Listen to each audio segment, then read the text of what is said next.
Hello, and I'm so sorry that I'm early, Spence. But I always gotta be. Or I will be late. And that is my ADHD curse. I don't know how time works.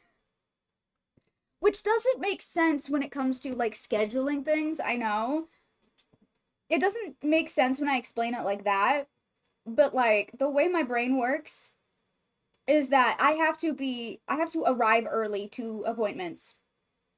Or I will show up to them late. So if I say I'm going to stream at 6 p.m., I really mean that the stream itself is going to start at 5:45 because yeah, I and half of it isn't even like a I will be like horribly late thing. It's also just like an anxiety thing of like I have to be early to everything that I'm not late.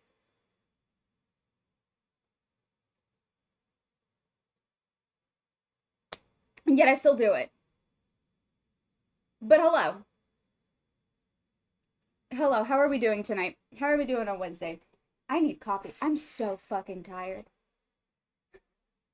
Hi, Spence. How are you? Um, I am so tired. I don't know if it's just like the weight of the Sumeru desert lore consuming my mind.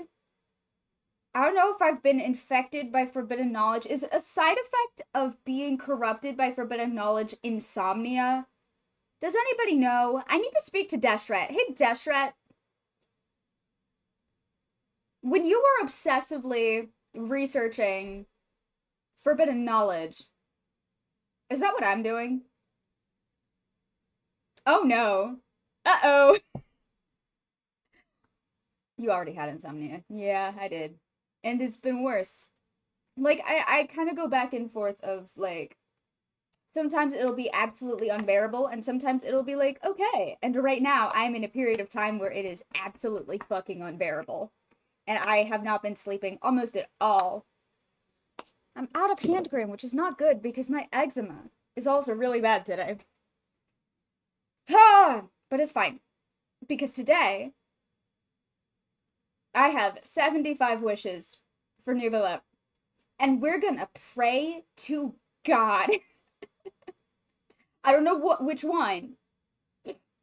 I would say Focalor. You can take mine, I don't want him.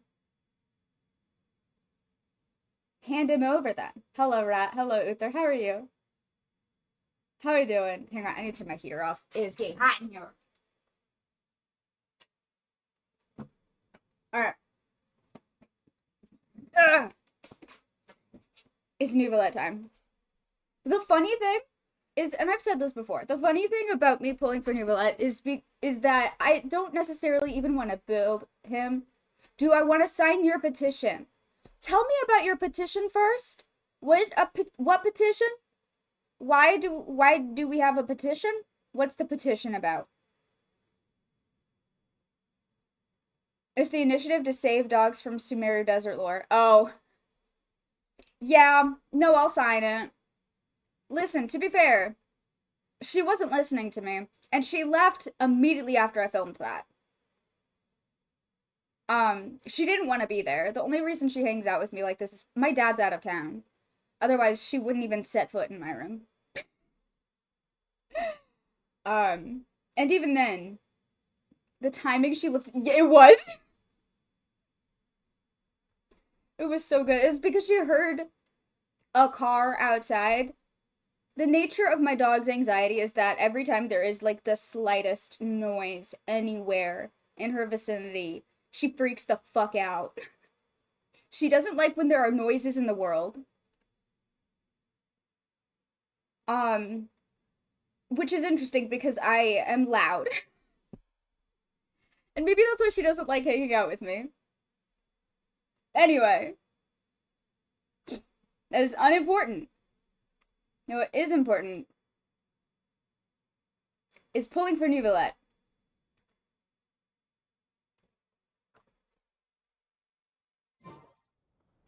Now, I'm hoping that if I have Farina and Wrightsley out, Maybe, may it go better than yours? But you got him. But, like, you got him. So, like, what? But, like, you got him, though. Oh, yeah. I don't have 75 wishes, so we're gonna hope. And also, I'm on a 50-50. Anyway, here's my plan.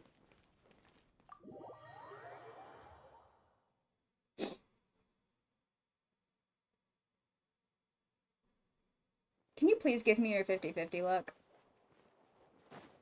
I should make a neuvillette playlist. I don't know what I would put on it yet. Pulling in front of the... Just means I don't... Ooh, true. Here's what I'm thinking. Oh no. Oh no. She's taking her job back. Thank you for the luck. I need it. I need it so bad. Thank you. Welcome in. Vanilje? I'm so good at pronouncing things. Like in general. I just thought you should know that I'm good at pronounce. I'm really good at it.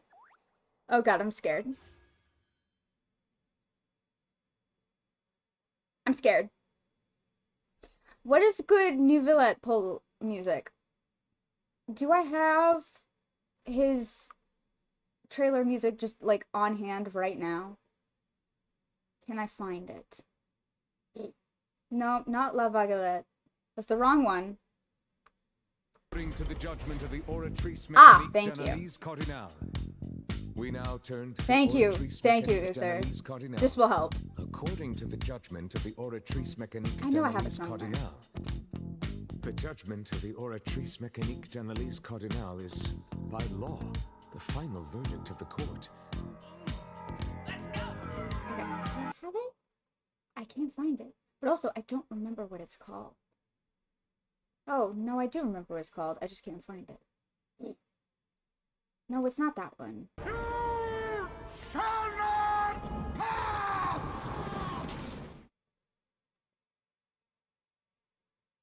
Okay.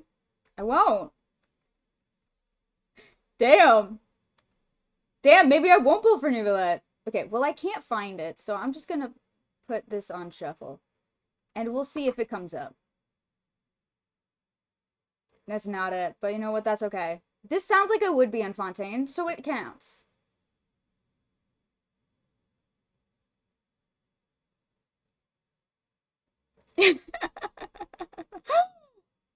Just keep running water.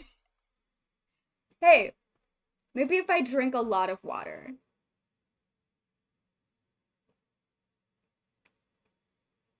I'll win my 50-50. Hello, Death. One. How are you doing? Alright. Everybody, fingers crossed. Everybody start praying. Everybody hold hands. We're starting a prayer circle. We're starting a prayer circle.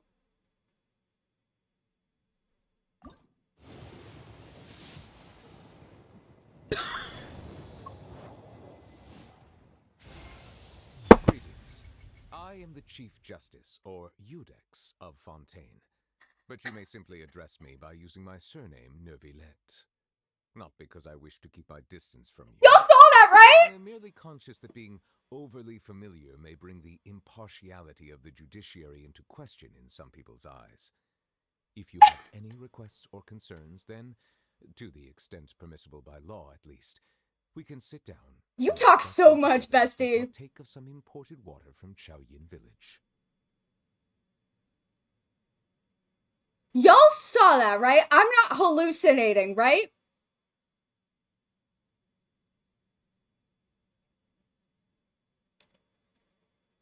This is rigged. Streamer luck. I wish my luck was like this all the time. It's not. It's not. Is this... Okay, no. I think I figured it out. Is this what I get for spending... What was it? 14,000 Stellar Jade on Sunday? I had so many Stellar Jade saved on Honkai Star Rail. I had to spend every single one of them to get Sunday. Like 14 or 15, I don't remember how much it was in the end. I'm gonna uninstall. Should I keep, like I have? You have to understand, this never happens. I think we all crossed our fingers. And you know what? Save for Moika. Pull for weapon. That's a,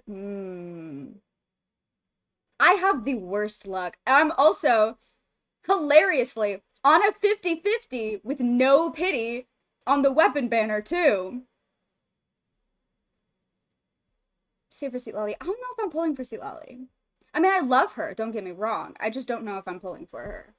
The only reason I pulled for Neuvillette, you gotta understand, is just because I think he's neat, and I want to have him in my teapot, and just hold him in my hands, because he's special.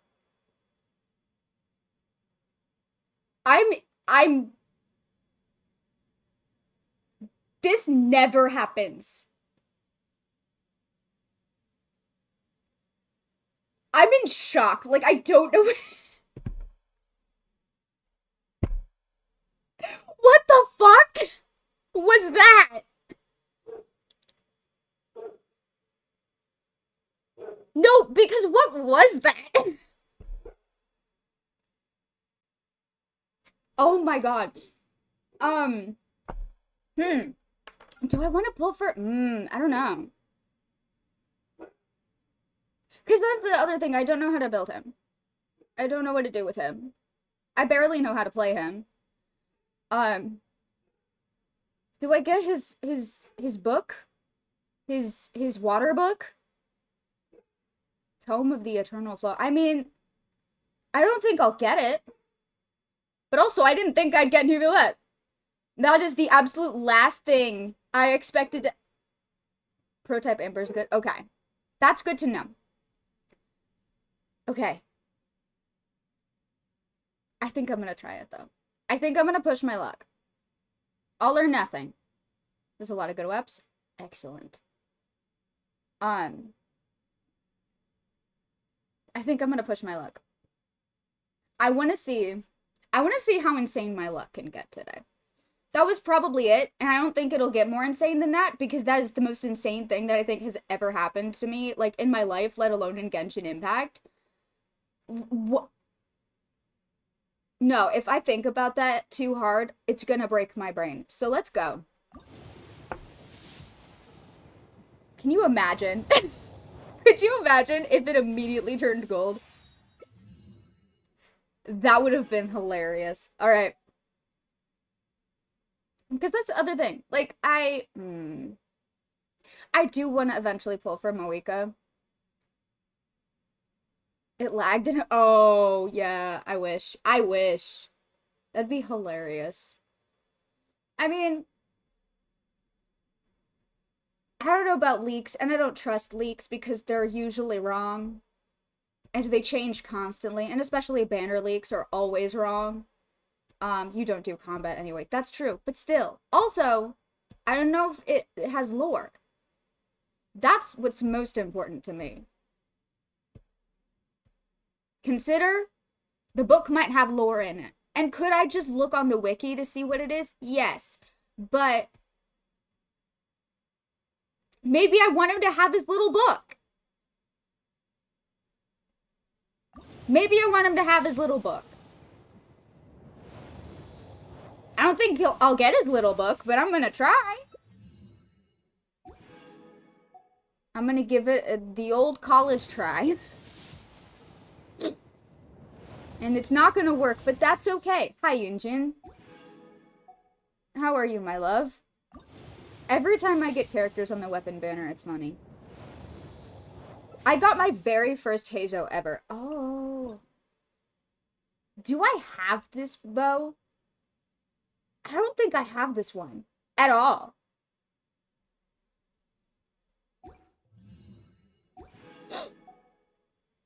I have that going for me.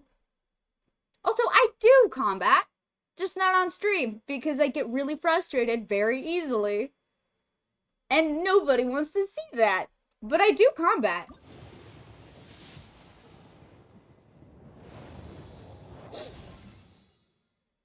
I just don't make you guys watch it 90% of the time. Because it is not a fun watch. Yeah. Oh. You've seen the way that I react to puzzles, yes? Now multiply that by 100.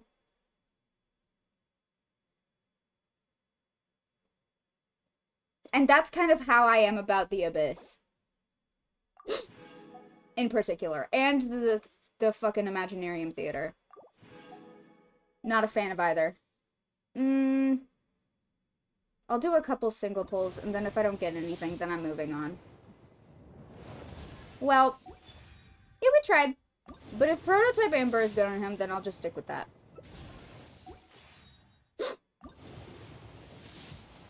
Because I do want Moika.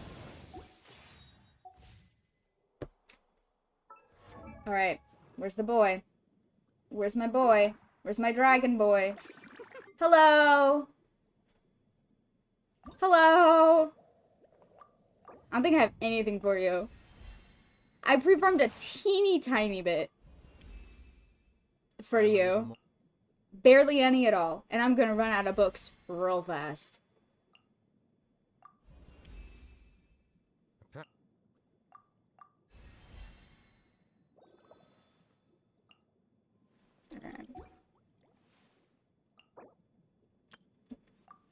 I can't get over what the fuck was that? No, but seriously, guys, what was that? Hey, but seriously, guys, what was that?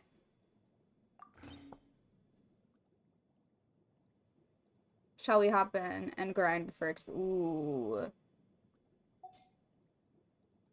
Also, how do I what do I do to what do I do? What does he want? What do I do with him? How do I build this man? I know he scales off of HP. I know you're an HP guy. So, I pre-farmed for him, but my prototype Amber still isn't artifact. Ooh. I don't know what mine is. Yeah. I'll work on that. Eventually. I'll work on that eventually. Someday. Yeah, I don't know what to do with this man. Mostly, I just wanted to put him in my teapot and hang out. And look at him, because I think he's special. But also, it's neuvillette, and he's really good, apparently. So I will be building him, because I feel like I have to. HP percent over hydro damage bonus. Crit damage. Okay. Okay, excellent. Thank you. Let me see what I've got. I don't have a whole lot, like, readily available. I will probably have to go farm artifacts, which I'm not excited about. Alright. Yeah, I'm gonna have to farm. Okay.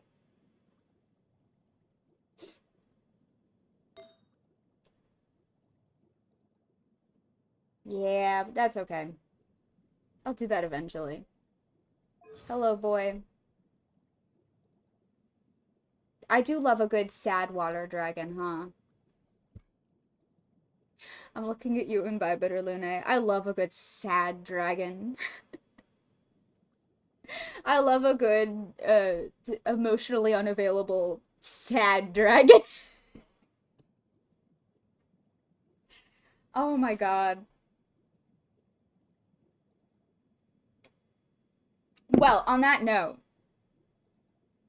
I wasn't expecting that to happen so quickly, but I'm just, I don't, what?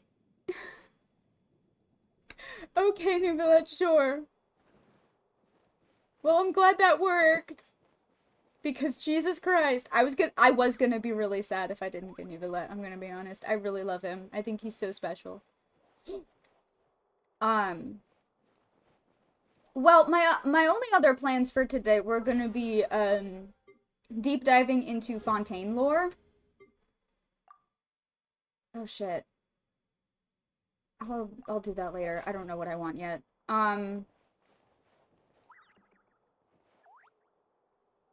Fuck. Okay. Well, Here, let me get boy.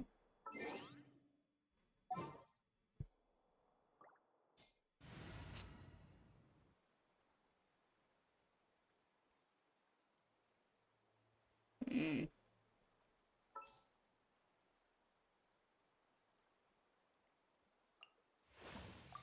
Thank you for permitting, no, inviting me to join you. You can't do that, neuvillette. You can't. I love him so much. I don't know if y'all knew this. Oh my god, my special guy. My special guy.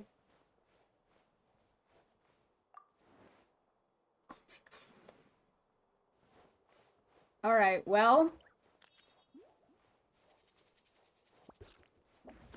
I probably should get stuff for you, shouldn't I? I don't even know what to do with you. I just wanted to, like, I just want to put you in my pocket, mostly. I really just want to put this man in my pocket. I'm gonna be so honest.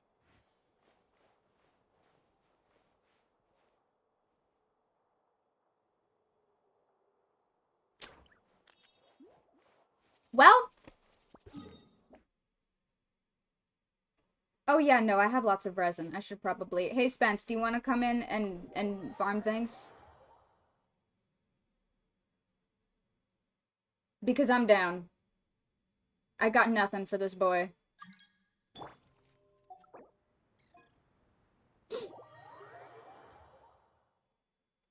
Hello.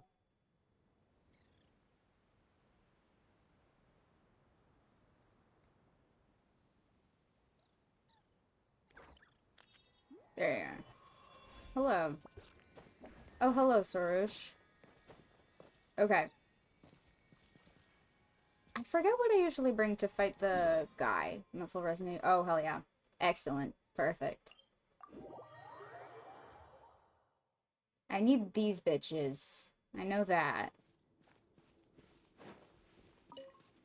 Except I forget what I normally bring to kill this guy.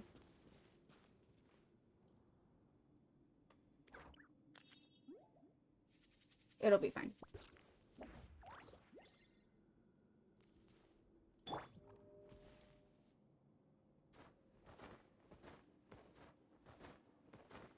I'm gonna swap? Hell yeah.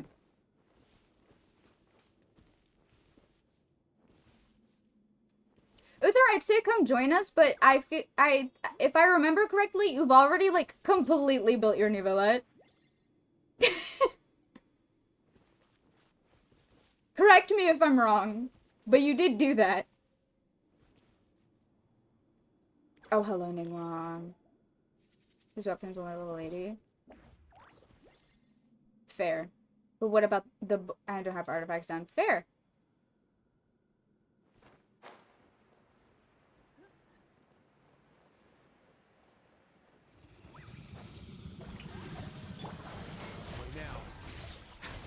Alright. I might want to have healing up, actually, now that I think about it. Because you damage yourself so much when you fight things. Let's begin. I forget how much you damage yourself. Bitch, get over here.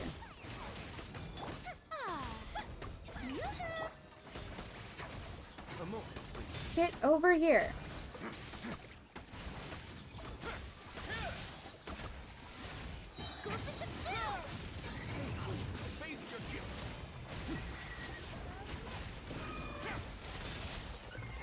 Nice.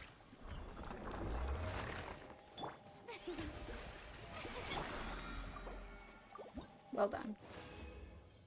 Also, I'm eating pizza, then I can join. Hell yeah. Hell yeah.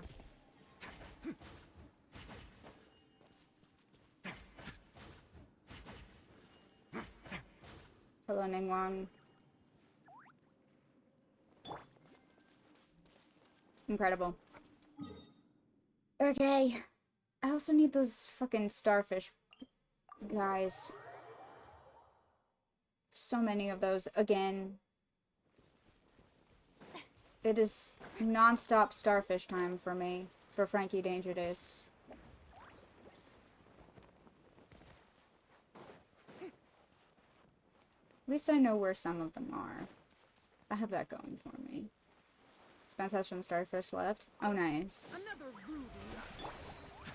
Let's begin. Excuse me. I need you to die, please.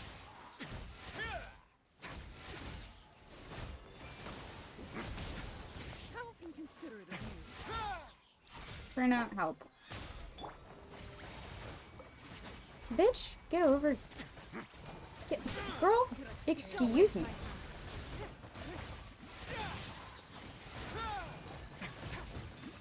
A gift for you. Don't let Wrestly fool you. Farina's my main DPS. That's not what I wanted.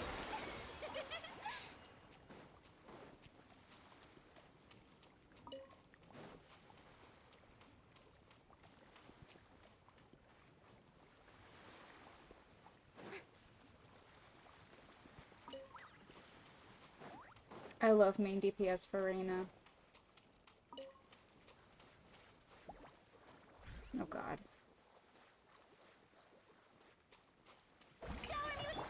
A moment, please.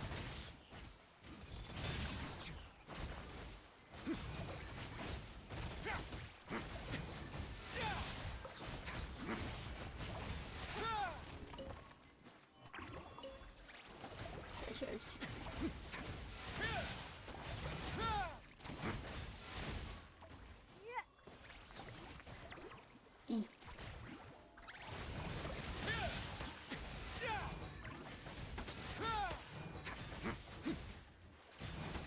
Oh, hello, Aventurine music. Hello, Aventurine, my beloved. Ah, shit. Oh, yeah. Okay. Okay. Let me get the Lumitoir over here, and then we can beat up a guy. Yep. Jesus Christ. I keep misclicking. It's fine. It's fine. Everything is fine. I meant to do that. I lied. I actually wanted this. Star here? Ah, shit.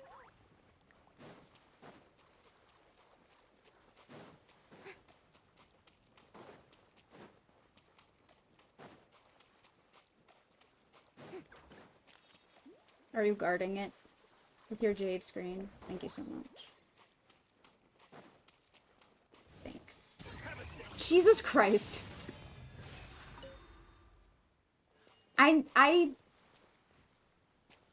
I never misclick this often.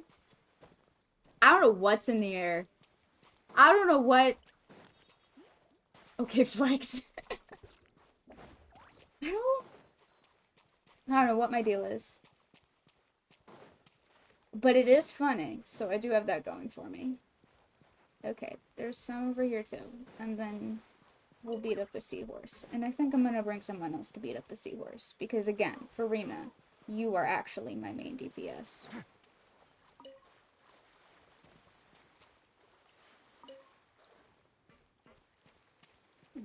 Okay.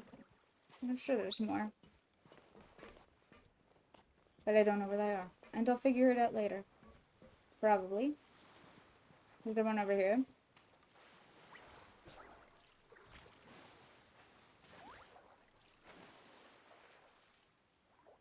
I don't think so. Well, Brysley, if you could get up, please. Alright. Seahorse? Big guy? And I think, instead of Brysley, I'll bring... Well, I can't bring Clarend because you're not helpful here. Hi, Navia. Hi, baby. Hell yeah.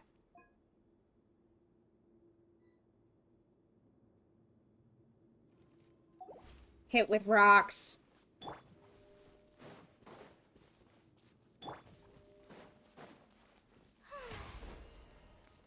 Alright. We're ready?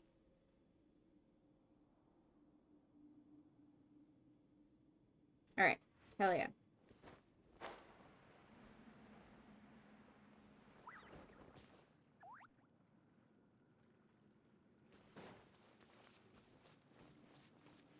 The show begins. Coming at ya. Hold the line.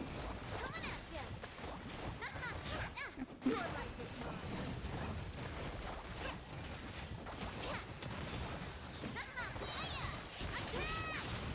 Attack! That's the way.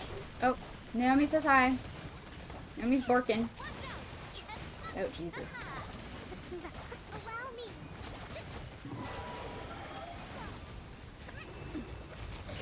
Motherfucker.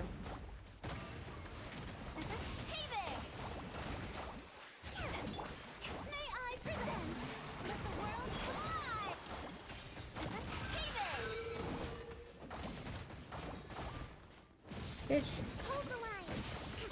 Hey there. Fire. With rocks. With rocks. Ah. Ah, shit. Watch out. Motherfucker. Get back here. Come back.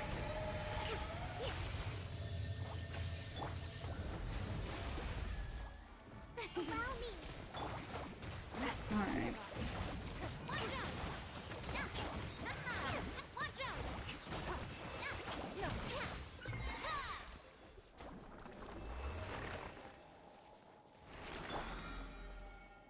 Main DPS for anyone. Hi, Sandaz. How are you?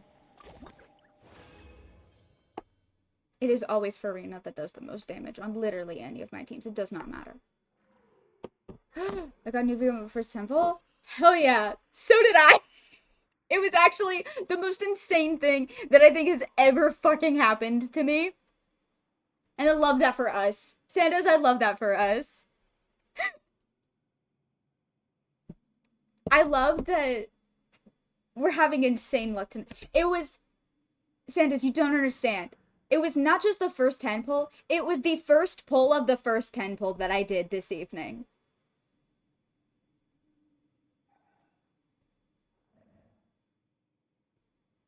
Same? What is happening? Hey, what the fuck, Neuvillette? Neuvillette's like, thank you for not pulling for Zhongli, my number one enemy. My number one arch nemesis, Zhongli. Thank you for not pulling him. I hate that bitch. Just give it him for free, literally.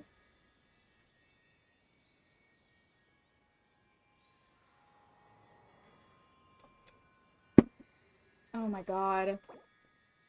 Oh, you found more stars. Where are you? I mean, I'll take it. A free, almost a Zhongli, not a free Zhongli, a free Neuvillette. Always and forever. I love... Thank.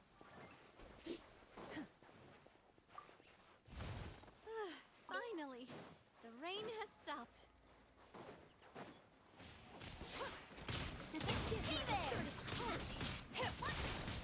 Excuse me.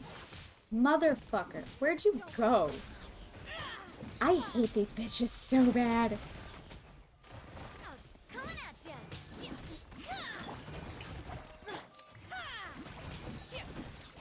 Hey there. Oh my god. I hate this. Manifest. Coming at ya. Nice. Incredible. Incredible. Thank.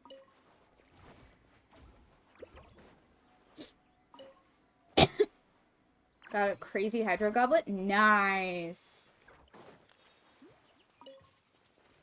Are there more over there?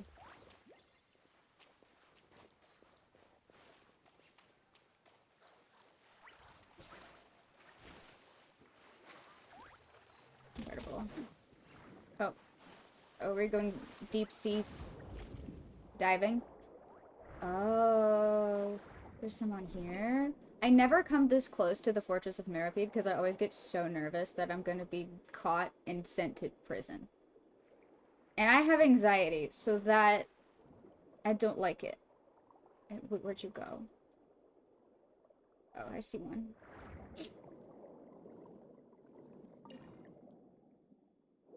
What is this? I wonder what this says. Does anyone know what this says? Has anyone figured it out, or what some of it says? Because a lot of it's covered up for some reason. Hi, Spence.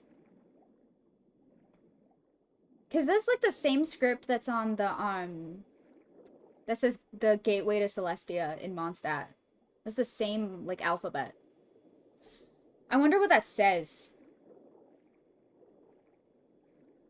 Okay. Are there more? Where are little guys?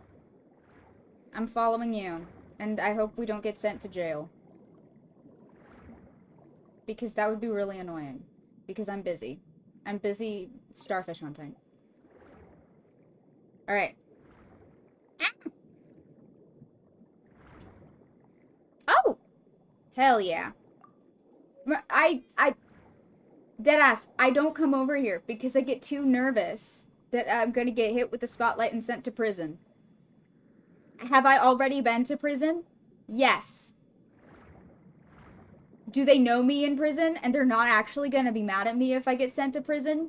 Yes. Do I have an anxiety disorder? Yes. I get too scared. Alright. Where are y'all? I see something over here. Oh, that's really close to the spotlight and I don't like it. You don't see me. You don't see me. You don't see me. I don't see you. You don't see me. I don't see you. You don't see me. Incredible. Thank you. I really should get out one of my guys that literally tells me where things are on the map. But that would make too much sense, and I don't like to do things that make sense. Apparently. Also, where did you go?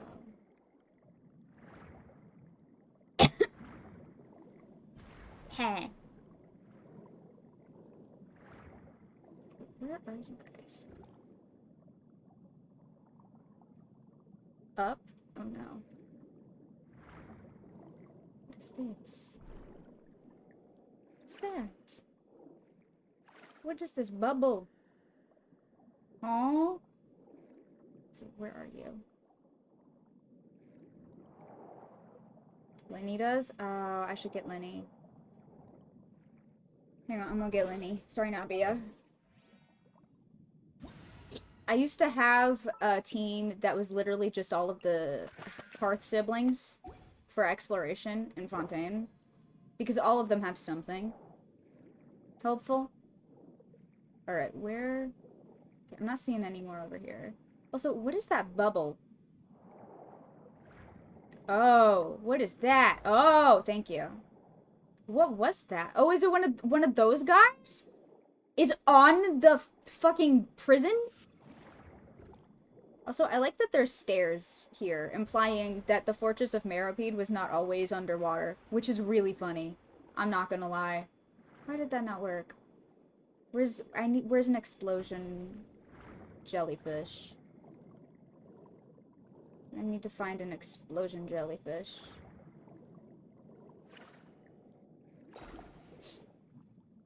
I'm on my way to explode a guy.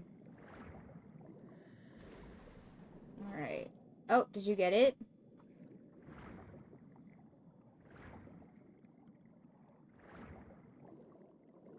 Incredible, thank you. Damn, that was tricky. Yeah, I hated those.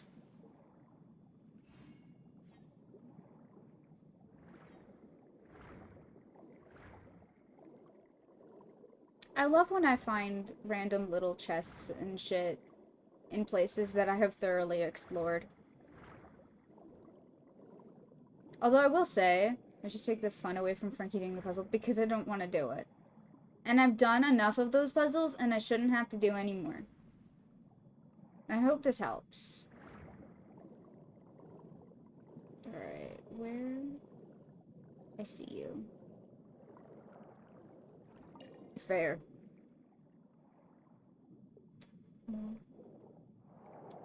Alright. And then I think we can probably go fight a guy again.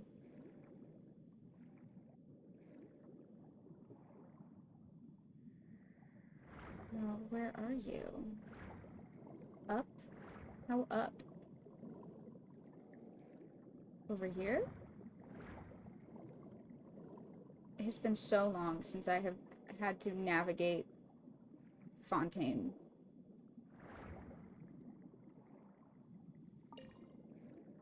Oh lord. Okay. Because. Can you turn the maps? Ooh, that's a good idea. I always forget I can do that now. Every time. I forgot. Okay. Is the starfishes. Do the starfishes have lore? I wonder if the starfishes have lore. Lumatois, you can just, I wonder, does that just mean starfish in French? Is that just the French word for starfish? I don't actually know. Alright. Map circle? The little, like, collection map circle. These ones. Seahorse is mad at you? Did you go? Told me to turn on the map circles, and then you went and fought this. Alright, well. Let's go, bitches.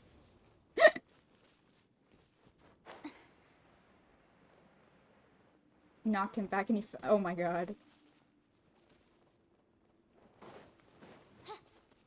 By royal decree, time to shine. Here comes the finale. You are my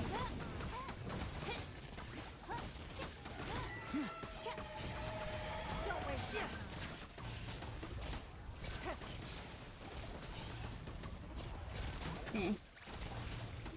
I'm not good at aiming. Which sucks, because I do think Linny's fun to play. Step right up.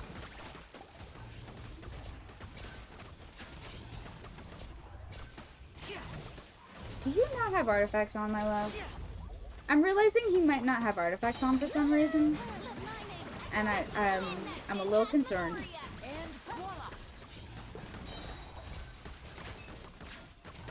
Because you usually do more damage than this, or is it because you don't have a pyro team? It might be that also as well.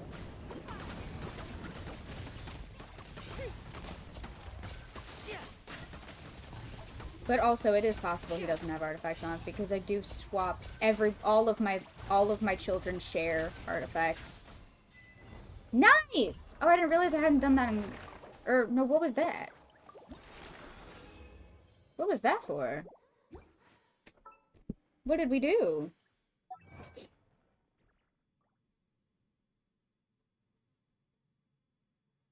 What did we achieve?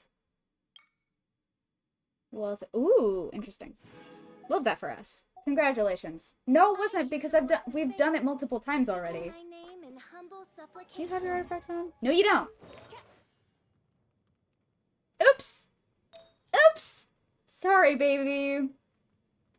Now, I have to remember what ones I had on you. This is no time for distractions. I Seriously, know. you have a Okay, was great that one? magician standing right here. And it was You don't want to miss the best this part, do one. you? And it was one of these. It was this one. And yes, no, I remember. Sorry, baby. Sorry, honey. Yeah, I was like, you're not like you're not like maxed out, but you usually do damage. I wonder why. It's because he didn't have any artifacts in. Sorry, honey. Sorry, honey. Sorry, baby. Sorry, sweetie. Sorry, Lenny. Sorry, Lenny. The prodigal's return. Oh, Don Hong. Speaking of sad, sad dragons that have something to do with an ocean somewhere and are sad and feel like they don't belong and are probably autistic.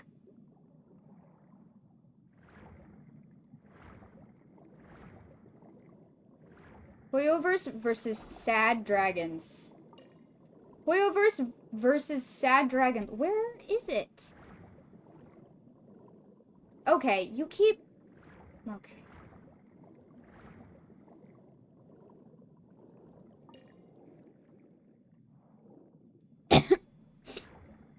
Okay. Where is Starfish? Up? Where they walk? Up where they... Down. Where they don't walk or run because you're underwater, and I don't think you can do those things underwater. I mean, you could. Maybe if you're, like, really good at it. I don't know what I'm saying anymore. Did I mention that I'm really fucking tired? I have been, like, delirious all day. I don't know what my fucking problem is, but I've been, like, just so out of it. Up where they walk, up where they run, up where they... Just let me get the fucking starfish! Stay... What's down here? What? Is there another one? Or is it something else? No, there's another one that you didn't tell me about. Hey, Genshin, were you gonna let me just skip that one? Oh, flaw in the system. Okay. Hang on. Do we want to do a guy again?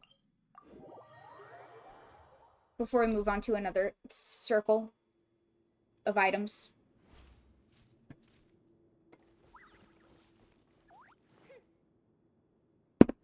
Wait for me, Fischl. Fischl? Fischl, you're gonna die again. Wait for me.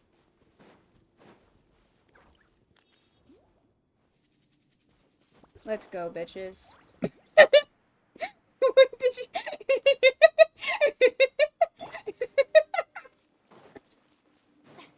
Incredible.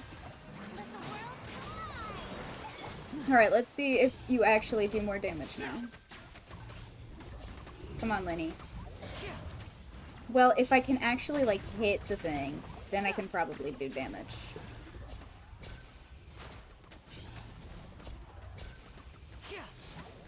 There we go.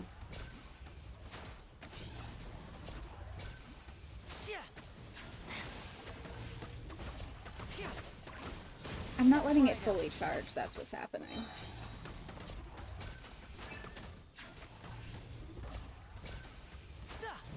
Ah, Jesus.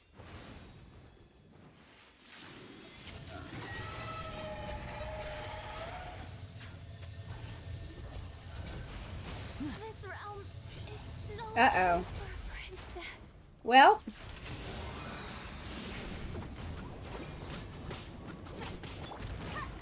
Let my name echo inside. Oh, boy. Now disappear.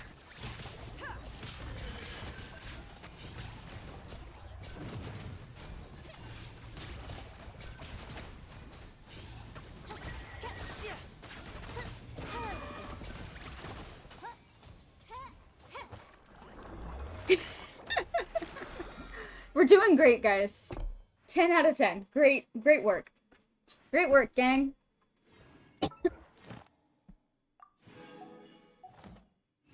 Incredible. Oh my god. Well, and you know what? That's the fun of it. That's what co-op is for. Can't believe bring an Electro character to an Electro boss would end like this. I know, right? That's crazy. I do like bringing unbuilt characters to fuck around and do shit. Who do I have that is not built at all? What if that was a thing? We should do that. Wait, Spence, come here. Who do I have that's unbuilt? That would be funny. Oh, D-Luke doesn't have any artifacts on. Does that count?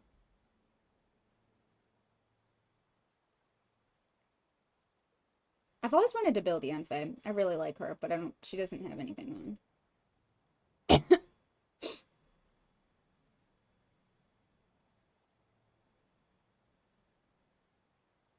I want to see how long it takes for us to kill something.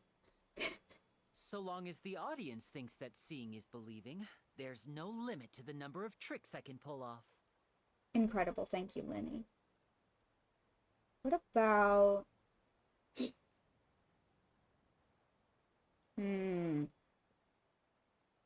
There's something in the air.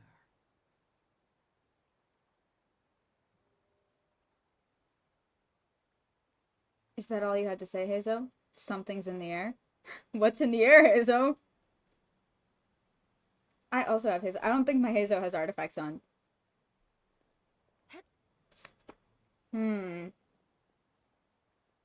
Most of my characters are, like, ascended to a certain extent, but a lot of them just don't have any artifacts on because I don't use them.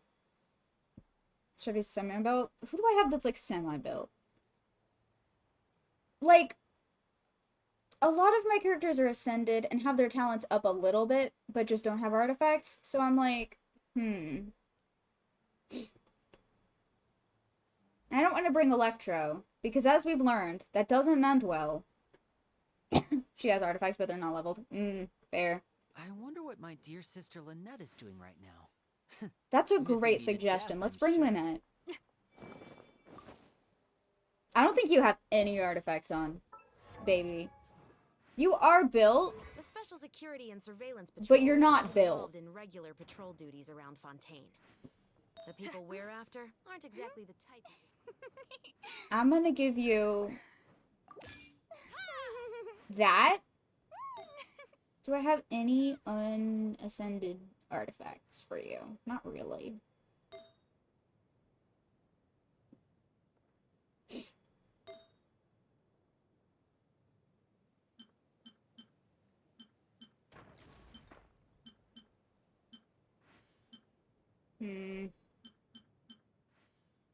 Well, this is not helpful. Well, these aren't helpful. Well, these are not helpful. Well, you don't need a goblet. That's fine. She only needs HP. She doesn't need anything else. She'll be fine. What sword do I have on you?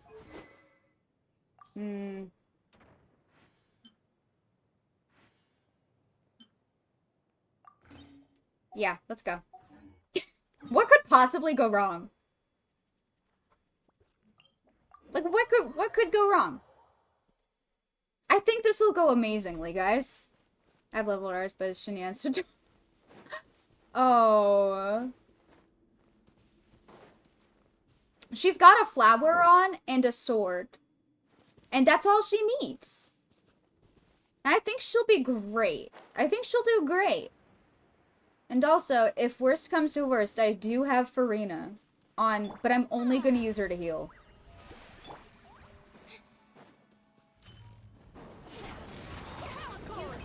It'll be great. It'll be great, and nothing will go wrong. Oh no. Oh no. Oh no. Oh no. I see the error of our ways.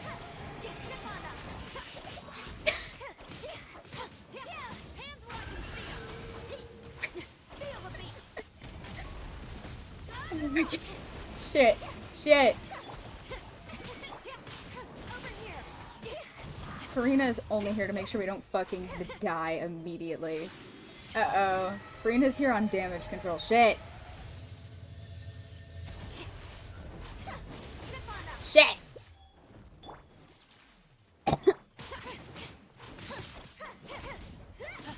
Oh no. Oh no. What have we done? What have we done?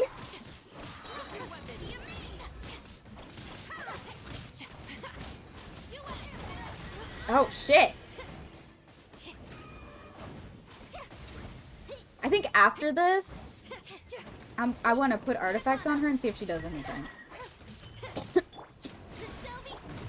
I don't think she will. Maybe she might.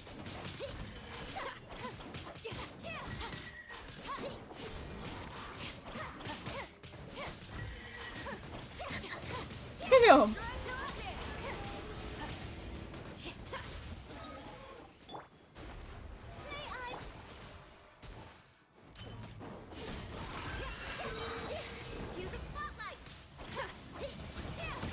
Damn it.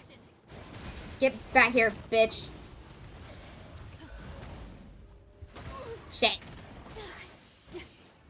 Over here. Stop right. The show begins.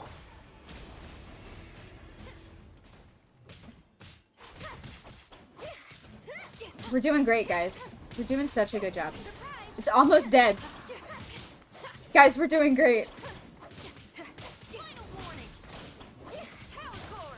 Hands where I can see 'em. We did it!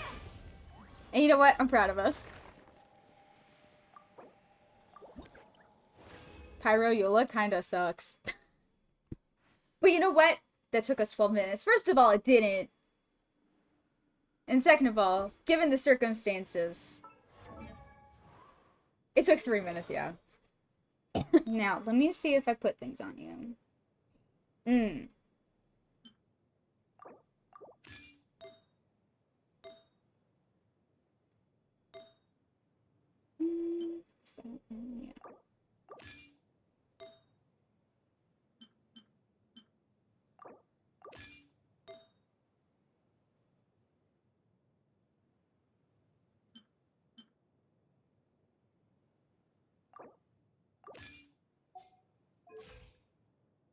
I bet you could kill something. Well, no, you need a different sword on. Nobody disturbs me. Oh, where's that one? This one. Hell yeah. I think we should do that again. I'm gonna get some, starfish in the meantime. Wait, no. I'm gonna grab some starfish. The skies have cleared? What a pity. Hi, Yola.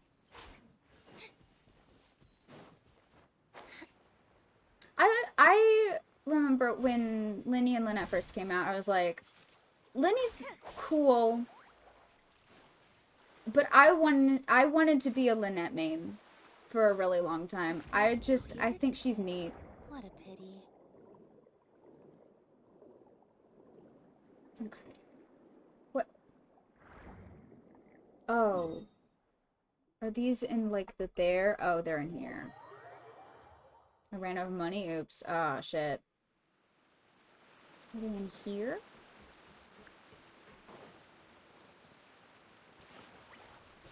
There's starfish in here? Probably. I don't see any, though. There's also... Oh, well, I don't have Linny out, so it wouldn't show me on the map. Shit. I may have to get Linny back out.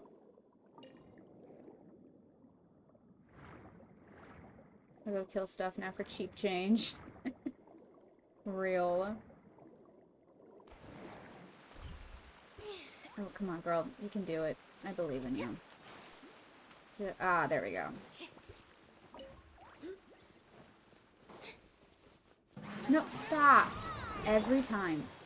Every time. More speed. You hear him? Ah. Oh, here.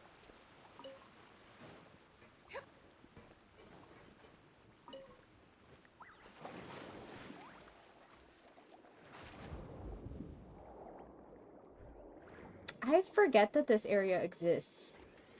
Because it's fucking wild. And scary.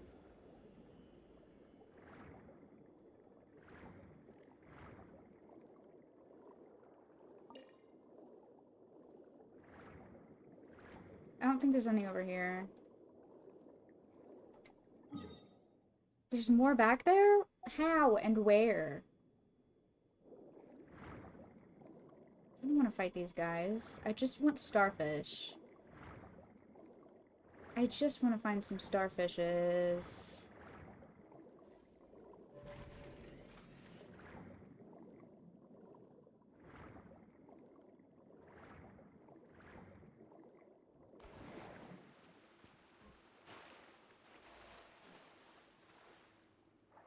See any? Good lord. Did you find more? It is weird here. I don't like this area. I mean, it's cool, but it's also confusing as fuck. And also exploring it for the first time was low-key, like, frightening.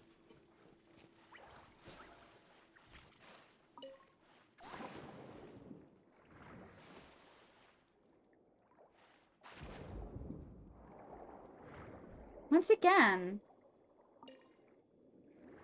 more starfishes that the circles didn't tell me about.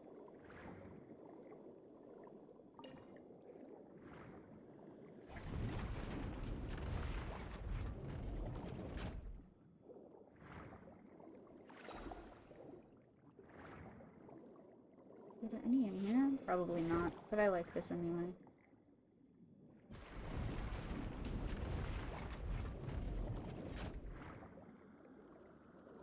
Oh, there are! Excellent.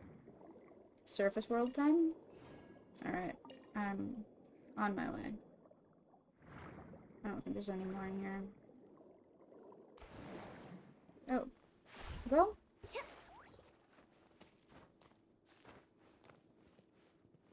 Alright. Oh, I'm out of resin. There's still... Why are you telling me there's still more in here? I don't trust these circles of discovery anymore. I'm gonna be so real. Also, let me get Linny back out because that'll probably help. Rainy days are perfect for spacing out. Oh, there is one over here that I missed. Oh, you're hiding. I see.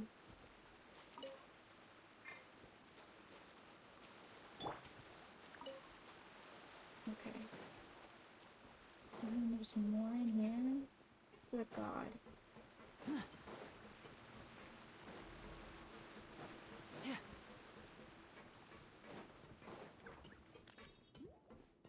Oh yeah, do we want to fight the seahorse again? Just for posterity? Is there more back over... Oh, there's probably back... Is there? Maybe. Is it here?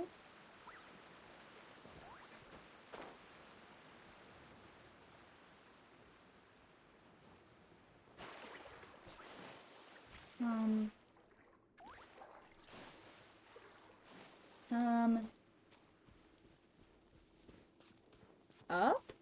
Uh-oh. How do I get up? No, Lord. You know what? I don't need it that bad. Alright. Do we wanna just to see if we can? Just to see if it goes any faster? I shall do whatever you ask of me, O Saint. Oh, God. Oh, Lord. What are we thinking?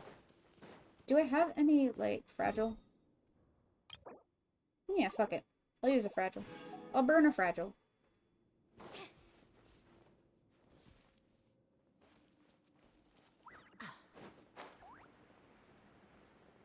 Alright. No, this way. Let's go, bitches. May I present Stefana? Well, so far not so great on Lynette's end. Let the magic begin! But, you know, maybe.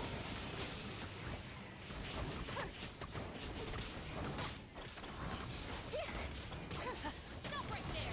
Midnight Phantasmagoria!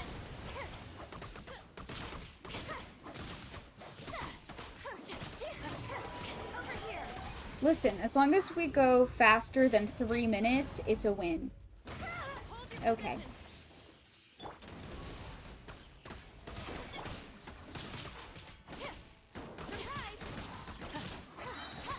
Like, even if it's just 2.5 minutes, I'll take it as a success. Good God.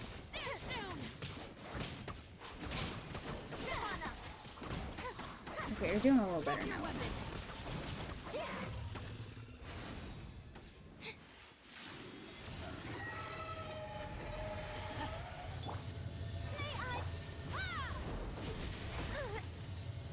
Alright.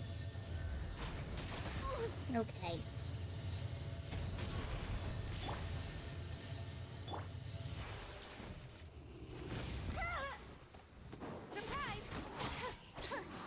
on. Good God. Oh no. I have a bad feeling. Oh no.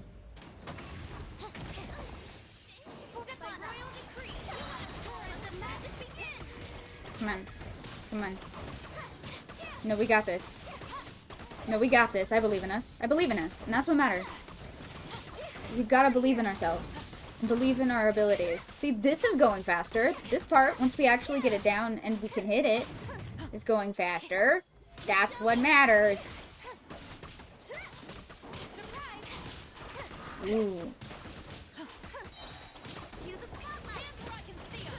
Ooh. Maybe I'll have to build chevros. Maybe. I don't actually know. I don't know what she's good for. I don't know how you're supposed to use chevros.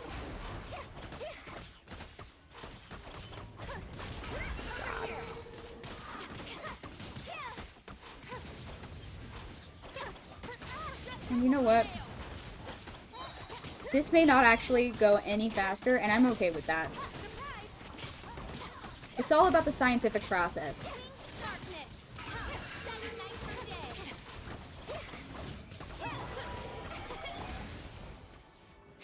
No rest for the wicked.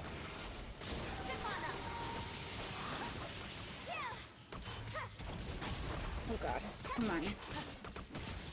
Oh god. Bitch. No, that's not what I wanted. But that's okay. Damn. Nice, Lynette. We did it! I don't think that was any faster, but that's okay. I'm okay with that. I think it was worth the experiment.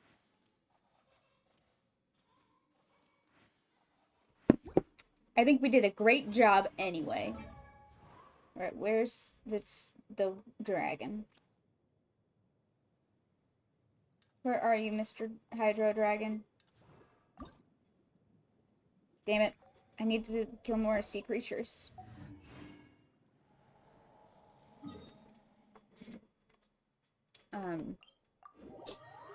Chevy actually needs these horns, so this... Oh, nice!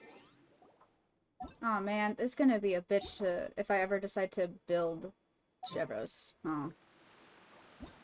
Because she uses them, and thankfully, Clarend I have already built.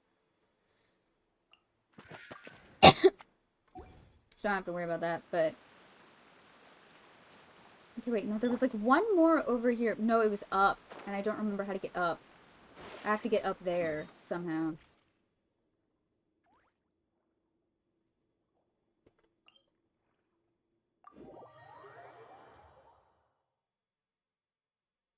Hi, Chevros. Hello.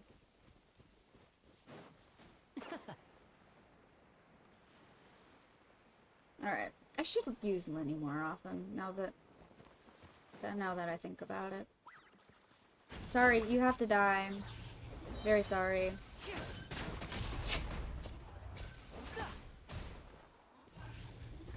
Sorry. Sorry. I need to kill you for power. Sorry. Neuvillette told me to do it. It's his fault. Blame him. Alright, and then I already killed these bitches. Let me get these bitches. Oh.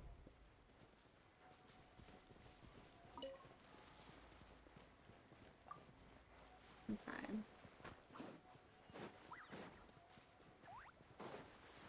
So there was a... but how do I get into that? Do I go at it from here? Can I like...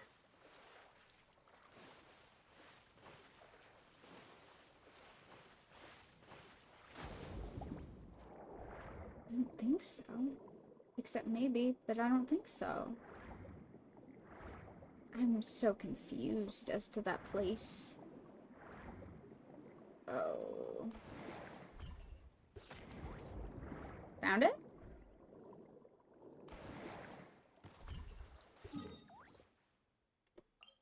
Yeah, how do I get into that space?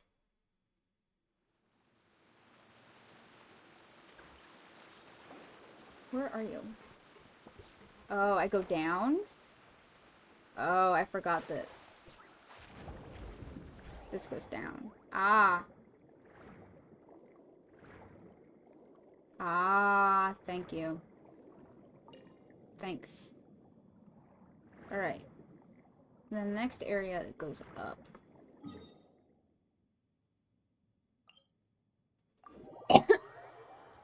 Incredible. Incredible. Alright. Starfish. I do want to look up. I want to see if Lumitois is just French for starfish. I'm curious. I'm just curious now.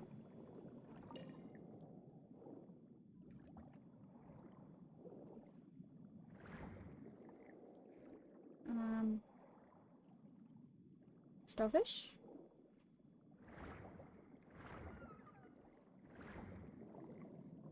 Where? Ah, up here. It's not? What is it? I wonder what it means then. Or is it just a made-up word? Or like, I wonder if it's like just the equivalent. But I don't know.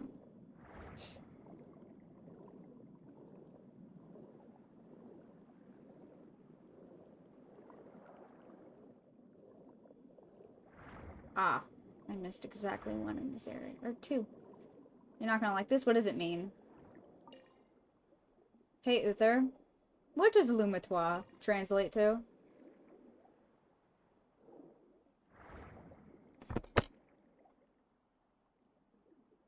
I mean, that makes sense. Starfish, starlight, starlight fish. But, yeah, I don't like that. Specifically the Lumi part in Lumitois. Oh, of course. They couldn't just call it a starfish. They could not simply call it a starfish. No. No, that would be too easy.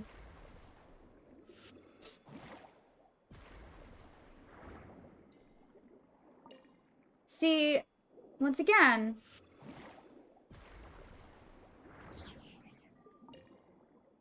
I do need to start digging into Fontaine lore again, because I feel like I'm gonna find a lot.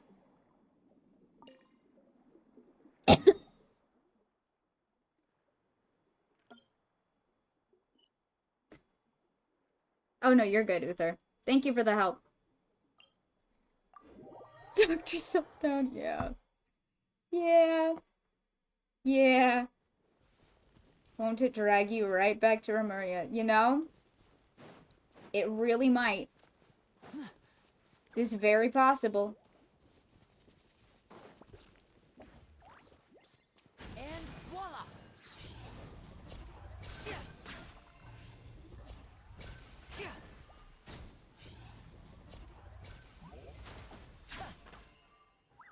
Will you get over here so I can shoot you with a gun? Except this isn't a gun, it's a bow and arrow. Like, pretty specifically, is not a gun. Because there are characters in this game with a gun, and you, Lenny, are not one of them.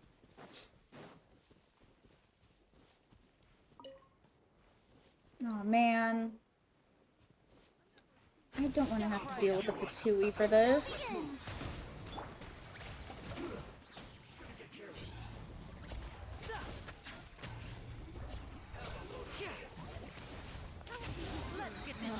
Oh. And voila! Savor the show in peace.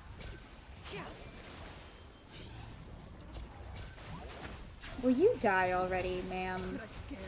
I really wish you would die. It would make my life so much easier. Why? What do you need all of that health for, woman? Okay.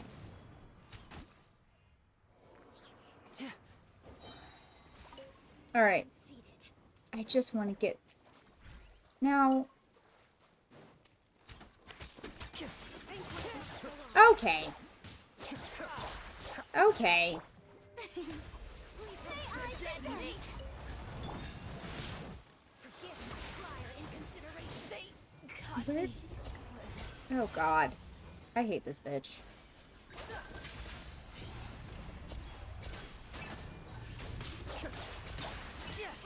Good lord.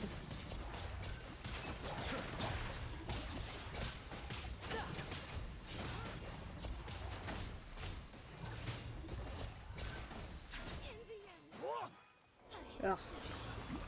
These bitches. Okay. Ah! Also, yeah.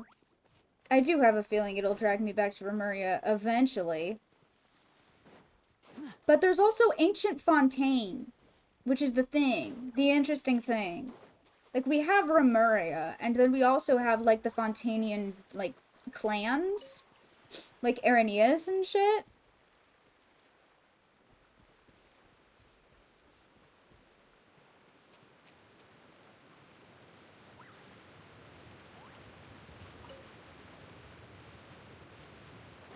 Which is what I am interested in looking into. And voila!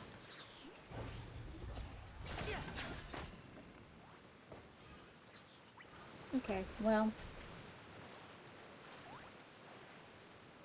Let me dive. Thank you. I just need to find Gloomy-Twa. Y'all don't see me. Let me just get the starlight fish in peace. You don't need to fight me about it. Just let me collect my starfish in peace. Sorry, my starlight fish. Are there down here? What is down here? Isn't there like a local legend way down here? I don't want to local legend. I just want a starfish.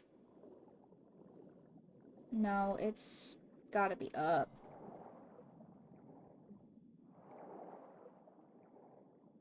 Oh lord. At some point we'll get to lore. I just want to get my starfish. Starfish time. Starfish? Where are you? There you are.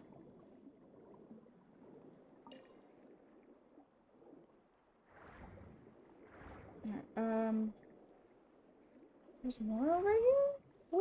Where? Oh lord. Oh, I see.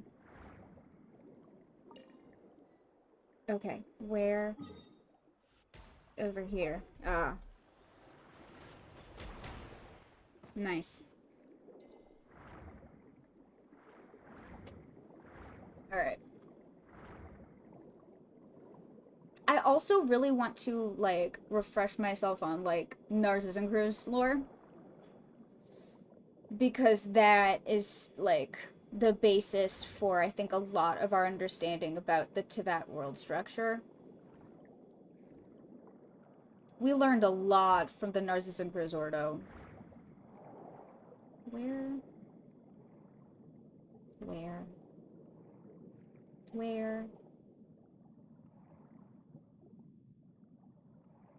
Down? Ah, I see one.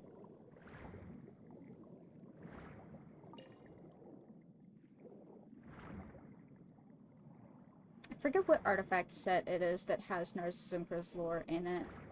But I know one of them. I think it was a Sumeria one, hilariously. Oh god.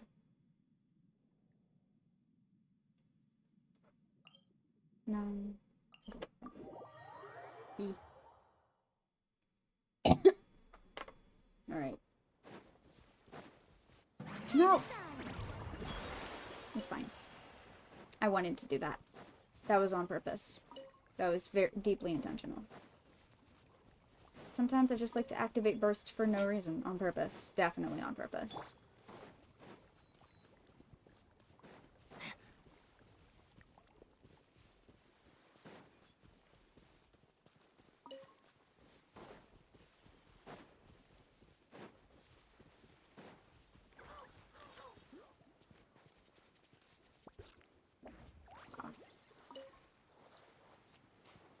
Oh, is that another one?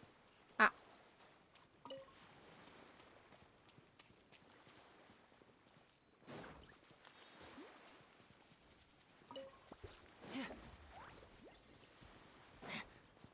God. Oh, up? What?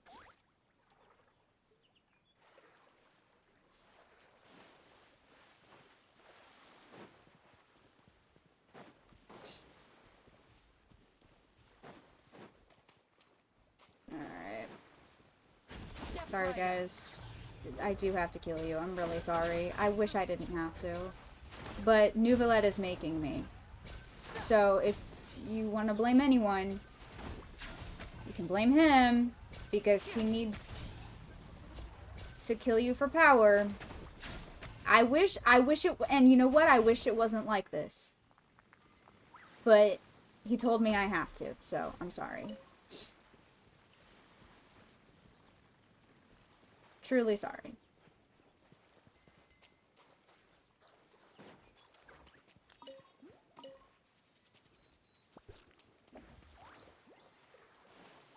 Alright. Is there another, no. Yes or no? Yes or no? Map? Is there a starfish or isn't there? Well, that's not a starfish. That's decidedly not a starfish, but that's okay. There's more over here. Get vaporized, you cunt. Yeah.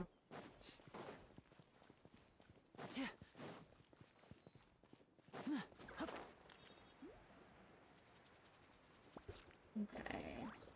It's over here, if I'm going in the right direction. I think. Executive offices. They don't look like they kind of look like...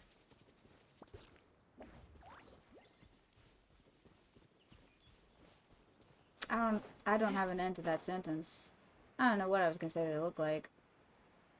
I don't think anybody's using them as an executive office anymore. So.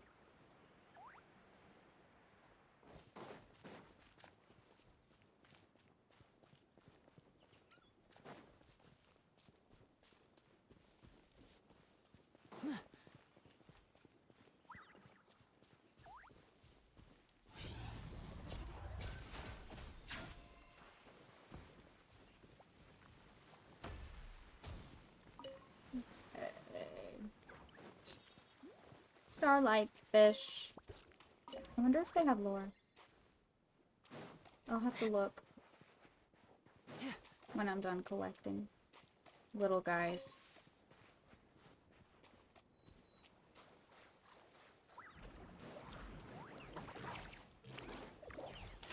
Here comes the finale. And voila! Ninjutsu! Take flight!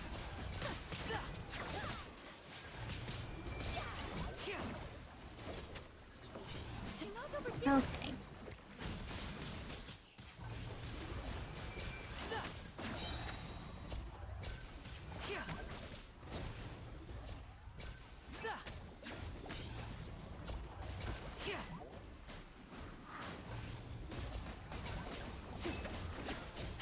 Step right up. Nice. Suck aiming, bro. Okay. Is there another one?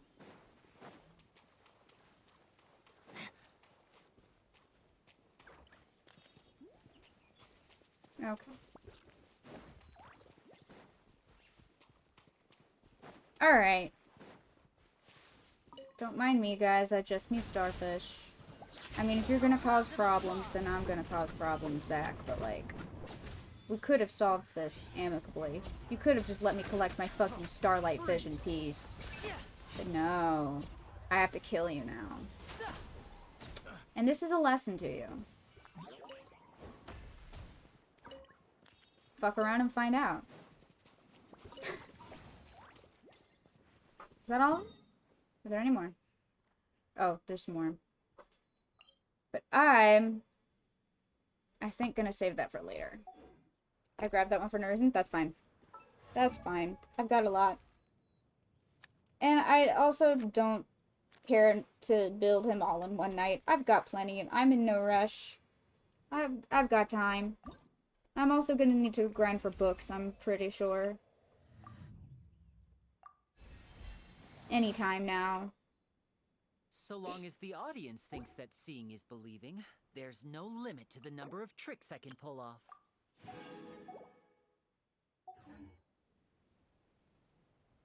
Oh, I need to collect, commissions. Hi, Cadence. How are you? How you doing?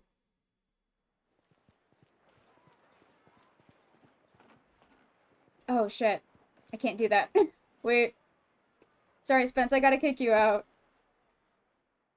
Thank you. How you doing, Cadence? Ad Astra Abyss.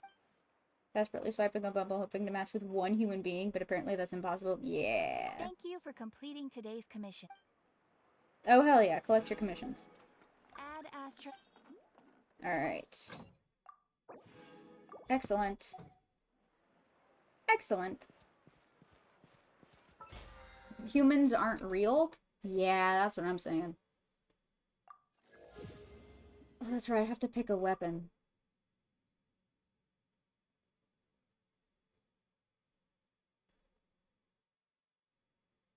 Do I have R5 Black Sword yet? I don't think I do. Just need to look at it. No, I do. Never mind then. Ooh, I'm gonna get that one. I'm gonna get the other sword. I just want a girlfriend. Fuck my sad gameplay. And you know what? That's fair. Have you thought about adopting a dog? Or a cat? Yeah, she has 2 dogs. Pixel and JPEG, my beloveds.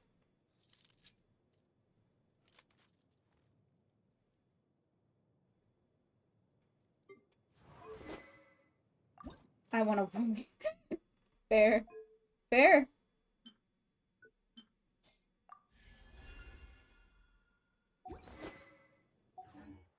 Alright. My boy.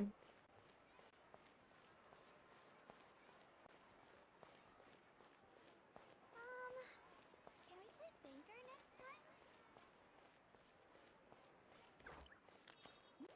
time? Where should we go to? No, I know where we will go to discuss lore. Although, are there places to sit in the Narcissus ruins? I don't think there are. Well, no, there's benches down there. Nah, we'll just go to his office. He's gonna go to his office and start researching about Ancient Fontaine.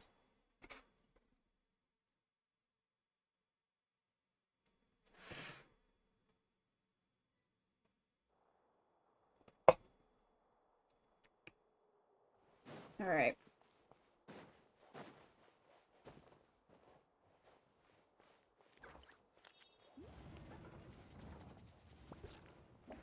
It is time. I'm gonna stop thinking about the desert, and I'm gonna start thinking about Fontaine. He's reading a book about, although that looks more like a schedule in which his entire schedule has been blocked out. Honey. Lore chair. What's a desert? I don't know, man. Alright.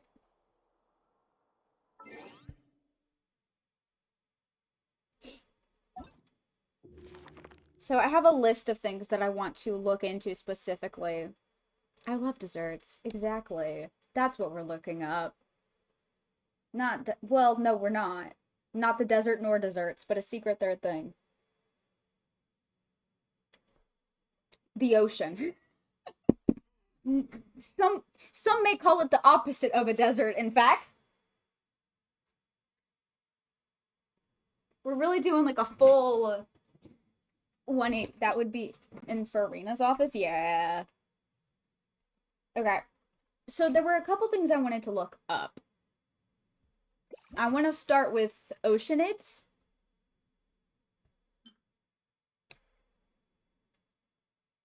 Also, thinking about how these things look identical and how that could be nothing, but I don't think it's nothing because this is Genshin Impact and it's never nothing. You know what else is the opposite of a desert? What's the opposite? What else is the opposite of a desert, Uther? I swear to God, if this is a dad joke. True. That's true. Yeah. I don't think it's just a coincidence or a reused asset. Because this is Genshin and they don't do that. I think there's a reason. Anti-joke. What does it say about oceanids? I don't remember. A life form created from condensed hydro elements of incredible purity, often attached to bodies of water. It is said that as water bodies become purer, the hydro elements within grow more abundant, causing the oceanids to grow more powerful. It is also said, I lost my voice. Hang on. It is also said by some that oceanids were once sea creatures from a home far away, who carried the fragments of a long-dead god to the many corners of this world. Perhaps they did this so that the love their god held for this world could be spread through the waters to all the land. I remember that. That's very interesting. If that's true about Egeria. Like, spreading her remains across Tibet. That's bizarre. But interesting.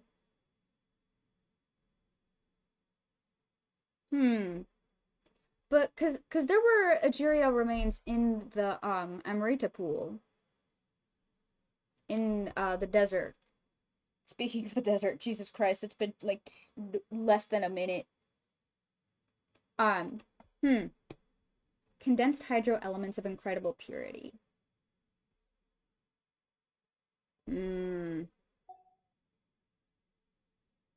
What else is there? There's also, oh yes, the hydro guys. Today, with the oceanids extirpated from Fontaine, strange elemental life forms have appeared in the waters. I made it one entire lore entry. It's not my fault, okay? They're talking about Egeria remains, and there were Egeria remains in the desert. It's not my fault. Genshin did this to me. Did I turn my heater on?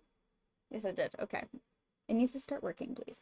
The elemental spirits that appeared after the calamity lack the elegance and beauty of the oceanids, and thus have been called tainted. Though the toxins dissolved in the water have long since been diluted and cleansed, unless there are still containers of pure water somewhere, Fontaine's waters will never again naturally birth oceanids. That's sad. Interesting, though.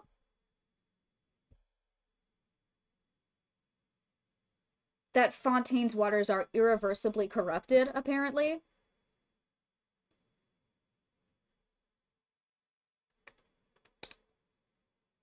Interesting note, and I'm writing that down. That the waters of Fontaine became irreversibly contaminated after the cataclysm.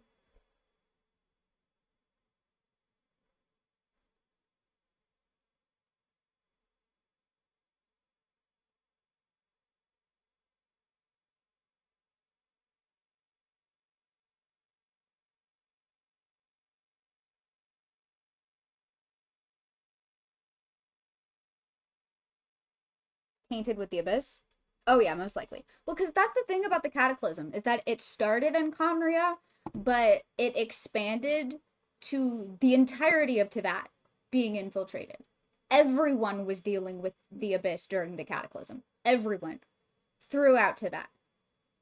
Some places were hit harder than others, like Natlan, but everyone was hit by the abyss during the cataclysm. Everyone was affected.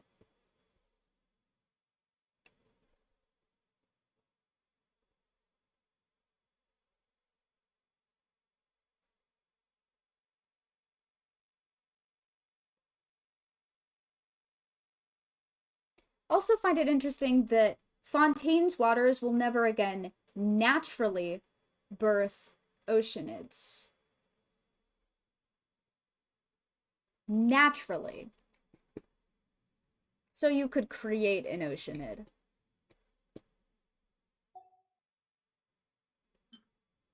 What about this guy? Today, with the oceanids extirpated from Fontaine, strange elemental life forms have appeared in the waters. It is said that in Egeria's era, the oceanids often lived alongside humans and lived in the springs of clear waters dotted across the lands, and through this they connected the waters of the world. But most died with their god, and for the survivors, the world no longer has any god they recognize. Damn. Rip. Rip oceanids. What about this guy? This fucker. Hi, fictionologist. How are you? The Hydrotolpo is the Farina boss, and probably someone else, but I just know it as the Farina boss. A humanoid monster formed from... It's also the form that Narcissus and Crows took when we fought him in that one world quest. If you've done the Narcissus and Crows... He's a bitch. He is a bitch. Can confirm. A humanoid monster formed from the agglomeration of water. Countless wills dissolved in the water, which, like the universe, was full of souls that wished to be born. Are the newborn hydrotolpas from the former or the latter? They're not as different as we'd like to think, anyway. The sun can't distinguish them, and neither can time, the surging tides, or even the darkness that permeates everything. Okay, that's got a lot of buzzwords in it. Hold on. Countless wills dissolved in the water, which, like the universe, was full of souls that wished to be born. Are the newborn hydrotolpas from the former or the latter?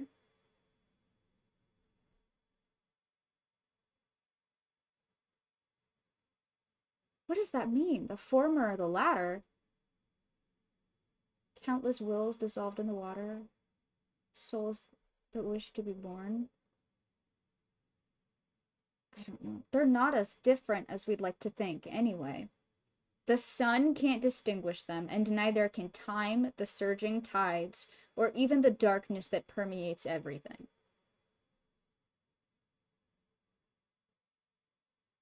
Huh? That's a lot. We'll bookmark that.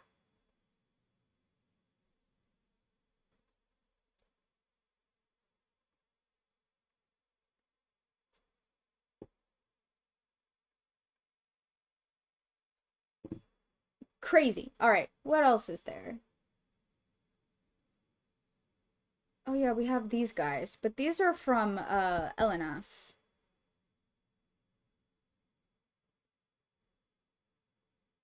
Oh yeah, these fuckers. I don't think I've ever read these descriptions. Let's see. The automatons. Because these were, Alain Guillotin. I'm still bitter that they didn't do anything super interesting with Guillotin.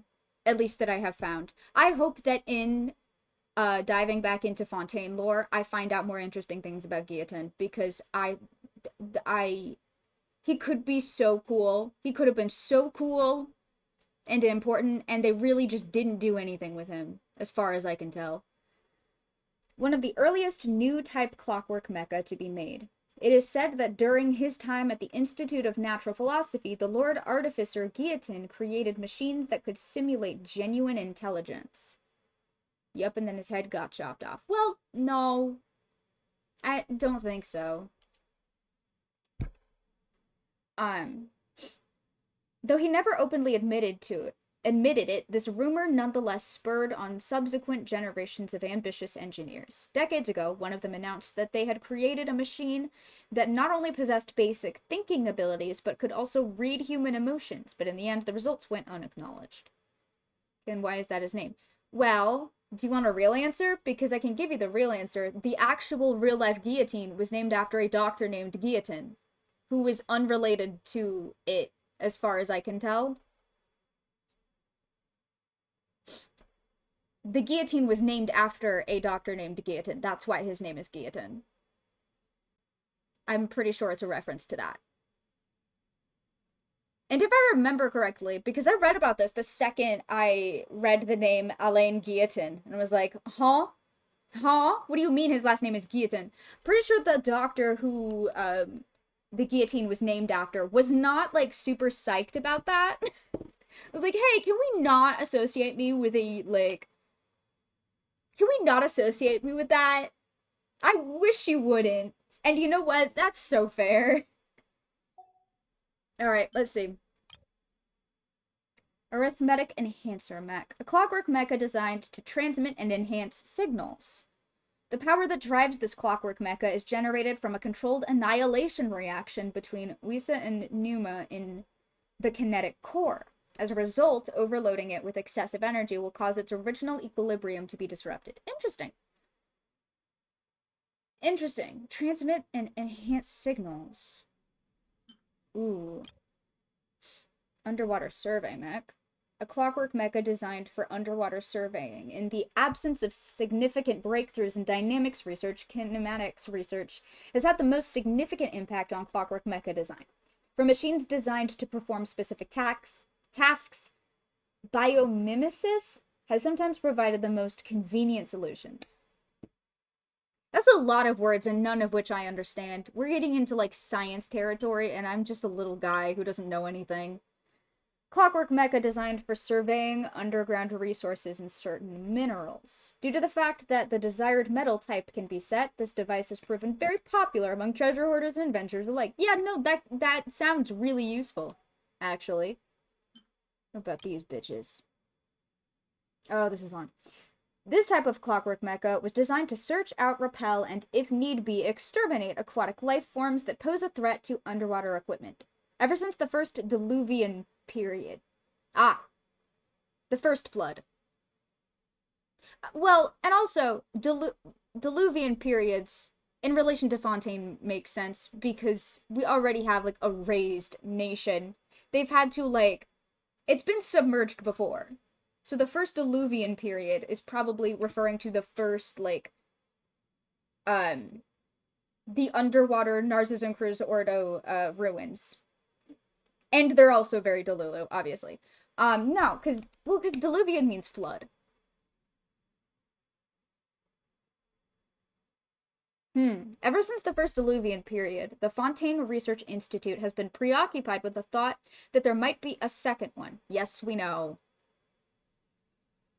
Some had the idea of taking back the ruins lost to the waves and building an underwater city, whereas others looked up to the untouchable sky islands overhead with the intention of building a metropolis in the clouds. Really? I didn't know that part. The untouchable sky islands, that's Celestia. Huh. Underwater patrol mechs were conceived by the former, but judging from the results, it is the latter that have gained the upper hand in recent years. What? Sorry, what? Like, I know we've got flying things in Fontaine, but, like, they don't really go very high or do much of anything. And there are no sky cities, as far as I can tell. What? What does that mean? Okay. Deepwater Assault Mech. A clockwork mecha designed to conducting underwater attacks. Unlike underwater patrol mech models, it is expected to take on much larger and fiercer opponents. Of course, the price it pays for such capabilities and its cost of manufacture is that is unable to fully unleash its capabilities against smaller opponents. Long ago, Fontaine was once scarred by the tragic invasion of a massive monster. The revered White Armada that sailed upon the great terrestrial lake was completely destroyed in defense of the nation. Yes, Elenas. Elenas, which probably showed up during the Cataclysm.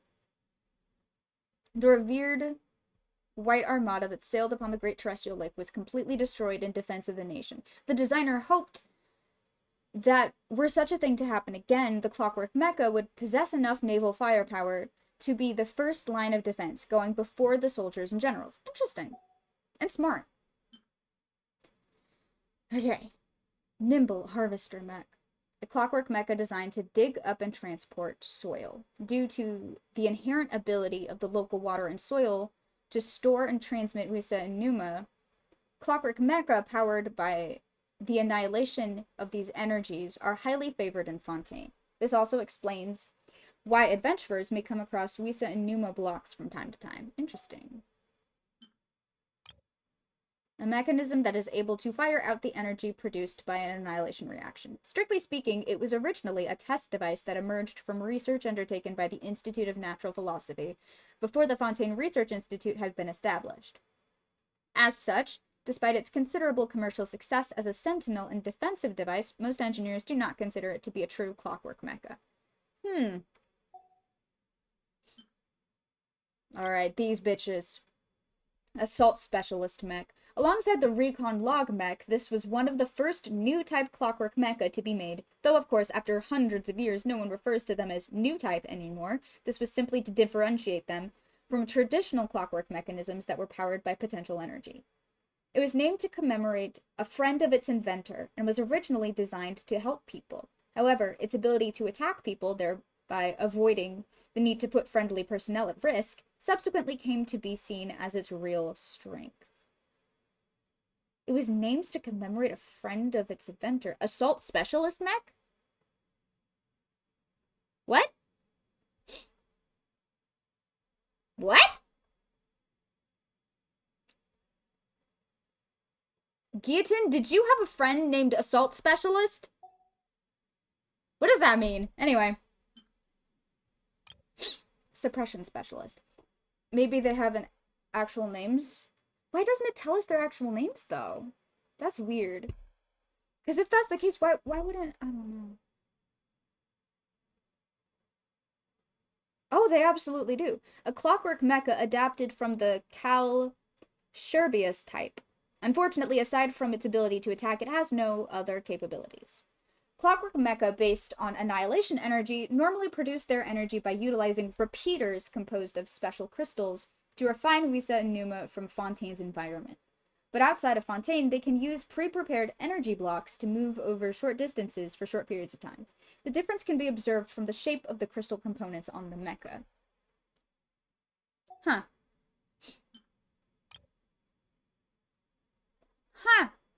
I don't know.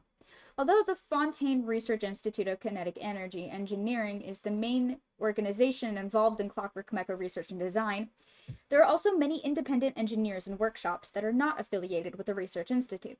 The first ever machine of this type was designed by an independent engineer to commemorate their lover and sponsor. In the end, it was acquired by the Maison Gardiennage as a tool to uphold municipal security, or as some would have it, state apparatus enforcing the monopoly on violence. The first ever machine of this type was designed by an independent engineer to commemorate their lover and sponsor. What? Dude made a robot because he was lonely, didn't he? No, it was... This is reminding me that there are two inventors that I know of in Fontaine. There's Guillotine, obviously, but there's also Coppelius, who made the mecha dancers boss. Commemorate usually means, yeah. But lover and sponsor, that wouldn't have been Guillotine. We know nothing about... The only thing we know about Guillotine is that he had a sister who died. I think this is talking about Coppelius. I think Coppelius is this other inventor. Interesting. I don't know anything about Coppelius. Alright, well...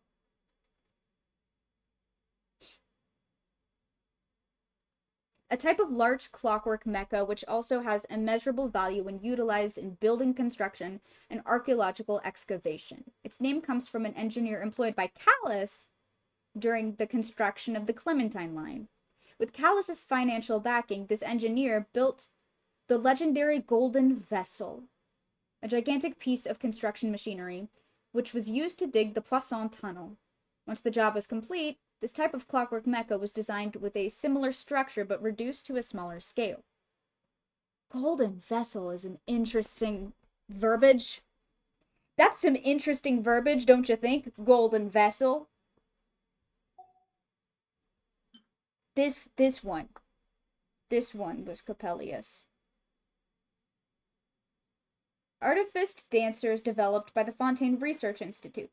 Bossuet originally intended for artifice dancers to be works of art that transcended the era of mechanical reproduction, but after Bossuet was forced to resign, the project was taken over by Maillardet, who had his own unique understanding of what he wanted to achieve. As a result, while their features were perfected during the course of its development, the artifice dancers gradually strayed from Bossuet's original vision.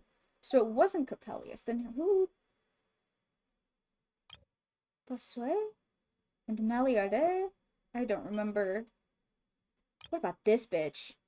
This motherfucker. Edwin Eastinghouse, I forgot about you. There's so many inventors here.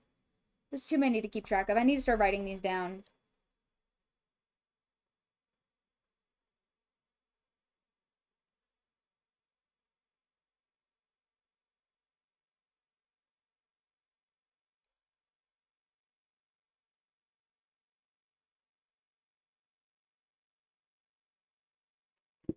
Okay. A large device designed by the late Edwin Eastinghouse. It has the ability to counteract the effects of gravity.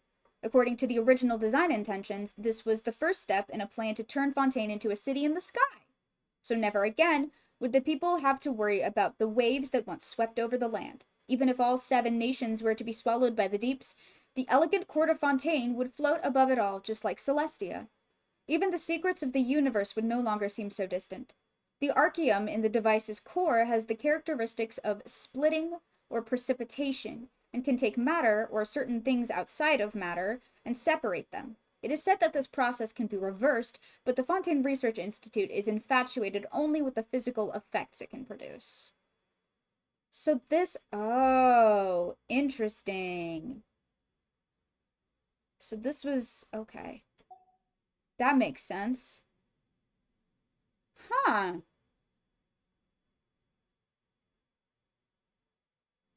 Huh. What about these guys? What about these guys? You got any lore? Oh, you do. Type of mammal that resides in the watery regions of Fontaine. It communicates with its companions through melodious sounds. Due to its density, water is a much more efficient medium of sound than air.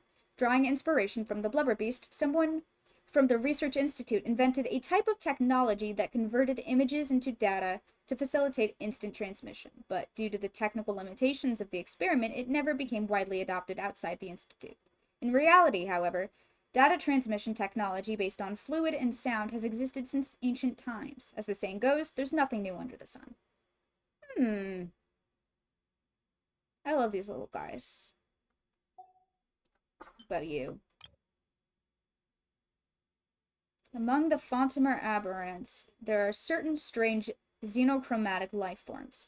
It is said that these are not actually living creatures, but rather spirits from the ocean that have neither taken physical form nor swallowed bait. They are said to bestow blessings upon those accepted by the Fontamer, as well as those that are able to control it. Of course, those that have a deeper understanding of natural philosophy would discount such groundless speculation.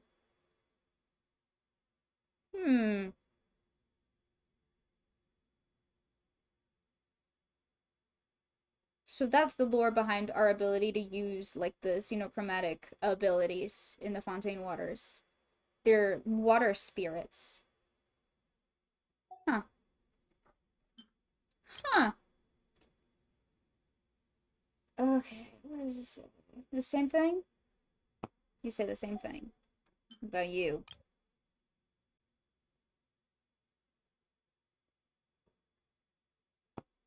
No, you're just a little guy. Are you just a little guy? Yeah. What about you? Oh. A storybook that told the tale of the trials of an armored crab searching for a suitable shell was extremely popular in Fontaine for a time. Though the story is filled with childlike wonder, the reaction after proved that, like many fairy tales, it touched adults even more deeply. What does that mean? What book about a crab? There's a book about a crab? I want to read it.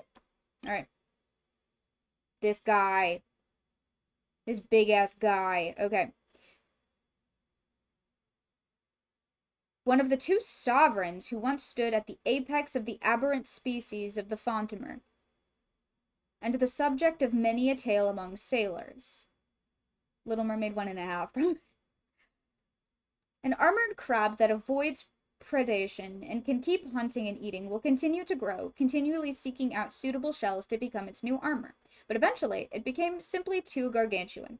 Before the first Diluvian period, a massive armored crab once attacked a ship and was finally forced back into the depths by Basil Elton, who had not yet been reinstated as a naval commander.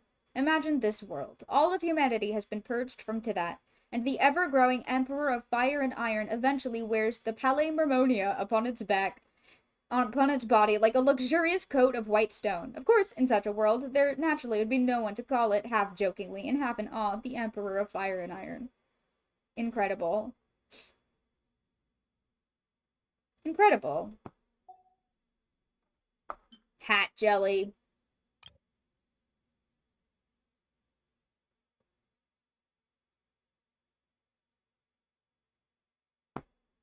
Hat jelly.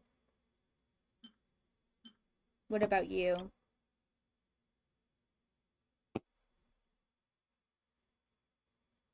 People are obsessed with these guys. Yeah, I get it.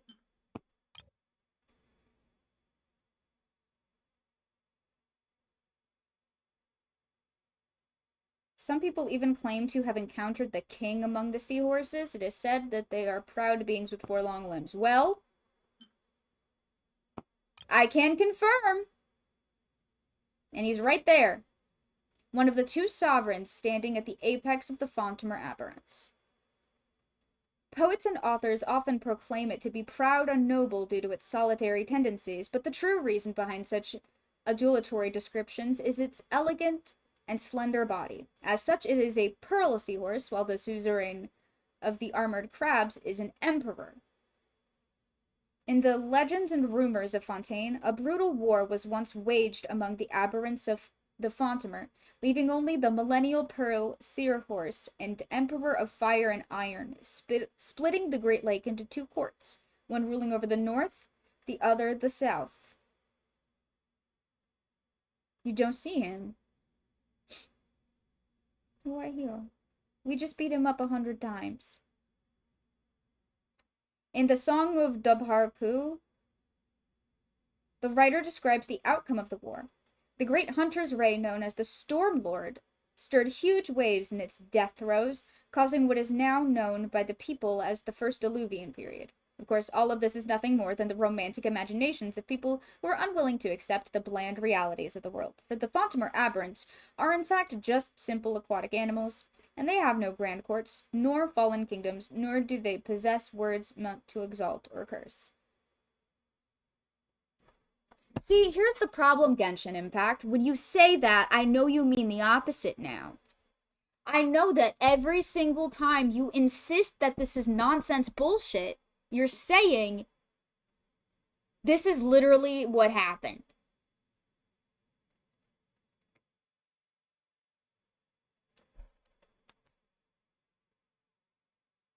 Because all you do is fucking lie to me, Genshin Impact. I hate this game.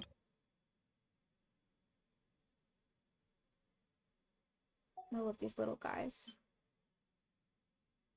I love these little guys.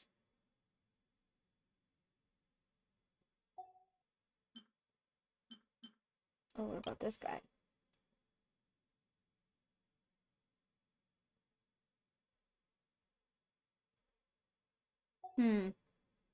Interesting. And then I think that's it, except for the golems.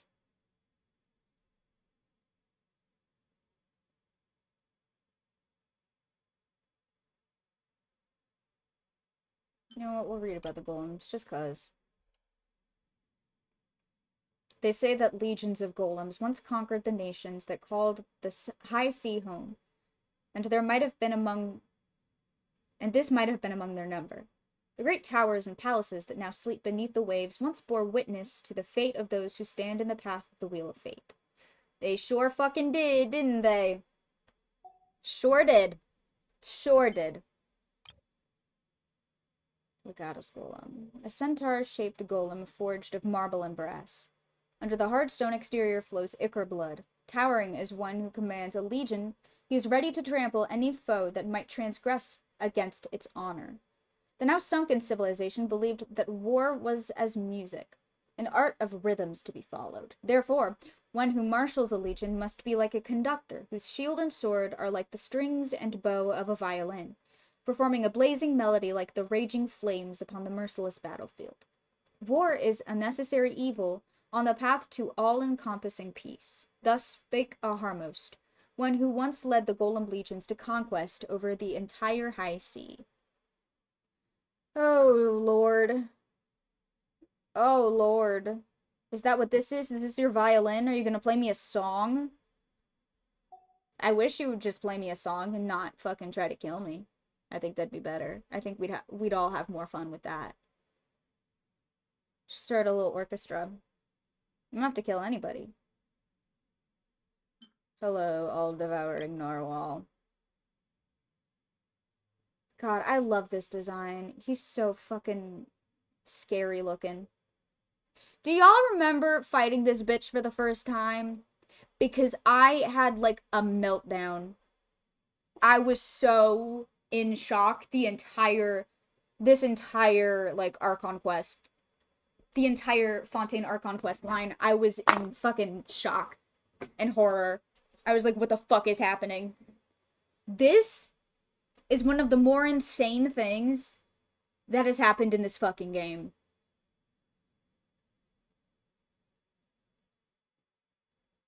This is, at least for me, when shit started to get, like, real in Genshin. A mysterious and gargantuan creature from another world. Poets often liken the starry sky to the ocean. They've seen or dreamt of countless bioluminescent plankton floating on a moonless sea, resembling a galaxy, or the moonlight ripped apart by waves on the sea's surface, like shimmering stars. In the most fantastical stories or outrageous lies, the stars found in the depths of the cosmos might be teeming with life, much like Teyvat, and the universe itself is akin to an ocean. Realistically speaking, however, if a profound universe full of life exists, why hasn't any of that life made contact with Teyvat?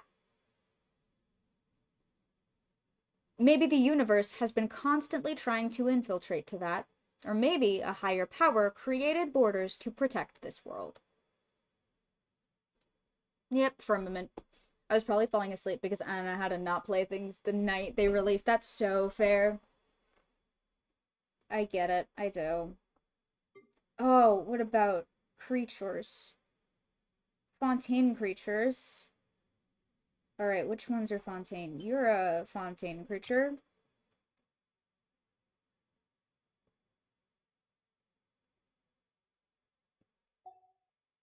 I'm just skimming for lore. Oh god. I'm skimming. Just in case.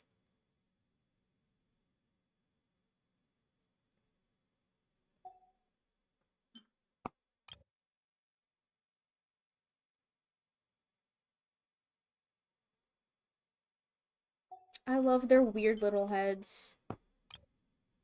I'll be shocked if I'm in bed before 4 a.m. the next update. Real.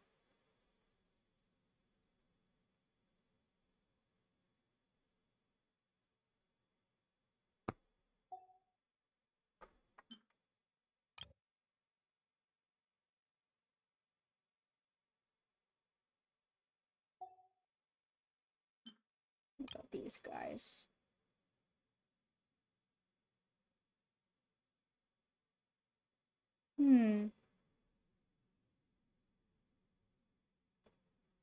A small songbird commonly found in Fontaine that sings pleasant melodies. Oh, speaking of the all-devouring narwhal fight, I mean, I don't work because of New Year's Day. Nice! I'm gonna take off the Thursday. Nice, love that. However, despite their good-natured and adorable facade, the red-crowned finches are extremely combative, sometimes actively, and rashly attacking other birds in their vicinity. But while young and bare of feathers upon their crest, these birds are confused and ignorant, hollow of any bellicosity. As such, in folklore, the feathered crests of the red-crowned finches are a sign of courage, for only finches that have grown the feathers upon their crest can be seen as warriors that dare to defy fate itself. Interesting. Write that down. Red-crowned finches symbolize the will to defy fate, the courage to defy fate. Interesting. It's said that blue-crowned finches are very sensitive to the outside world, willing to abandon their nest and flee at the slightest whiff of trouble. As such, folklore describes these timid finches as portents of disaster, for when they begin to hurriedly flee, that means ruination must not be too far behind. Interesting. Oh no. Something leaks say is happening is gonna have achievements and a lot, probably, and is my worst. Oh no. Rest in peace, Uther.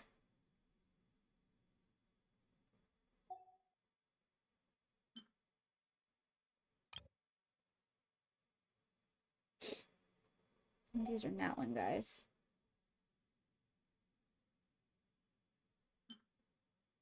Tell me about this, gentlemen.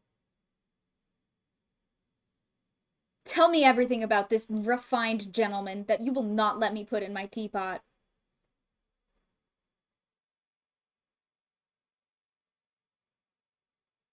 Beautiful. I love these guys. I love this little guy.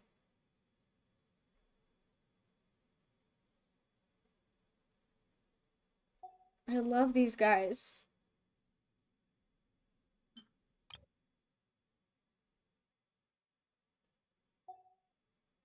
Hello, cats. Hello, guys. Amateur weasel thief. An amateur weasel thief? That's fucking funny. What? Hello, Bake Tanuki. What about you? Oh, God. I love these guys so bad.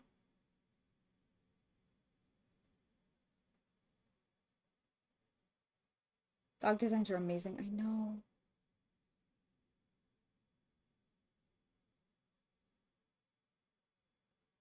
I love those little guys, those little fellas. Is there fish lore?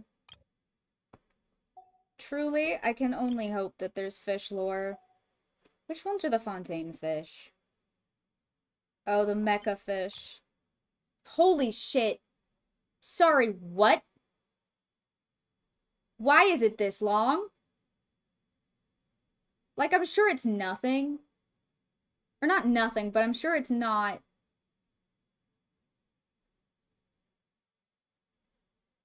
It just looks like tech bullshit.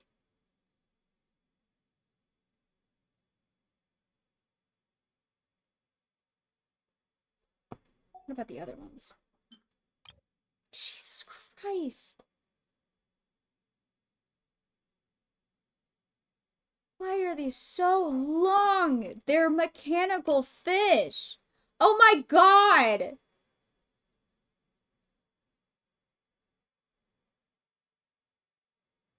What?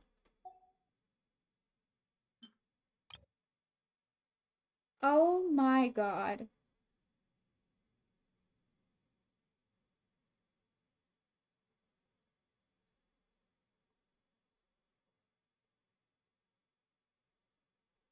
Jesus. Why?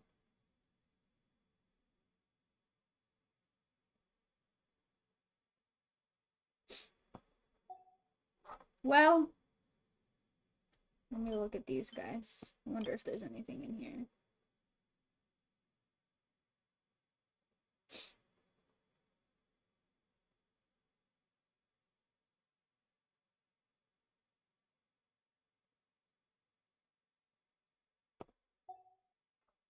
Oh, these are the ones that are fontaine fish. Comprised of flexible bones that are slender as feathers, hence why researchers propose the name heart feather bass. Interesting.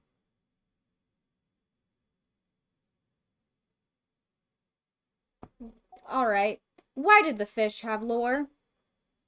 Like, I'm not shocked, but like, why do the fish have lore? Did y'all really have to write that much about the fish?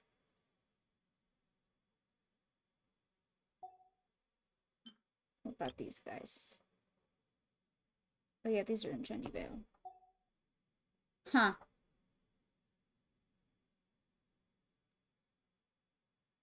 Huh.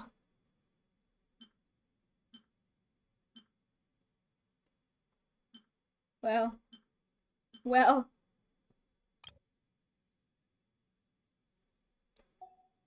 Well, my brain hurts. Why is there fish lore? Anyway, I'm like, again, I'm not shocked that there's fish lore. Why is there fish lore? Like, why is that? Okay. I'm just gonna start looking around for things to read. For Fontaine things to read. Alright? I'm trying to narrow down sources for, like, Fontaine related lore. Or, like, specifically, I really want to find stuff about Araneas and, like, the ancient, like, clans of Fontaine. Does Fontaine have a bookshop, and did you buy yes? Oh, absolutely. I have every book in the game. Oh, don't worry about that. Books is a good place to start, probably. Let me see if I remember which ones. Follow the Fated Castle was.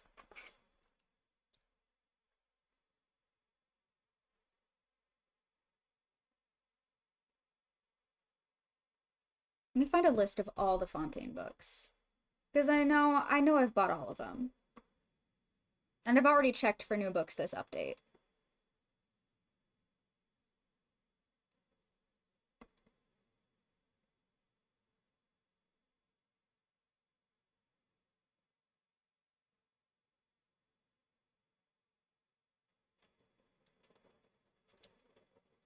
Did I ever get all of the Fables de Fontaine? I don't actually remember. I did. Okay, good.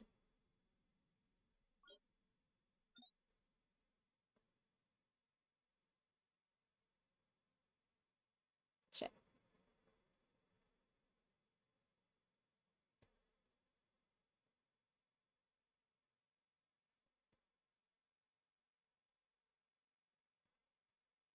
Well, I can't find a list of all the Fontaine books in particular, but...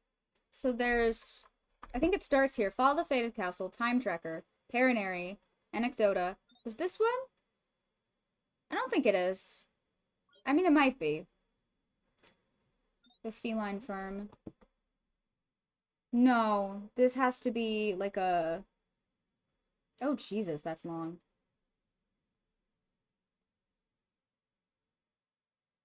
Perot. I don't remember where this was from. And then we've got...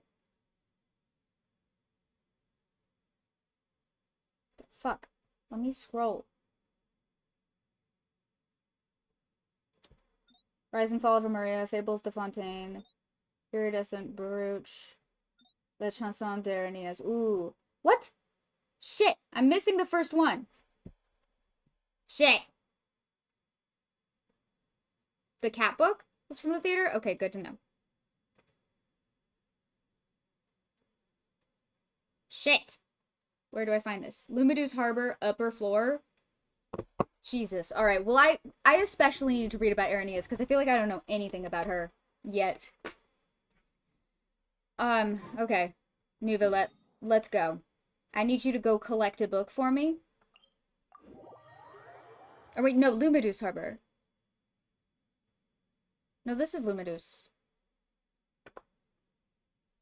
No, this is Romaritime. Lumidus.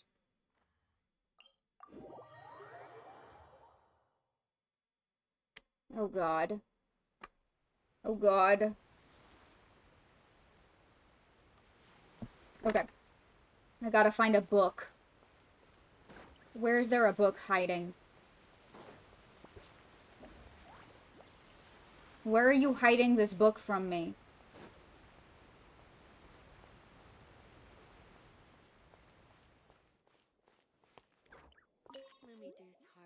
All right.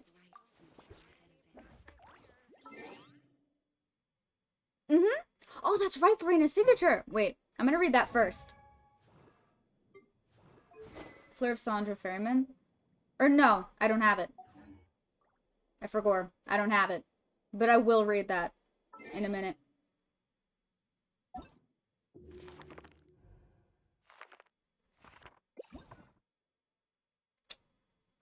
But I do remember that. We'll read Chanson d'Areneas. Imagine sitting on a bench there and the light blue justice man sits down and you just panic internally. Yeah, imagine you're just chilling at Lumidu's Harbor and the fucking Eudex, the Chief Justice of Fontaine, just sits down next to you casually and starts reading a book about... It's been a while since I read it, but I'm pretty sure the lore is quite nice. Yeah, I'm trying to do research on Areneas in particular. Imagine you're just hanging out somewhere random in Fontaine and the fucking Chief Justice just casually sits next to you. What would you even do? I'm gonna see if I can open it on my computer without my computer shitting itself. Everybody pray.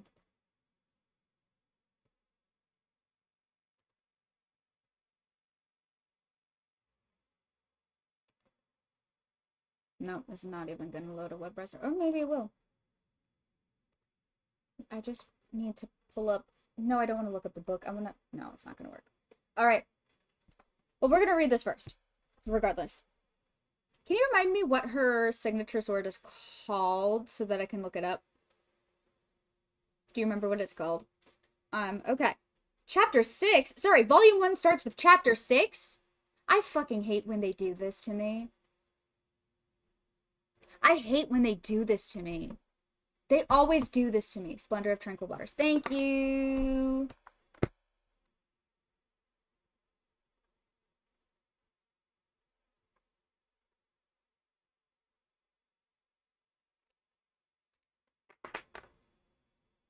Six means one in French, right? No. I wish. Alright, Chapter 6, Part 7. I'm so mad. Alright. Oh, this is a lot of words that I'm not going to be able to pronounce in it. So this will be fun to read. Alright, let's go. Chapter 6, Part 7, Volume 1 of La Chanson d'Areneas.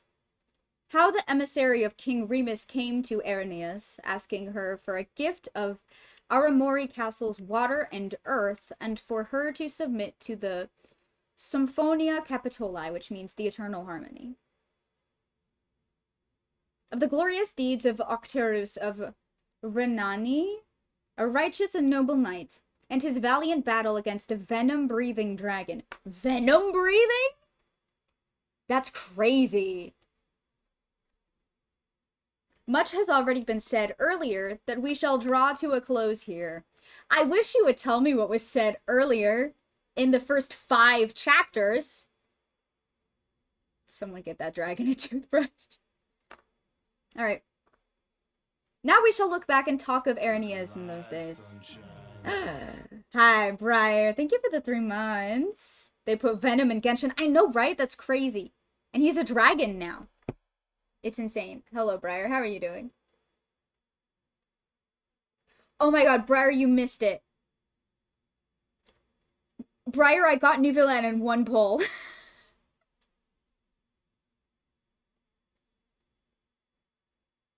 Still suffering at work? No, I'm sorry. Briar, I got neuvillette in exactly 1 fucking pull. I sent you my luck. Yeah, and it worked. Thank you. Oh my god, that's the wildest thing that's ever happened to me. I will never recover from that. That was insane. Okay. At the time, Areneas had just defeated the princes of Beluaqua, Atribati, and Uiromandui? Sure, and accepted their allegiance. And so the residents of those lands knew of the kindness of the Mistress of Many Waters, submitting to her rule with sincerity. Have you ever gotten a 2 5-star 10 pull, Frankie? No. Not even a little bit. Go for his weapon? I tried and it did not work. Even a little bit. But that's okay. I'm not gonna push it anymore. Then you know what? They let me get neuvillette in exactly 1 pull. I did a 10 pull and he was the first thing that happened. And it was crazy. I've never gotten a 2 5-star pull, but that's because I pull every time I have 100. Yep, fair. So fair. So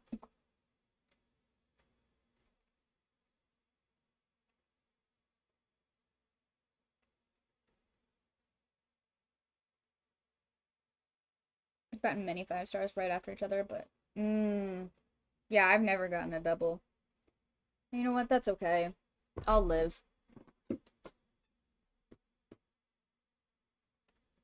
Let me see. I'm so itchy. I love being a bitch that has, like, severe eczema, because the winter is always super fun for me. Turn my humidifier up. Okay. I saw a video earlier of someone doing 1 10 pull for Nuvi and getting him 3 times. So far, Hoyo games are the only gachas I haven't gotten any doubles. Damn. Okay. Aranias.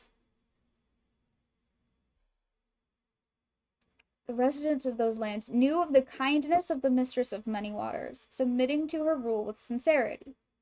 To celebrate that fealty and wisdom, 8 days of feasting were ordered in Aramori Castle, with all to be treated as honored guests. On that day, a musician arrived, an emissary dispatched by King Remus of Capitoli, claiming to have a message to deliver. He came with no attendants or guards, just a single horse, and a golden-tipped fascius? A what is that? What is that?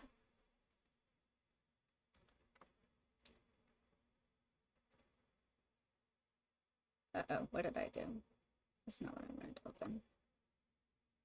For him starting to think you're like a long-lost sibling or something. The number of problems we share. Yeah. I mean, yeah.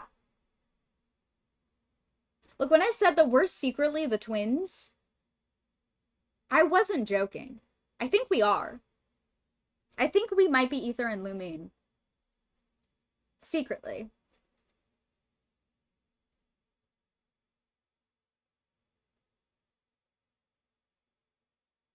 Oh, a bundle of wooden rods. That was a symbol of authority and power originating in ancient Rome. Interesting. Golden-tipped fasces.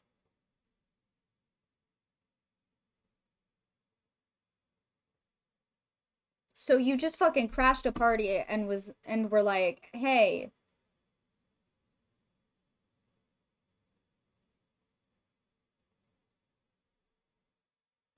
I don't actually know. I might. I don't think I do. But at this point, I wouldn't be surprised to find out that I do. Okay, let me see. Where was I? Everyone present was deeply displeased, but the emissary was permitted to speak out of respect for Aranias, the beloved leader of the knights. On seeing Aranias, the emissary first wished her well and performed a formal bow before explaining his intent. Wu has some major performance issues. Damn. Okay. I represent the most honorable and greatest King Remus, Emperor of all, and send my regards to your court. May your anger never destroy your powers of reasoning. King Remus asks of you 2 gifts as legitimate tribute. The first is water, for the purest of waters can wash away all sins. The second is earth, for dense earth can resist the erosion that looms. King Remus expects you and your people to honor his wishes. Should you dare resist, death shall be sure to follow. The emissary's message sent Sir Guillaume of Gaon into a rage, and he drew the sacred blade Narbonne from its scabbard. Cease, you braggart! To make such threats on this occasion is an insult to every knight here. Damn, so true. And if you mean to threaten my sworn liege, there is no need for me to hold back. I shall have your head, sir, in a single stroke. Many of the brave knights drew their swords, including Knight Blancandrin and his compatriot Knight Marsil. But the wise knight Irenaeus gave an order to the knights present. The emissary from Capitolani was not to be harmed. Please, tell King Remus, great emissary, that in this whole world... I've been really trying, baby, trying to hold back this feeling for so long. And if you feel like I feel, baby, then come on. Oh! Yeah. And you know what? I get it. No, you're right for that. No, you're right for that. Okay. God damn.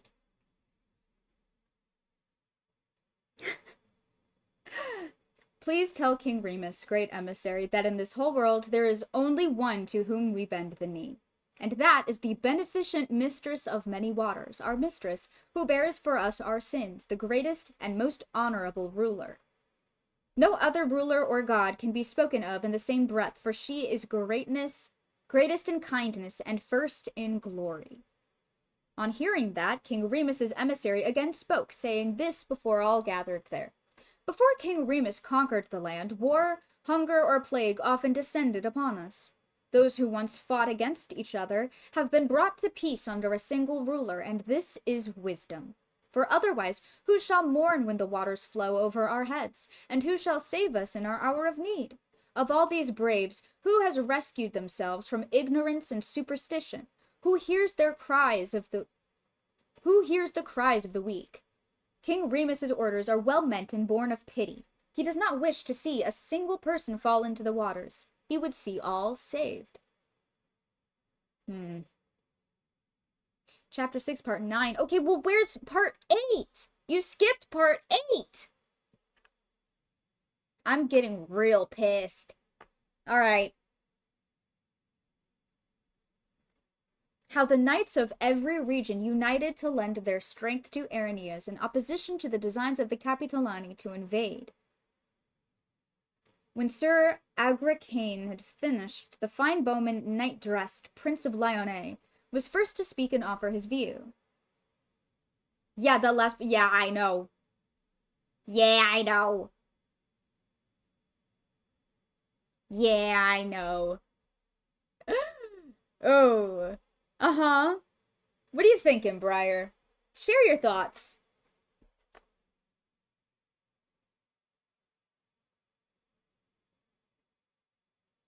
Because I'm also thinking. My thoughts aren't, like, cooperating right now or becoming, like, coherent in any way. Yet. But my brain did start spiraling.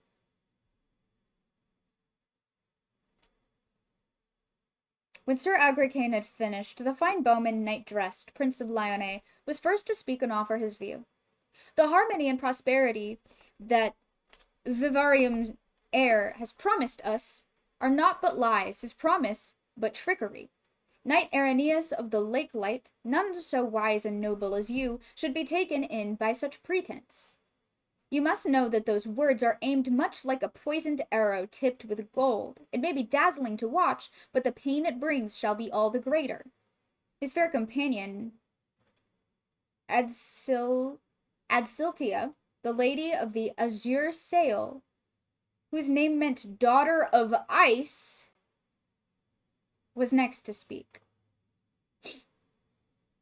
Vivarium's heir is the least trustworthy of traitors. That he would have such harmonious congress with Boethius is completely bewildering. Knight Irenaeus of the Lake Light, no matter what reason he offers, we cannot let the Capitolani harm all we know to be good. Please, make up your mind as soon as you are able, and do battle with the court of the Capitolani. For there shall be no salvation for our souls should you bend the knee. Let the evil disappear like dew in the sun. Oath-breakers and the unjust will be driven from the world. And in this way, songs will be sung of your wisdom, for those who seek to exact the debt of bloodshed will be remembered by those in misery. parallel between Remus and the primordial one there. Not one soul would fall to the sea, or however they phrased it. Yeah. King Remus's orders are well meant and born of pity. He does not wish to see a single person fall into the waters. He would see all saved. Oh no, yep. I'm on the same page. 100%.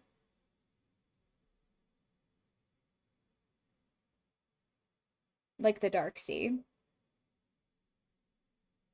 Like the Dark Sea. Like the Dark Sea, yeah.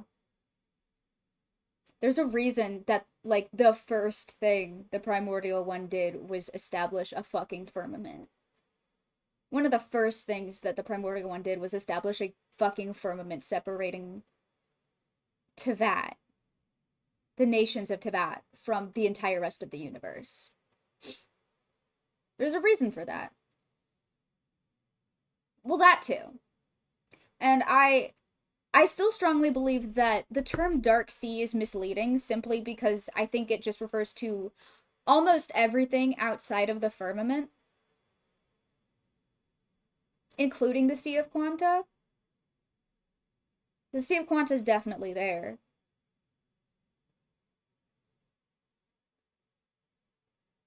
Specifically, what made me think of the Dark Sea was earlier I was doing research on the Seelie, and I was reminded that it is most likely that all of the ancient Seelie kingdoms and palaces are in the Dark Sea.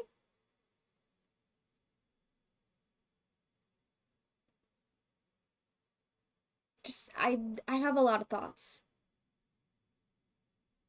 Their palaces, yeah. Also, I found an interesting parallel, and I'm gonna mention the desert this one time.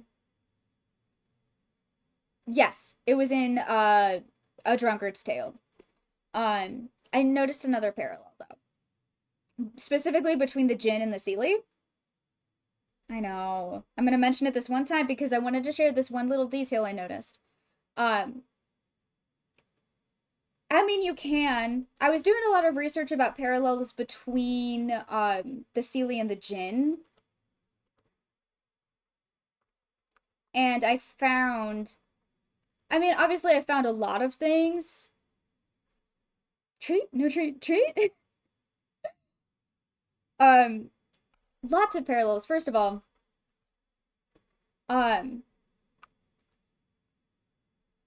the Jinn being the envoys of King Deshret, the Seelie being the envoys of the gods, messengers of the gods. Also, the story about the Seelie's fall from Record of Draeun, where it says that the Seelie ancestor and the traveler from afar were married at the Lunar Palace. Lunar Palace was a name that was interesting to me, specifically because the city Aikanum, which was the city of the Jinn created by Nabu Malikata, is also known as the city of the Moon Maiden. Moon cities. Which reminded me also of the name Mondstadt. Because if I'm not mistaken, the word moon has something to do with the name Mondstadt. I don't remember exactly what it translates to.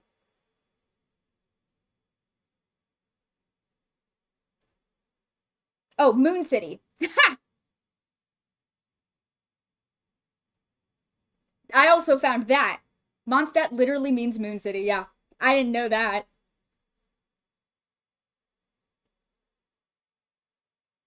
Yeah, literally, it does, very much so. But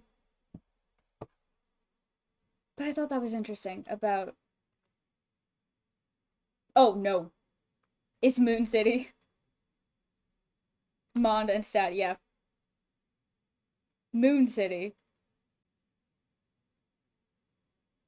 Isn't that interesting? Named Moon City, apparently has the gateway to Celestia. Mondstadt is so sus. Oh yeah. Moon City makes me think Lunar Palace.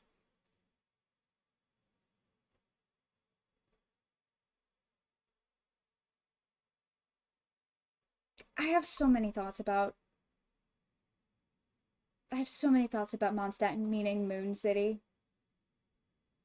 but I don't know how to, like, explain any of them, and I don't know, I truly, I don't know. I have to take my necklace off, my neck itches. Huh. I got so many thoughts about connections between Istaroth and the Seelie. I mean, the Seelie were literally guides and messengers for humanity, and Istaroth seems to be very much a guide figure. I have a theory that I have little to no proof for, that how many moon cities do we have right now? Well, we have Icannum, and we have Mondstadt. I don't know if there are others. My spaghetti theory is that the 3 moons and the 1 sun were the 4 shades.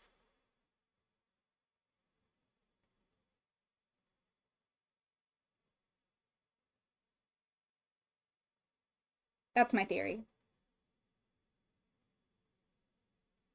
Yeah. Because it was the solar chariot that fell and created the chasm. It was the solar chariot that broke in 2. Do we think Renova is the sun? I don't know. My spaghetti theory is angel hair spaghetti is the worst sauce transferring pasta. Yes. No, you're correct. Oh, you're absolutely right about that. I don't actually know. But that is extremely fascinating to me, because that implies that Nabu Malikata was a shade. And I think I know which one she was. And that's the worst part. I think I know exactly which shade Nabu Malikata was.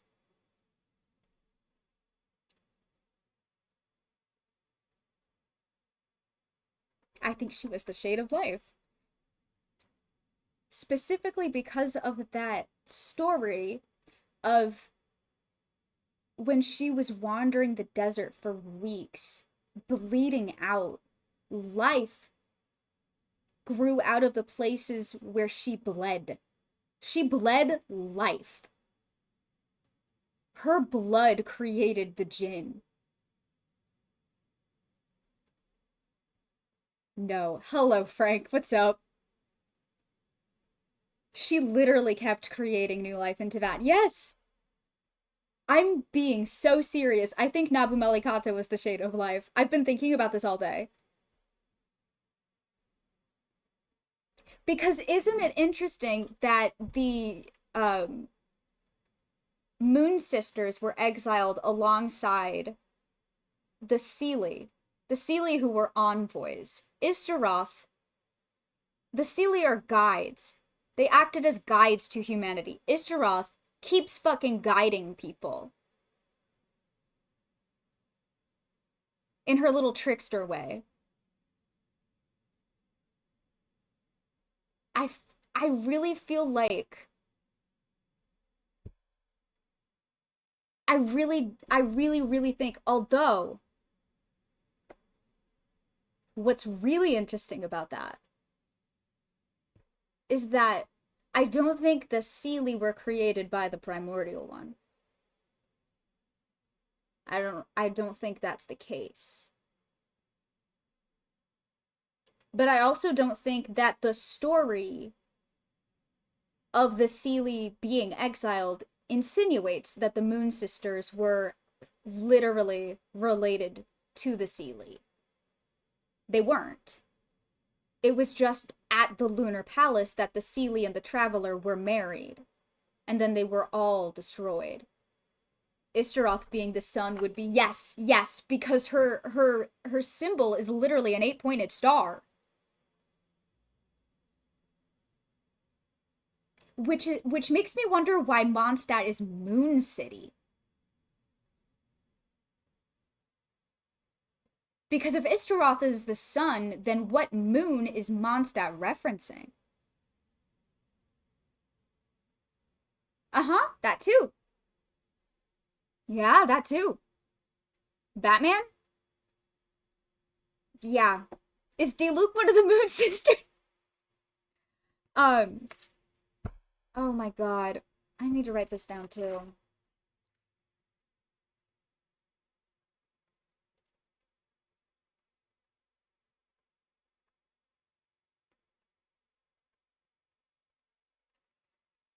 I just,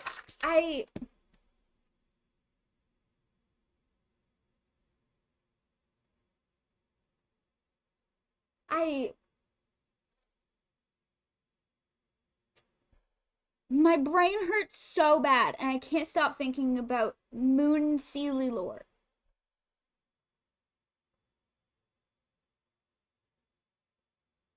What I keep thinking about, more than that, is another parallel. In that King Deshret, the Jinn, eventually, after the death of Nabu Malikata, the Jinn acted as, the envoys to King Deshret. Deshret didn't create the Jinn, but they served as his envoys, which I think parallels to the fact that the Primordial One, which would include its shining shades, didn't create the Sealies. The Sealies were there, and after perhaps the death of whoever actually created them, they started serving the Primordial One. And I have thoughts about who it was that originally created them and died. Fucking Osril. Had another thought? Do share.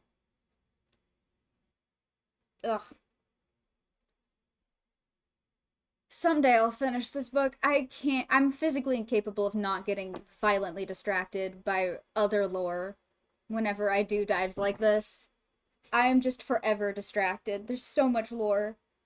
Do we think that one moon still being in the sky shattered means something? Huh. I mean, there is lore to be found. I forget where.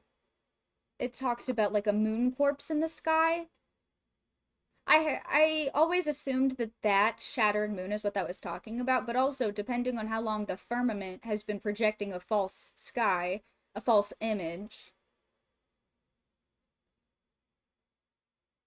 I want to know how long that false image has been projected. I've still been thinking the Sustainer is one of the... Oh, absolutely! Oh, absolutely she is! She has to be. It wouldn't make sense if she wasn't. In my opinion. She's gotta be. In which case, I do think the shattered moon in the sky means something, and it's... There's lore that says that 2 moon sisters are dead, and that at least one of their corpses remains in the sky. Yes. Well...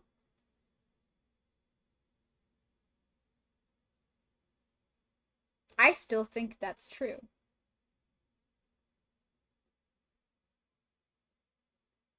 In a real fucked up way, I just had a thought. Remember when we realized that Boethius was no longer Boethius in the Remuria quests, and he was just being used as a vessel by Phobos? I think I understand what Sustainer of Heavenly Principles means now. Irminsul puppeting the dead body of a shape, the Sustainer of the Heavenly Principles, literally, in which it is her body that is sustaining the Heavenly Principles. The Heavenly Principles is using her to enact its will. Boethius was possessed. Boethius was long gone. That person we met in Remuria was no longer Boethius. He was long gone. It was Phobos possessing his body. I think there's 2 dead moon sisters. Nabu Malikata and the Sustainer of Heavenly Principles. It's implied that the corpse is I don't think that's true, though. Simply because I don't think that the image of the sky that we can see is... I mean, clearly the image we can see of the sky isn't the true sky. We saw the moon corpse beyond the sky. Something false is being projected. I also have a lot of reason to believe that the image we see of Celestia hovering over that one spot in Chen Yu Vale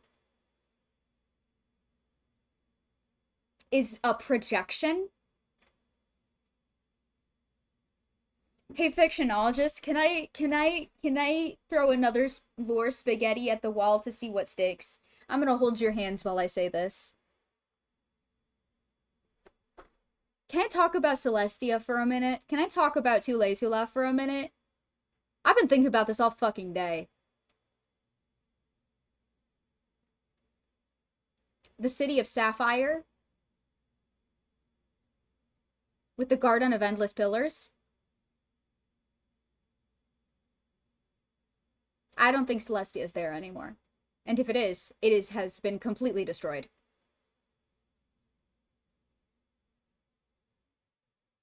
Because literally every single aspect of Tula's history in some way parallels something we know about the history of the Primordial One, the Shades, the Second Who Came, the Third Descender, all kinds of shit.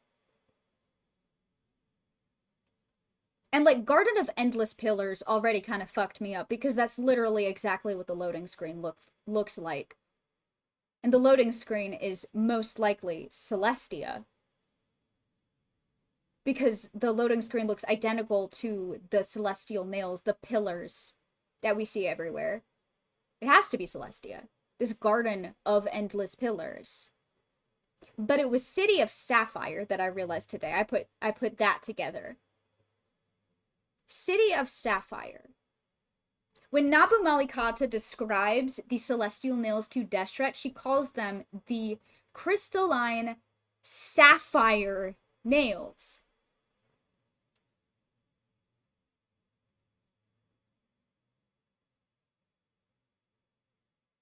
Crystalline sapphire.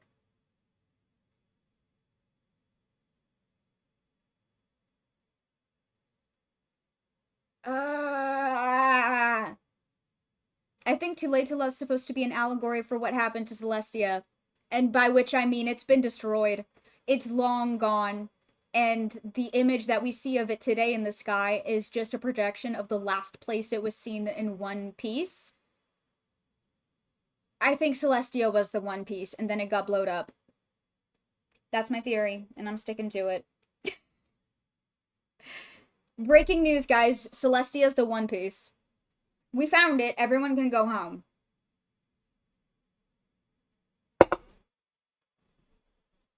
I think it was destroyed.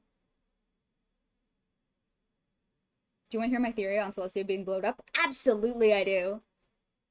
I would love to. I would love to.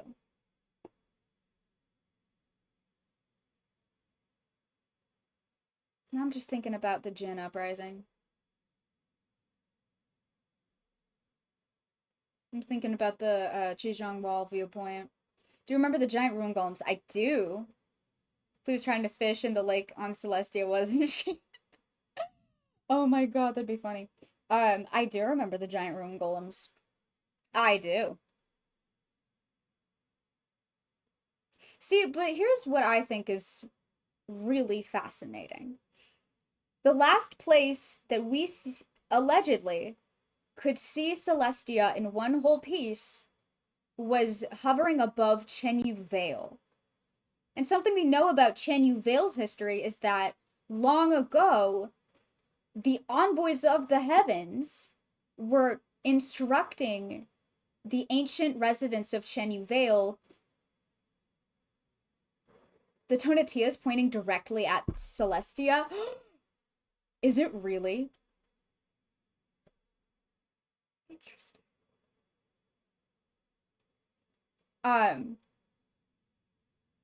But the, yeah, I'm thinking about that real hard.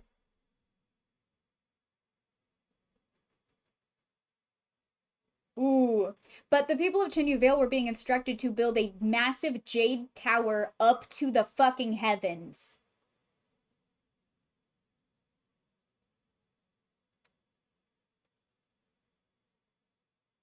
And that's the last place that we can see Celestia, is the place where people were trying to build a big-ass jade tower up to Celestia.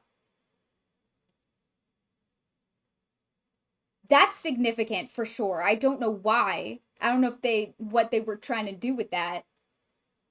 What they could have done if they made it.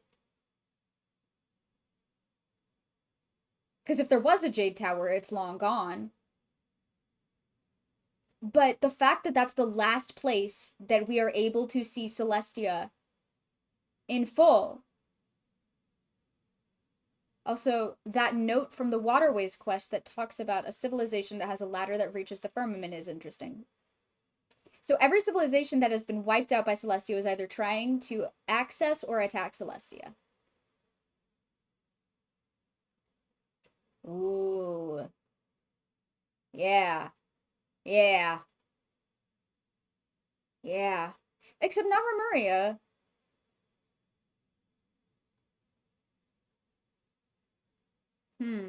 I mean, civilization that has a ladder that reaches the firmament. I wonder if that's talking about the tower. The Jade Tower in Genuine. I would love to know something about Remuria. Oh, you know me, Briar. I always love to know things about Remuria. Please tell me something about Remuria.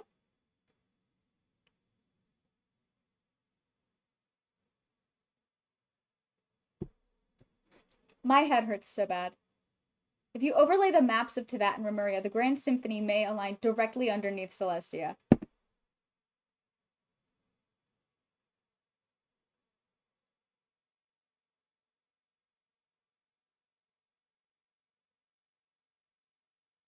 Implying that Capitolum was underneath Chen Yu Vale?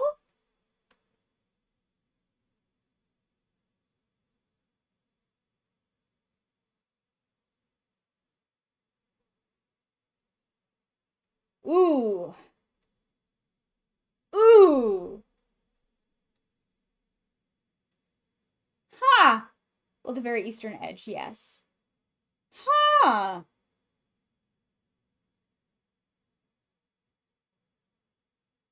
Interesting. I wonder why that is. Oh. It's either that way or it's underneath that water-flooded tower in Fontaine. Yeah. Fuck.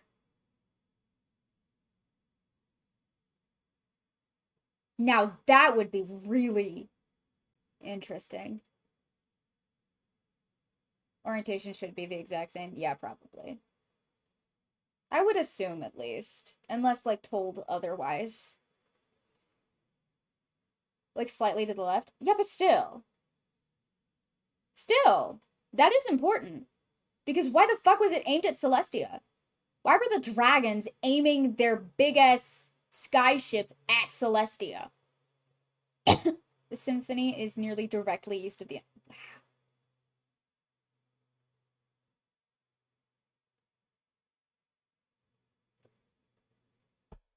Fuck. Well, the dragons were in a war, yeah.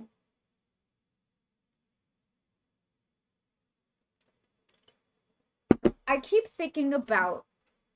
Okay, here's what I keep thinking about, okay? I mean, I keep thinking about a lot of things, but this is one of the many things that I keep thinking about. I keep thinking about Istaroth and Wahakla or the Dragon Sage. And I keep thinking about how the Dragon Sage told us about his ability to wear different souls as masks, and that's how he's disguised himself throughout time. An ability that I do very much think Istaroth shares.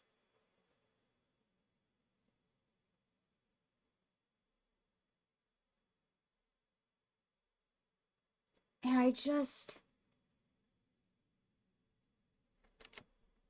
I wonder about the history of a lot of these destroyed civilizations and, like, how they reached these conclusions. Because the fact that all of them tried to either access or attack Celestia,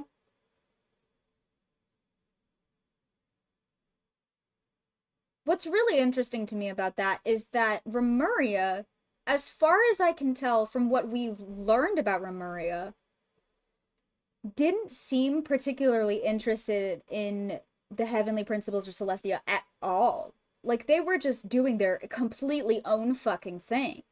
So if Celestia was over them, arrogation of man, yes, absolutely. But, like,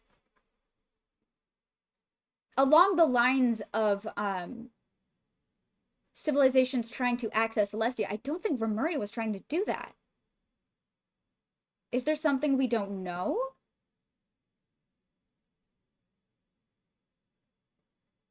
Huh.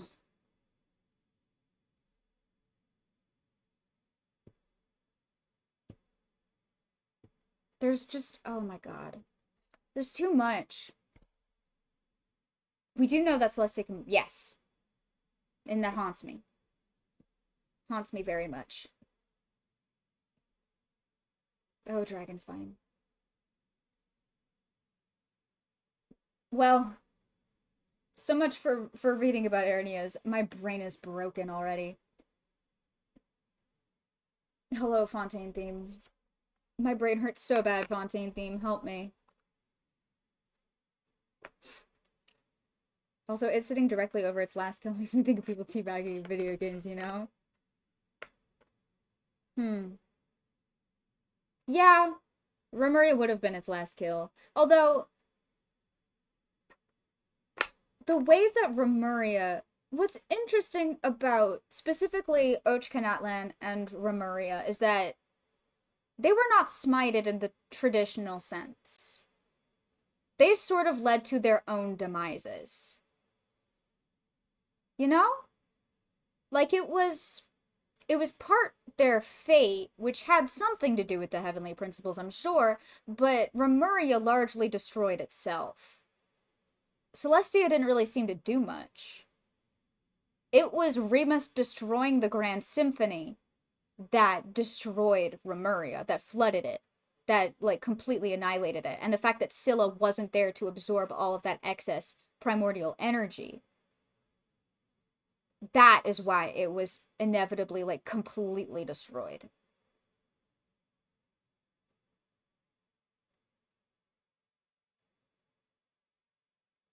So I'm wondering, how much does Celestia actually have to do directly? How much has Celestia actively, directly played a role in the destruction of many of these civilizations, aside from the original destroyed civilization?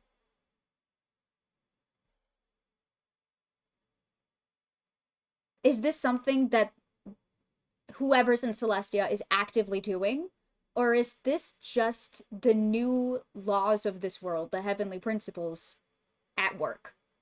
Yes. Oh, absolutely.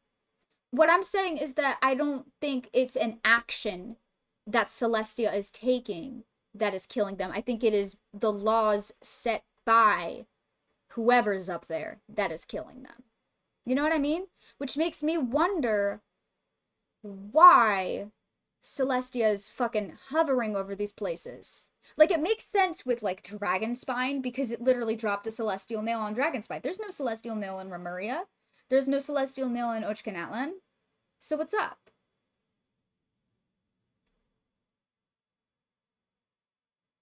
The way that heavenly principles are described, though, in my opinion, makes it sound more like universal laws than, like, a thing. Like, I'm sure there is a thing, and it has something to do with, maybe they were preparing to drop one in Remuria. I don't know. There was... The other thing about the nails is that they do, while they do cause a lot of damage, they ultimately serve a very important purpose, and that purpose is suppressing the abyss. Like, that's why Nabu Malikata was able to summon a nail on herself. She used abyssal power, and one dropped on her.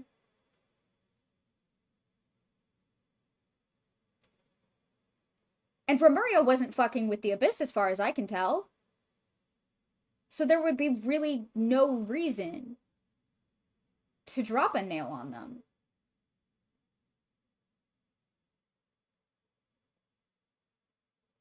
I wonder.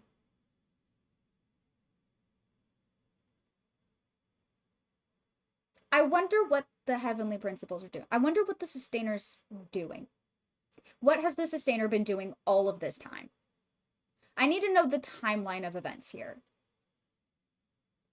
Cletus lodged one when trying to bury her. I wonder a lot of things.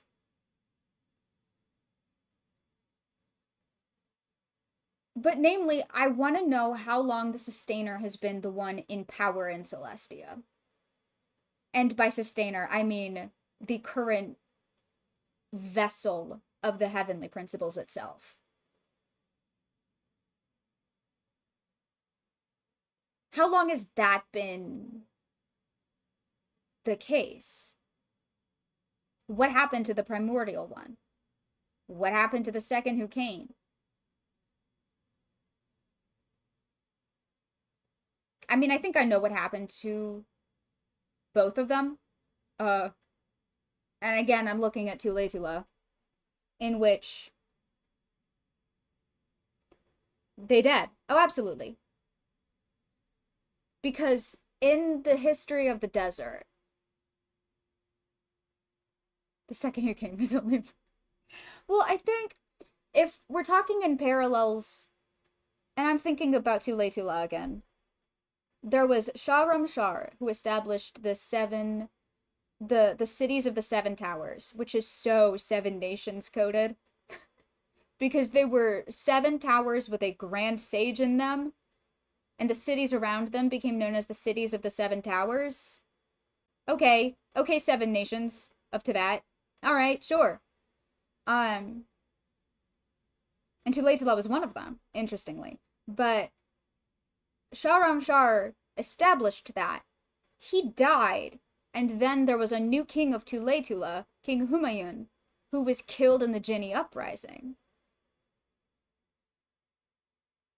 So both the original guy who established this order died, and then his successor also died.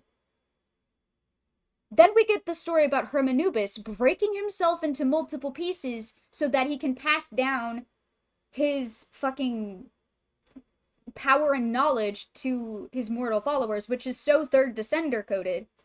Do we think it's possible that the Third Descender becoming the Gnosis had nothing to do with the Primordial One or the second who came?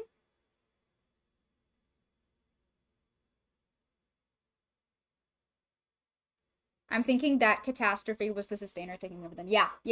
Oh, absolutely. And I want to know, how long ago was that catastrophe?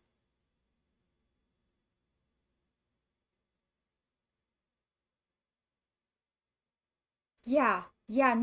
How long ago was the catastrophe that led to... Well, but actually, hey, actually, we could probably figure this out.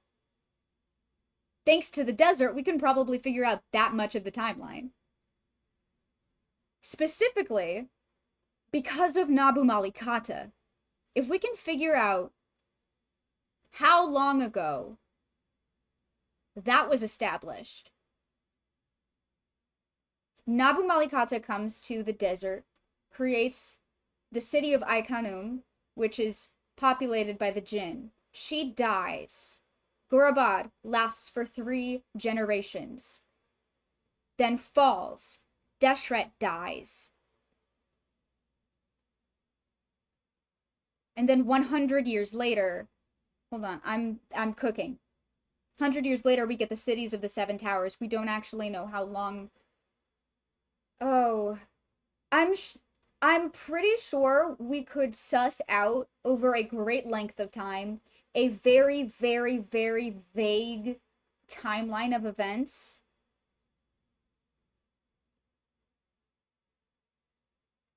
But it's impossible to say, like, specific dates.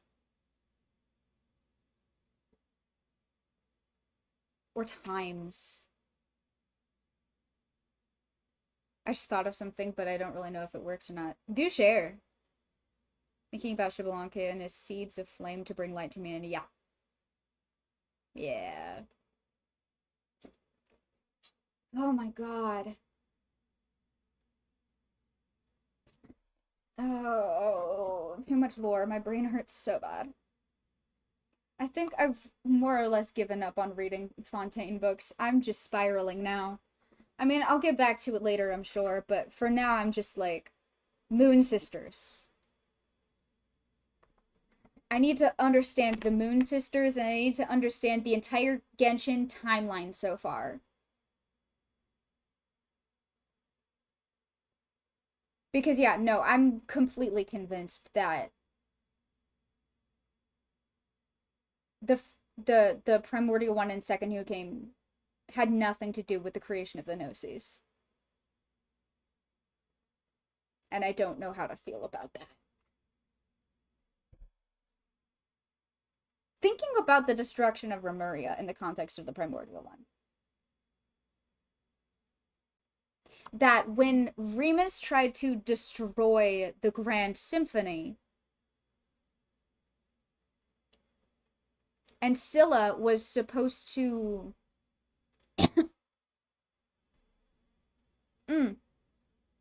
Deshret, Nabu Malikatsa, and Ruka Devata were parallels in the Moon Sisters. You know what's interesting about that? I think you're on the right track, but not exactly. Simply because I do think Malikata was one of the Moon Sisters. But what is interesting about that is that Deshret is referred to as the sun, Nabu Malikata is the moon, and Ruka Devata is like the earth, or life, or like, I forget what it is. There's like a very specific reference in an artifact somewhere that talks about that. Ruka Devata is the forest, yeah. She has a lot of associations with life, though. Which is interesting, given that which can stand in for life or the earth. Yes, exactly. So, Nihida and Ruka Devata are kind of like the same person, right? Basically, kind of, it's too complicated, but like, just to keep it simple, I do tend to think of them as the same person. I will tell you what I think Deshret, Nabu Malikata, and Ruka Devata are supposed to parallel, though. Both branches picked from the same tree, exactly. I think Deshret is the primordial one. Although, no, it's not quite those, the eternal companion gods, but it's Deshret, Apep, and Malikata. Because we also know that Apep and Deshret had some sort of vague allyship happening. Deshret represents the primordial one. Apep represents King Nibelung, the king of the dragon sovereigns. But there's a third figure we don't know about yet. And that is represented by Nabu Malikata. Because I always think back to when Nihida called herself the moon during the Sub-Zero's festival. Like, what was that supposed to mean, Nihida? Yeah. I don't know.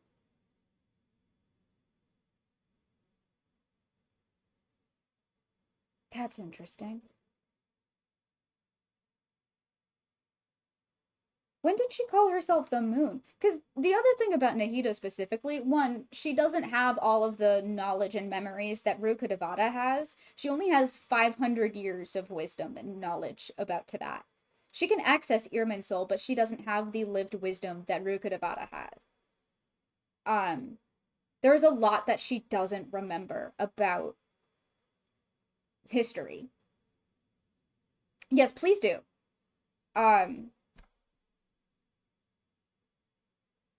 It's during the first time we meet her? One could argue she has less than 500 years since she was locked up. That's fair. Although, wasn't she, like, connected to the Akasha? Or something?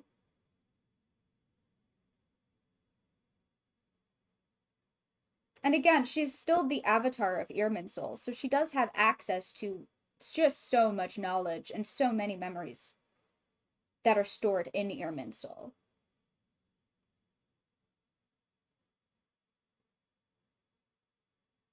But yeah, there's a lot, in any case, there's a lot that, Nahida doesn't know, or couldn't know, simply due to circumstances.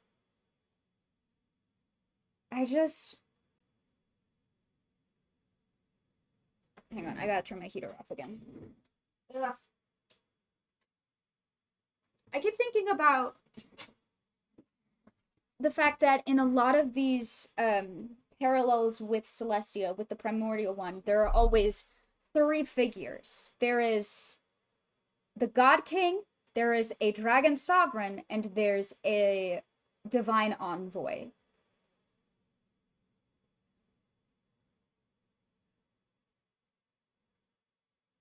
Like in Remuria, we have King Remus, the God King. We have Scylla, the Prince of Bishops, and we have Sibylla, the divine envoy, who becomes the Grand Symphony. In the desert, we have King Deshret, the God King. We have Apep, the Dendro Dragon Sovereign. And we have Nabu Malikata, one of the 3 Moon Sisters, who has a deep connection to the Seelie and acts as a guide to King Deshret. And creates the Jinn, who are the envoys of Deshret later on. There are always 3 figures in this story, but in the story of the primordial one so far, we only know of 2 of them. The primordial one and the King Nibelung, the king of the dragons. Where's the 3rd?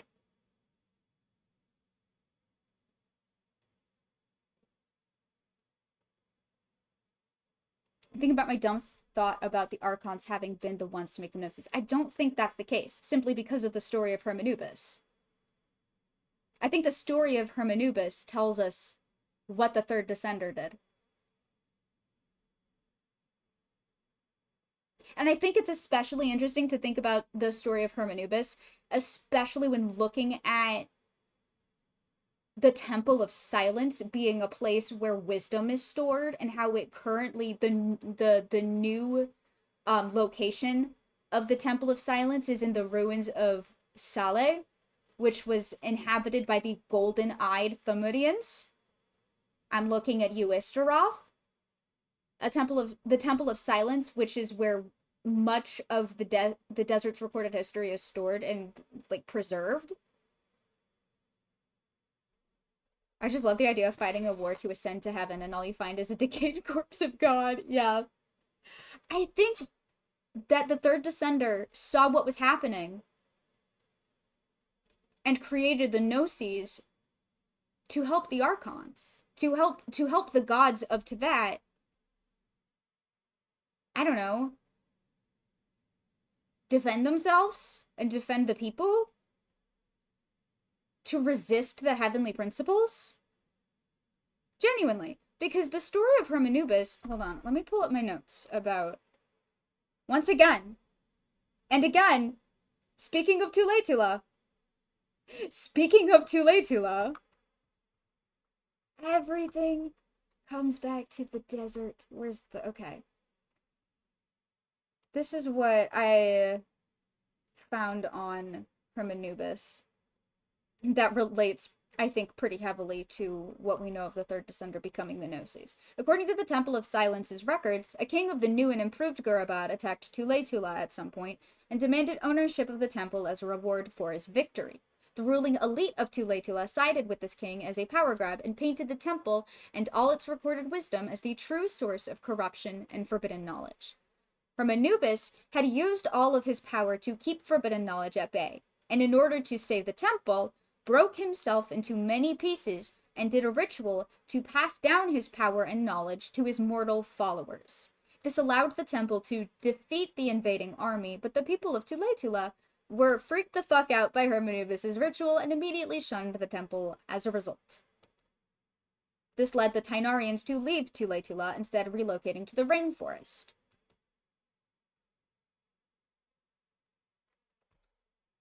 I think the 3rd Descender willingly became the Gnosis to save the people of Teyvat. Paimon says, if we're lab rats, then what are you? Nahida, you've never told us anything about yourself. Nahida replies, I guess I'm the moon. Oh, I know what she means. Oh, I think I know what she means. Oh, wait, no, I think I know what she means. Illusions and lies. I don't think that's what it is. I think she means she's our guide. Because she does kind of act as like a very vague, wildly unhelpful guide that entire quest. Think about the Seelies. Or the way that Nabu Malikata sacrificed herself to guide Deshret to the Celestial Nail that could help him discover hidden knowledge. She's the moon. She's our guide. Nita, that's very clever. Oh, that's what she means. I'm 90% sure that that's what she meant. Which also kind of fits in with illusions and lies, especially I'm looking at Istaroth when I say that, because Istaroth, you trickster motherfucker. And every bitch that is associated with you is such a trickster motherfucker, and I'm looking at Venti and Yaimiko when I say that. Looking at all these bitches. Yeah, no. Oh, that's so interesting.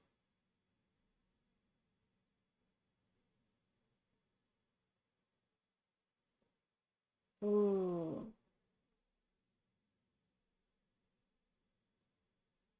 I keep thinking about the Temple of Silence, though. Because what it's doing, acting as like a library of like as much preserved and recorded history as possible, feels very adjacent to what... It was also during a one-day samsara, which has interesting implications. Yes. Yes. I think her calling herself the moon was like a twofold clue of that she was our guide. She also wasn't physically there. And while she was an illusion and a lie, and that she wasn't actually there, the whole thing was an illusion and a lie.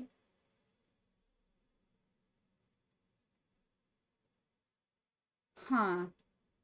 God damn it, Sumeru. Why do you have everything? Why is it always Sumeru? Why is it always Sumeru? Every time. This shit's exhausting. I was so convinced I would be able to stay on topic with Fontaine today. I don't think I'm ever leaving the desert, guys. I don't think I'm ever leaving the desert.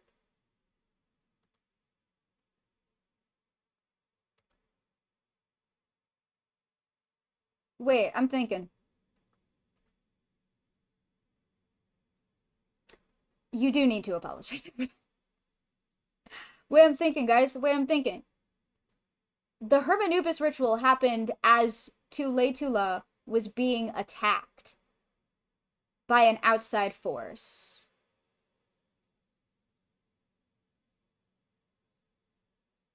Was that the second who came? Ooh. I wonder if that's the word the second who came.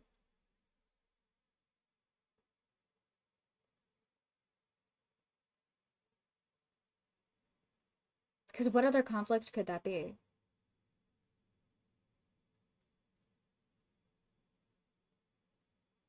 Interesting. Although, it was the king of Gurabad, or the new and improved Gurabad.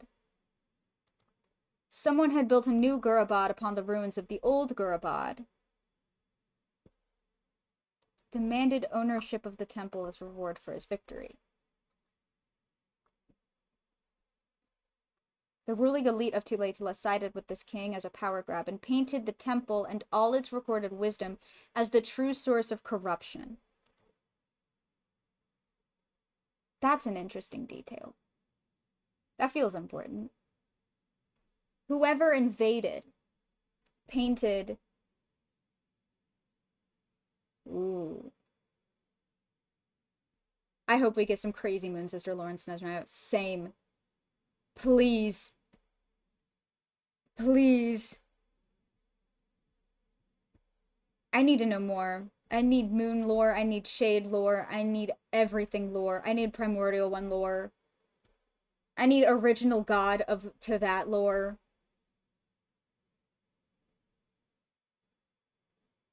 Because that's who I think this missing third individual in the story is. I hope we get ice puzzles that I can Oonga Boonga smack and solve with Eula. I hope so too.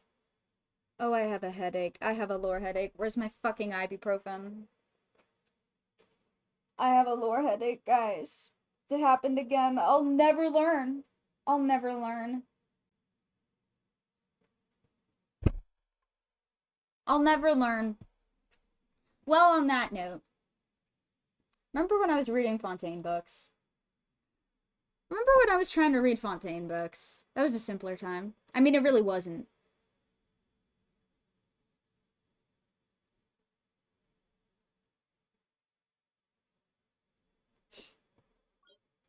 This was wishful thinking that I could move on from the desert so quickly.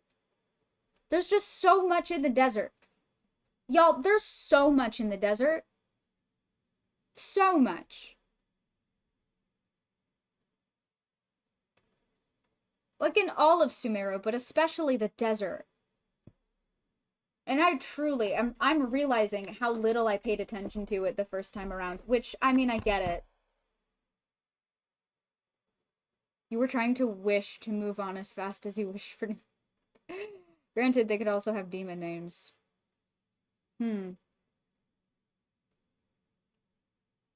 Something I find really interesting is that the Moon Sisters have music/poetry names rather than the typical demon names. I don't think that's their real names, I'm gonna be honest. I think those are just placeholder names. I think that's along the lines of like a fictionalization, because we get the music names from Heart's Desire, yes? A story of like a antique shop that exists outside of time and space, with a fox-eyed shopkeep with slender lines for pupils. I don't think any of that is meant to be taken literally. I do not think that those are their literal names. I don't think we know.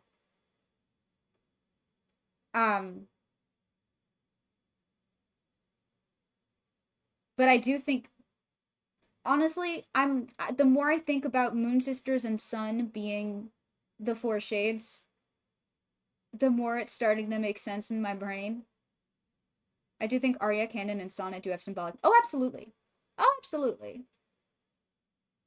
Hang on, I need a refresher on music terminology. Yes. I think those names are significant. I don't think they're literal.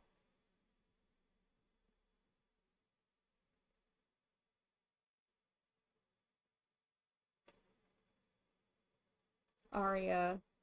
An accompanied elaborate melody, sung by a single voice. What does Arya mean biblically? Lion of God.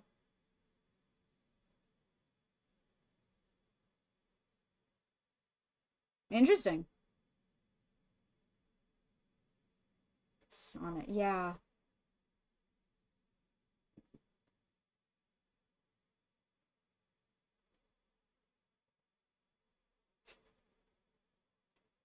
Aslan.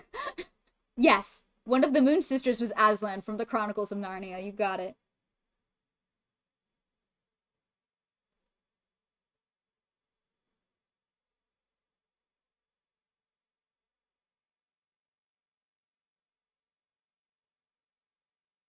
So, Arya being a solo voice, Canon being a melody played or sung by multiple voices, and Sonnet being a fucking poem. Layered and harmonious musical effect. Interesting.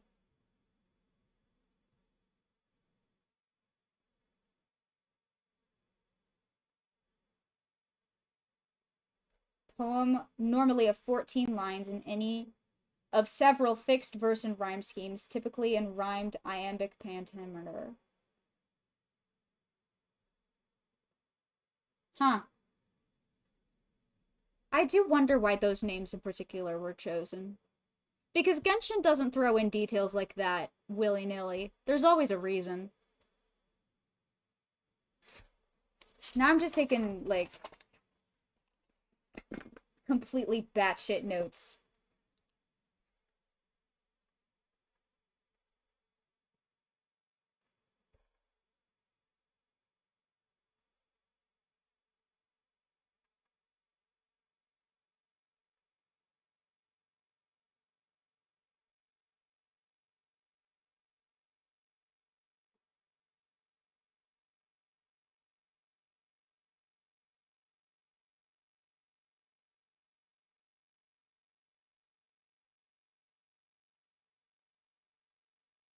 Oh god, okay. Hold on, I'm writing down definitions.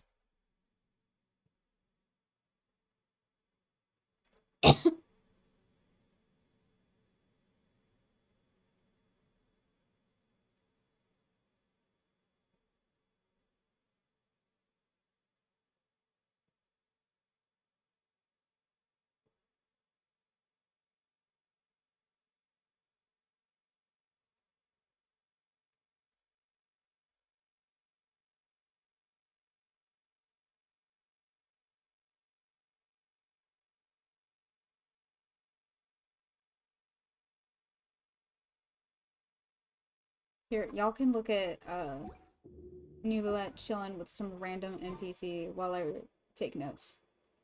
Look at him. Enjoy. Enjoy looking at Neuvillette.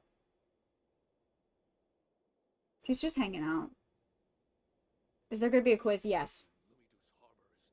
Yes, there is. There aren't any prospects here. Lumiduce Harbor has a bright future ahead of it.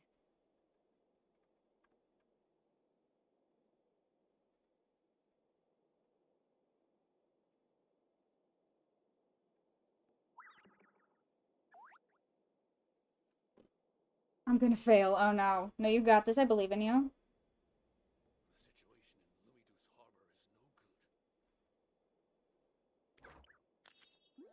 aren't any prospects here. Lumiduce Harbor has a bright future ahead of it.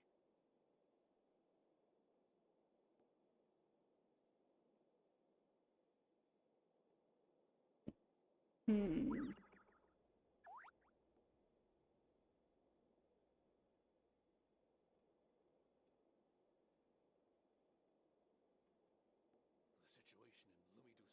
Lumiduce Harbor has a bright future ahead of it.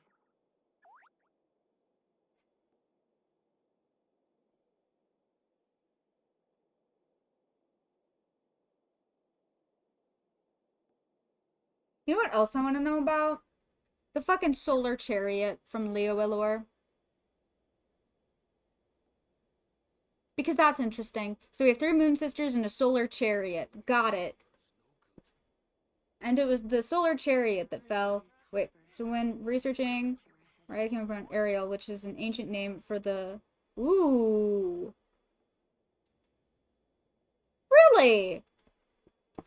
Ariel, which is an ancient name for the leontomorphic form of a lion. Gnostic demiurge. Okay.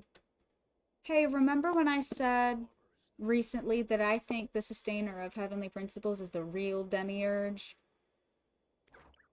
I remember when I said I think the 4 shades were the sun and the moon sisters. I feel more confident in that now. I feel a little more confident in saying that now.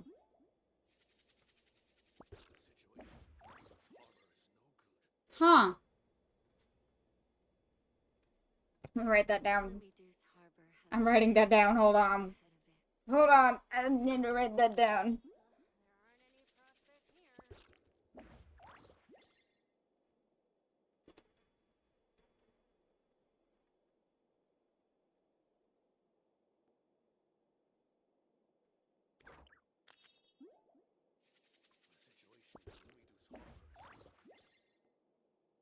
Lumiduce Harbor has a bright future ahead of it. Yeah, that's really interesting because the demiurge is just the not the true god, which could be so many figures in Tibet's history. So many, obviously.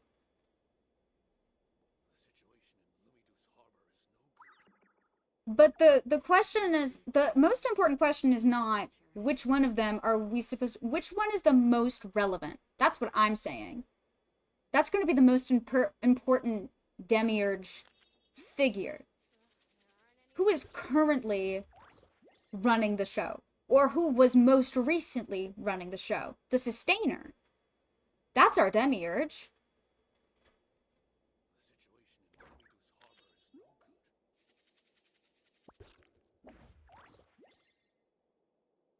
Lumiduce Harbor. Posted something interesting in the Genshin channel. Ooh. There aren't any prospects here. Let me see. Ariel is called both a prince who rules the waters, and Earth's great lord. In several occult writings, Ariel is mentioned with other elemental titles such as the third archon of the winds. Hi, Ichi, what's up? Lumiduce I'm also exhausted. What's up? How you doing, Ichi? Angel of the waters on earth and wielder of fire. Jesus Christ, that's so many things. Oh shit, hi Aspen.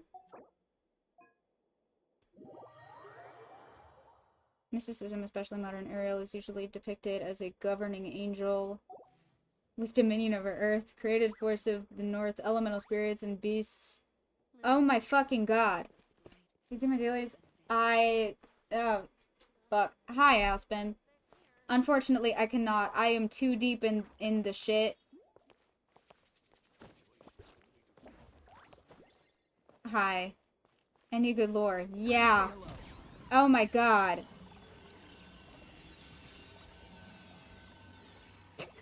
Lumiduce Harbor has a bright future. Thanks, Aspen. Oh my god. Good night, Ichi. I'm sorry, go get some sleep. I'm also exhausted. What is in the air? Hi, Aspen, what's up? I have a dragon, and, I think the Moon Sisters and the Sun were the four shining shades of the primordial one. What's up? How you doing?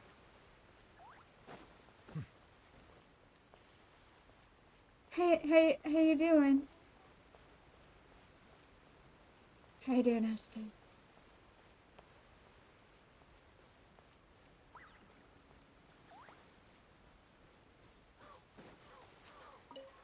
Good night, Ichi. I hope you feel better. Get lots of rest. Oh my god, who's been cracking shades? So, I've been on this shit for quite some time. But specifically what I'm spiraling about right now is the realization that the names given in,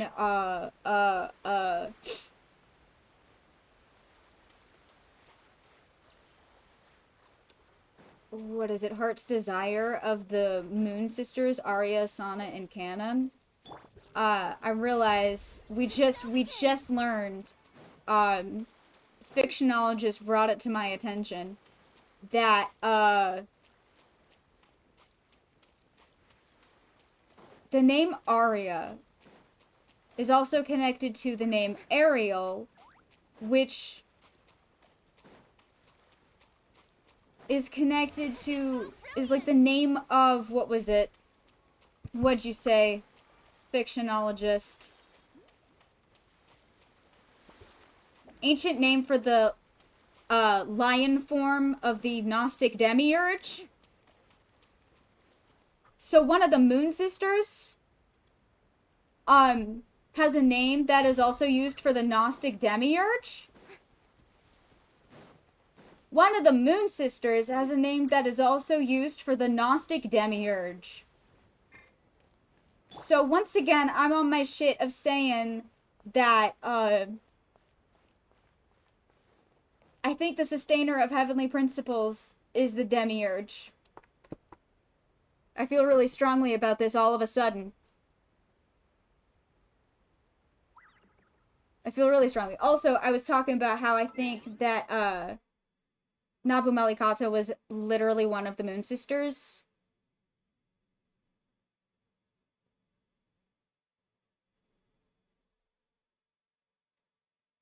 Shut the fuck up. It's named Sapphire!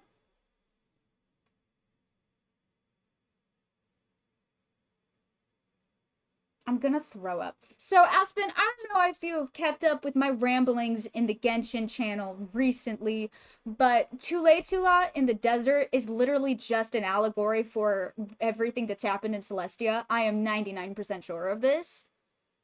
Is the city of sapphires, and the only thing left of it is a garden of endless pillars, which is literally just the loading screen. That's a garden of endless pillars. But City of Sapphires.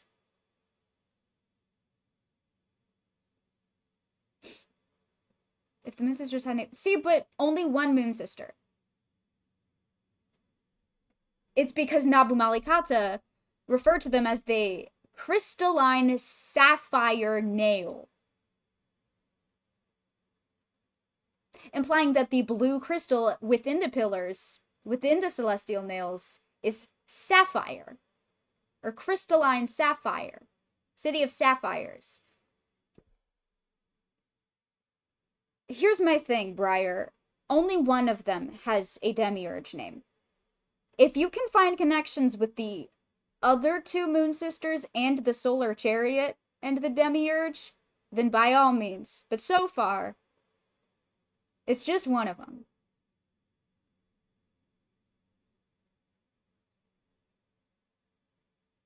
If you can find a demiurge counterpoint to Canon and Sonnet, do please let me know.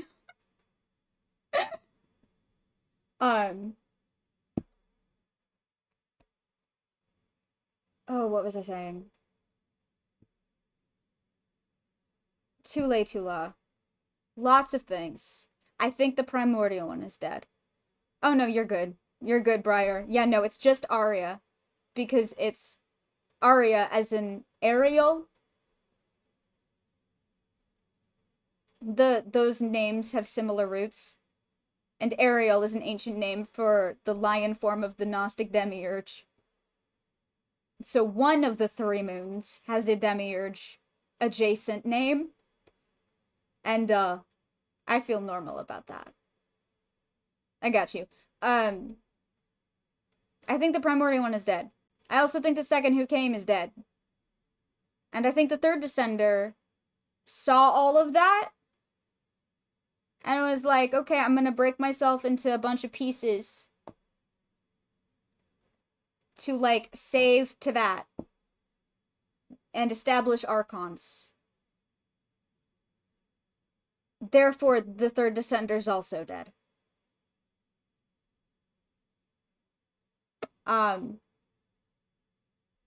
Yeah, the self-sacrifice again, yeah.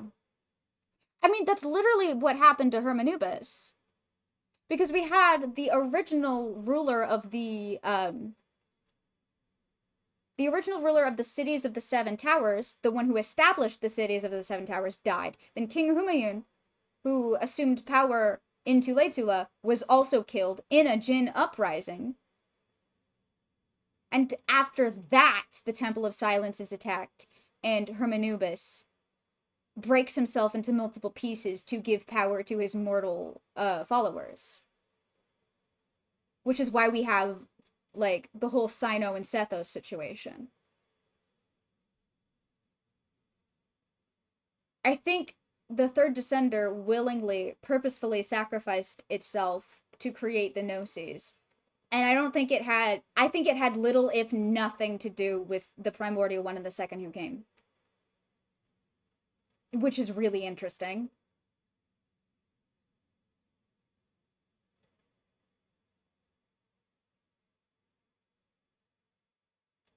Oh my god. Also, I think Nabu Malikata was one of the Moon Sisters, and therefore, in my going theory that the 3 Moon Sisters and the 1 sun were the 4 shining shades, I think Nabu Malikata was the shade of life.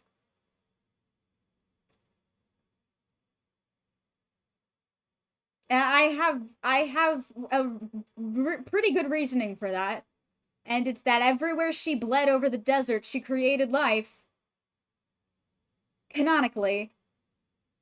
She literally bled all over the desert and created oases everywhere she went, and also created the djinn, and it's a fascinating thing considering what Istaroth's scribe had to... Istaroth's scribe did not talk about the Gnosis. That was not in Before Sun and Moon. That was in Neuvillette's character story. That was not. That was Neuvillette.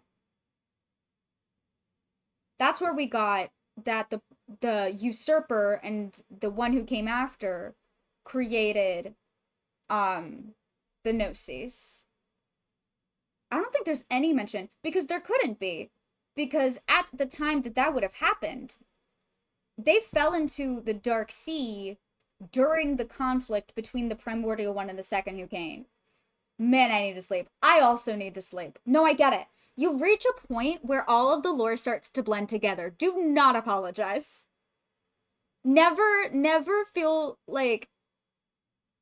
I forget shit all hours of every day. I forget everything. Every piece of information I've ever consumed. Do you know why I take so many goddamn notes? Because if I don't write down every single thing I've ever discovered, immediately it's gone forever. I don't remember jack shit anything. But yeah, that was from Neuvillette's story, which is also interesting, because where did Neuvillette learn that? Ooh. I think Nabu Malikata was canon. Ooh. Interesting. Canon.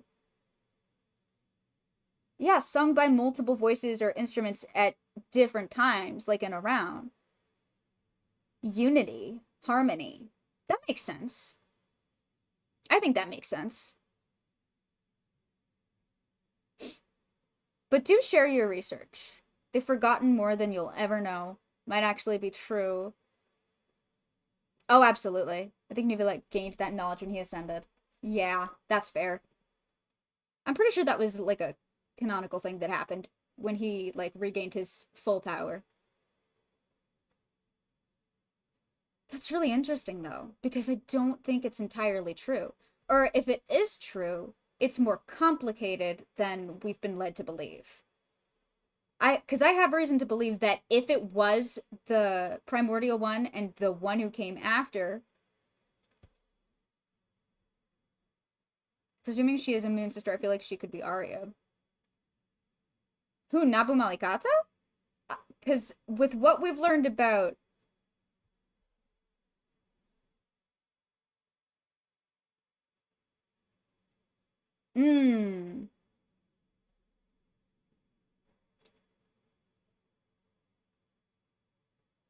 Ooh. Ariel is commonly depicted as either a lioness or an angelic figure standing upon the earth, symbolizing a strong connection to the natural world. Her role is predominantly associated with the healing of flora, fauna, and the broader environment. The presence of Ariel is often noted in initiatives focused on ecological restoration and environmental healing, where her influence is perceived as supportive in the pursuit of restoring balance and harmony within the Earth's ecosystem. See, but that's...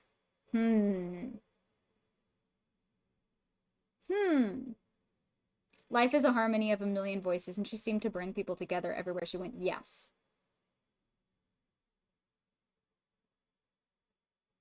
Their names work well with the musical themes from Maria. Yes.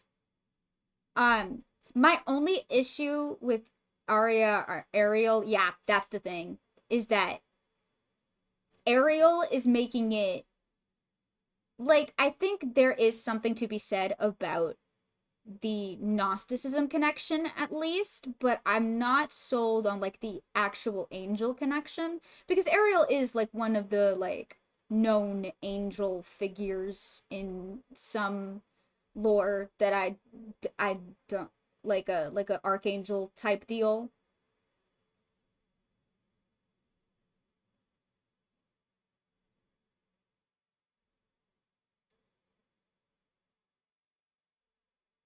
Because the name used Uriel, yeah.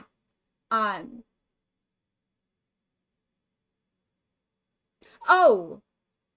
Oh, wait! Is Ariel just a... Wait, hold on.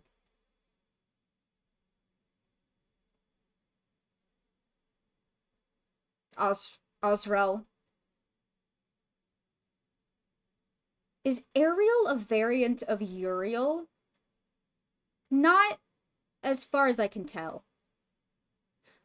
Hi, XYZ. Welcome in. How are you doing? I'm not finding a connection between Uriel and Ariel. So I'm not thinking so. No, we're not doing that spiral again. Sorry. No, you're absolutely right, and I'm not. I do have Hazo. I don't use him, unfortunately. But I do have him. Yeah, I'm not seeing a parallel there. Rip. But yeah, I think the meaning of Arya is going to be more important than the meaning of Ariel. His happy birthday line? Oh, I've listened to Hazo's voice lines. I hate that man. Also, I think Arya makes a lot of sense to be the Void Shade. Oh, yeah. Yeah. Uh-huh.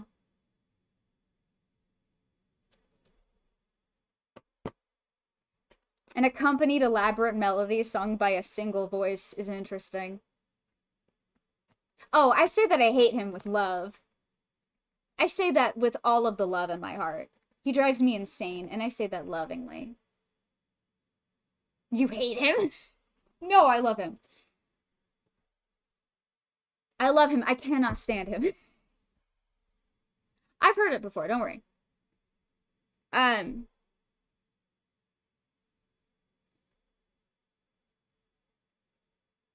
You're, of course, welcome to join us. We're doing research on the Moon Sisters. Hi, I'm a lore streamer. What's up? I'm a lore streamer. I rarely, if ever, actually play the game anymore. All I do is talk about it. A single voice in the void. Yeah. Being like the complete opposite of canon being like multiple voices in harmony. Although they're not in unison. Ariel and Uriel seem very different from the Hebrew perspective. Lion of God versus Flame of God. Yeah. Yeah, I don't think there's a connection there.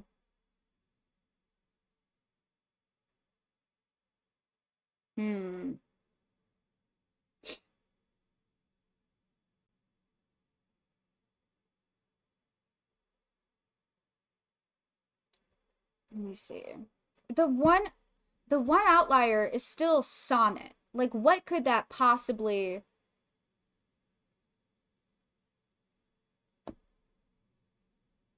I'm trying to make sense of that name. What were the three names? Arya, Sonnet, and Canon. Not Ariel. Not Ariel. It was Arya. We got on Ariel simply because there's a connection between the word Arya and the name Ariel. What was the fourth shade again? Life, Death, Void. Oh, shit. I mean, I don't think we actually know what they are. I know there's theories, but I don't know if we actually know.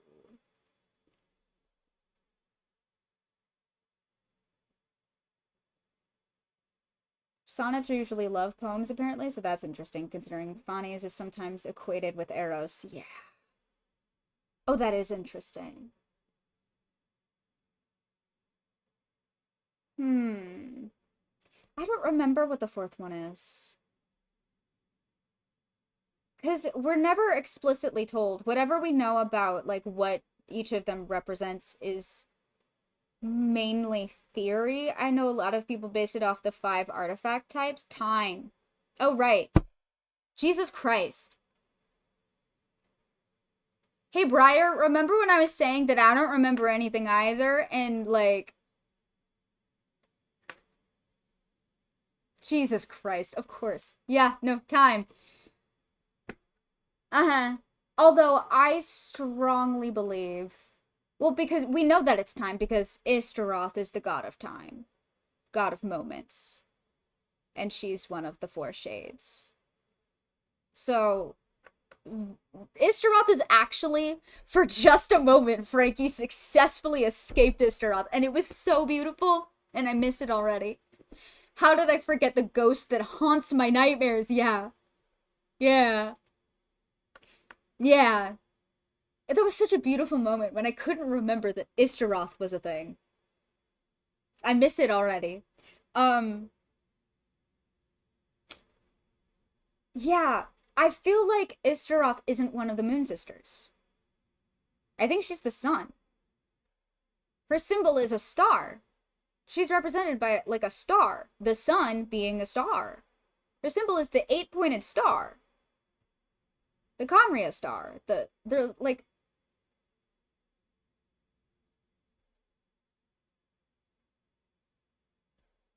Was it Istaroth that... Hold on, I need to look up something.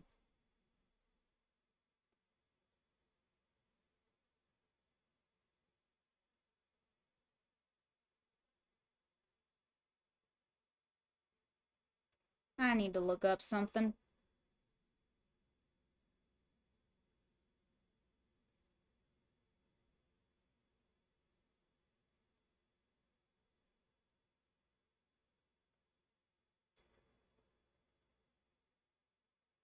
Ah, yes. The Helios in Enkanomiya was created by a sage enlightened by Tokyo Ukami, aka Istaroth. Sorry, the sun in Enkanomiya was something that a sage of Istaroth created. Ah, yes. No. If Istaroth is any of them, she's the sun. She's the solar chariot. Something to read. The Fontaine. Yes! Because it talks about the shade of life, doesn't it? Hang on. I remember this. I haven't read it in a minute, but... Oh, I also need to give you your wings.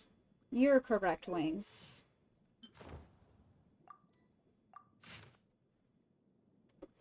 Okay. Wings. Legend has it that the first devotions had a composition similar to that of blood. Excellent. And that life within it was not individual. Canon. Canon. Canon! To set foot upon land or take to the skies, life evolved blood vessels to keep that primordial ocean flowing within itself.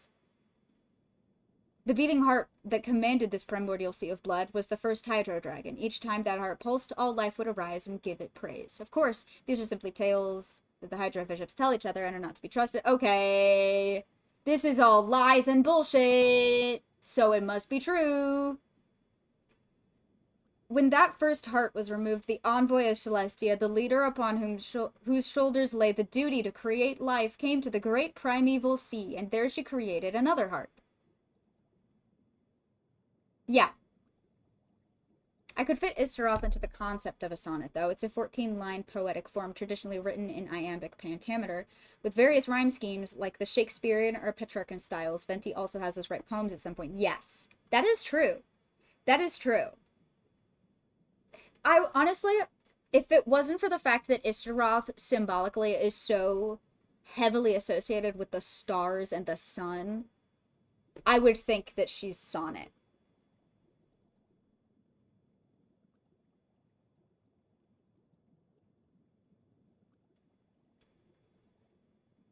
But if Nabu Malikata is the shade of life, and she did that in Fontaine, and when Nabu Malikata was dying, she tried to walk back to Fontaine and almost made it. Uh-huh. Yeah. Yeah.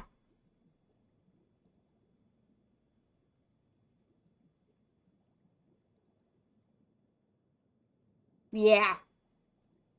Also, thinking about how the remains of Egeria were in the Amrita pool. That the Simurgh, like, flew into that created the Pari.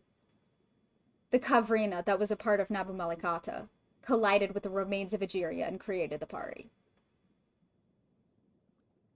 And we organize our days not by the moon, but by the cycle of the sun. Yeah!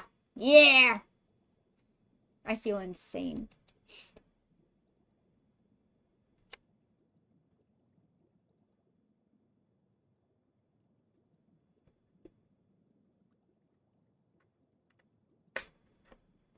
Fuck. Do you think she did what she did thinking she could make it back and restore herself in Fontaine?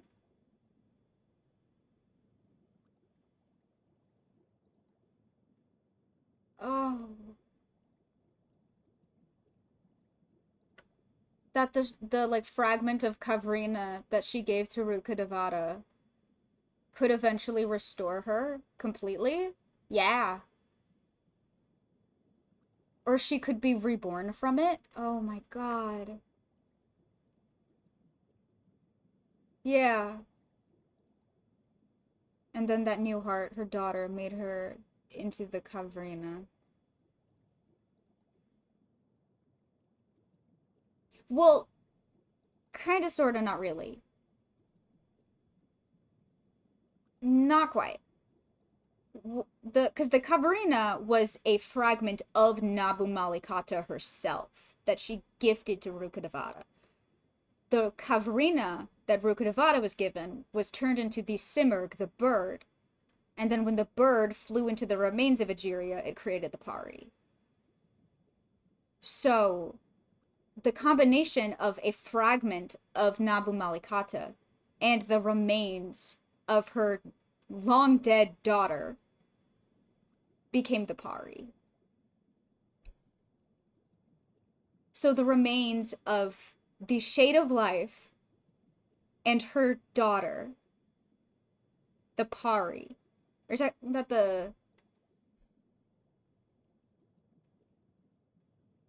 that new heart her daughter made her into are you talking about the Pari? Because that's what happened. The Kavrina became the Simurgh bird, which during the cataclysm flew into the Amrita pool and shattered it. The Pari vaguely resembling the Seelies becoming so much more relevant. Yeah, they almost... Hang on. Where are you, Sorush? I need to look at you. Because I had a thought just now. It's like a weird amalgamation of the Seelie and the Oceanids. Don't you think?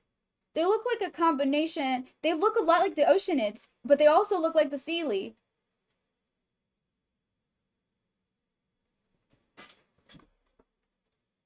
They look like little bird Oceanids.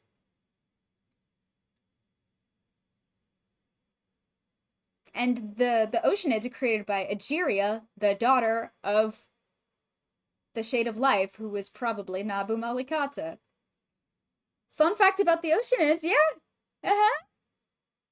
Tell me a fun fact.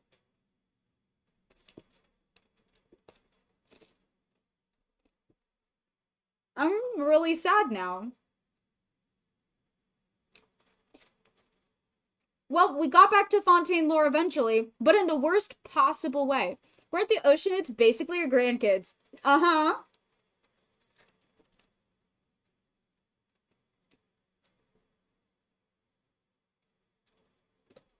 Well, we got back to Fontaine, but at what fucking cost, guys? At what cost?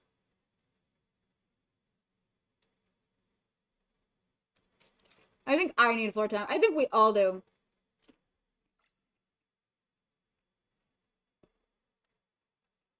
Trying to think of like what other Fontaine shit we could look at.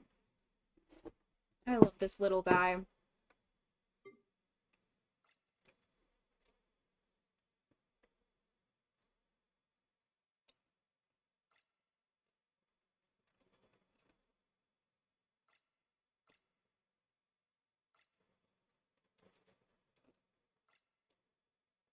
Hmm.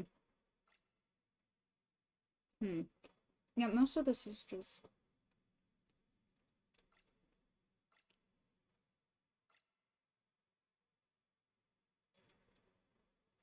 There's lots of desert shit in here. Good lord.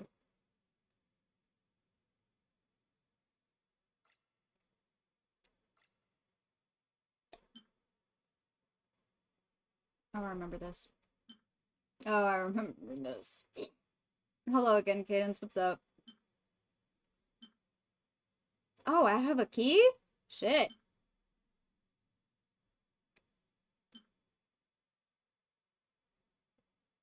I have a big crystal. You went to the lesbian bar? Oh, how was it?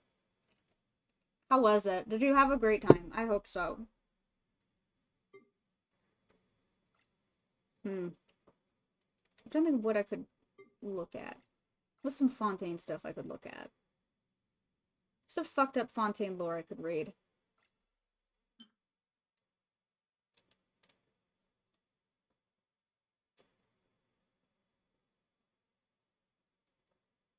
Oh. You're not a shell. Oh, left within 30 minutes, not a solo activity. That's fair. Hold on. Hey, Archive. Tell me about barrel conches. What the fuck do you mean it's not actually a shell? No, that's not what I wanted. Although, I don't think we ever finished reading waypoints. Hang on. Or did we finish the Fontaine ones and then we didn't get to... No, we did. We got through the Fontaine ones. I don't think we ever finished the Natlin ones. We'll do that another day. I want to look at... Sorry, what do you mean they're not actually shells?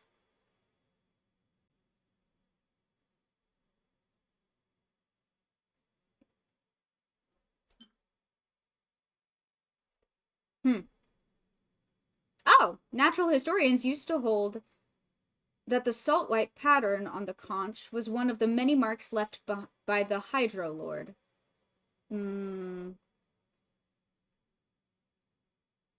However, archaeologists later discovered that it has many connections to ancient civilizations. What does that mean? You can't just say that and then not explain it to me. What?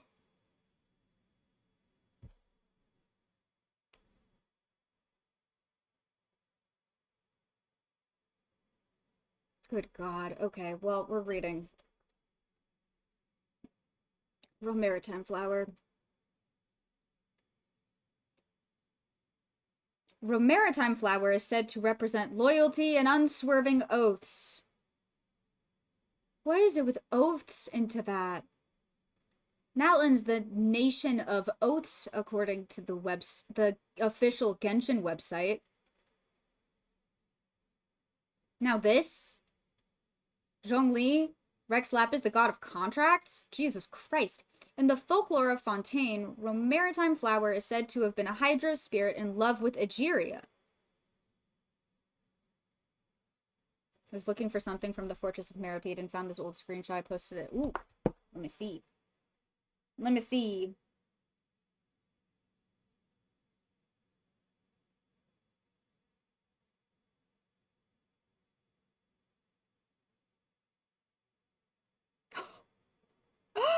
Oh, Lenoir, you have no idea. Lenoir, you are so much more correct than you could ever possibly know.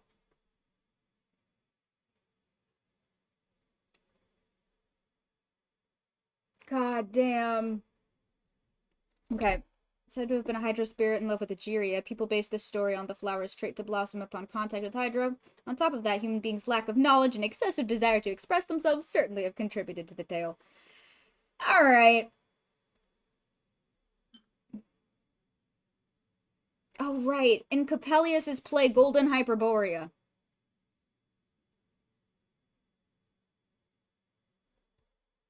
I need to know more about this. I need to know about Fontaine's idea of what the fuck Hyperborea was. I need to know what that is referring to.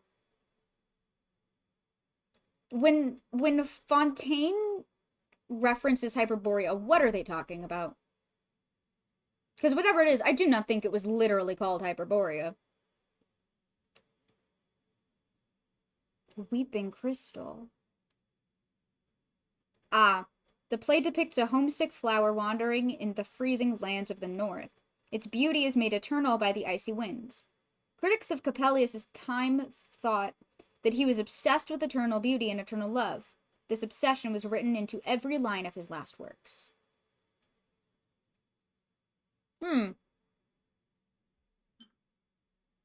All right. According to ancient records, rainbow-colored roses were once a common sight. Their bright colors could almost rival the blazing flames of the seven heavens. I almost forgot there's lore about seven heavens. What do you mean there were seven heavens? Seven heavens? What are you talking about? What do you mean, blazing flames of the seven heavens? Okay, rainbow destined to burn? What the fuck is going on? I need answers. I need answers now.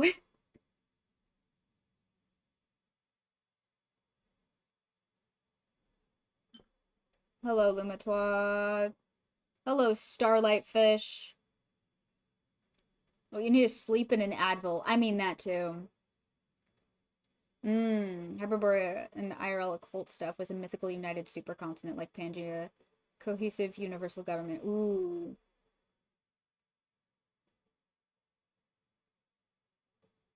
I wonder.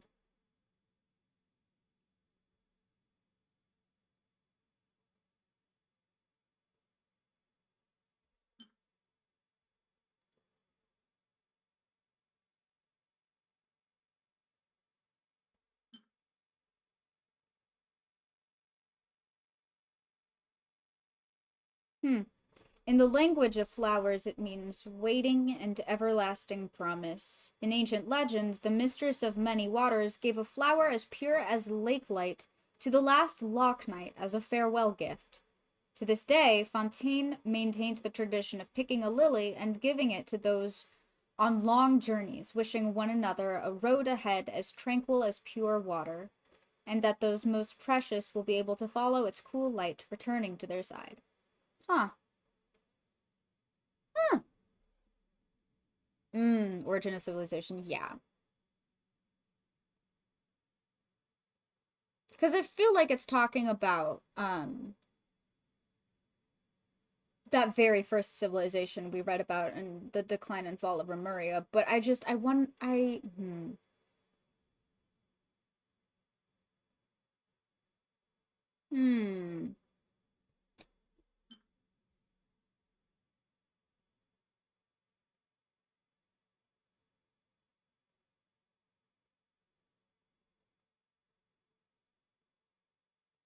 Wait, no, I'm mixing that with, in Greek mythology, Hyperborea was a civilization that lived in the far northern part of the known world. Gotcha. I wonder if that was ancient Snezhnaya. I have a feeling. I have a feeling we're going to get Hyperborea lore when we go to Snezhnaya, but I don't think it's going to be called Hyperborea, because 9 times out of 10, when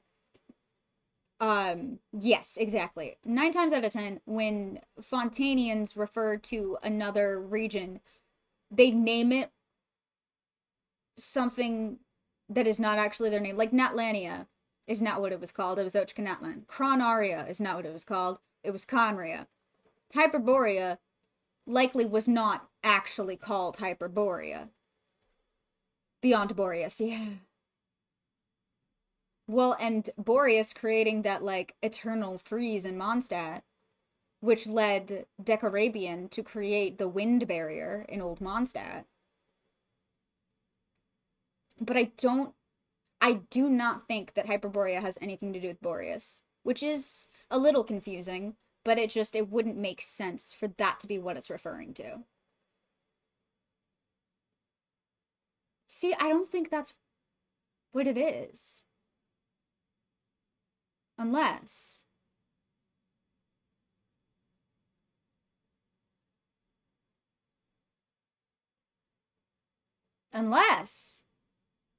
we know that Venti did a lot of terraforming. And there's a lot of random, like, little pieces of, like, ancient architecture scattered all over Mondstadt, like well into the wilderness of Mondstadt, let alone Thousand Winds Temple. Boreas is also the god of the north wind, yes. I wonder if Boreas is not originally from Mondstadt.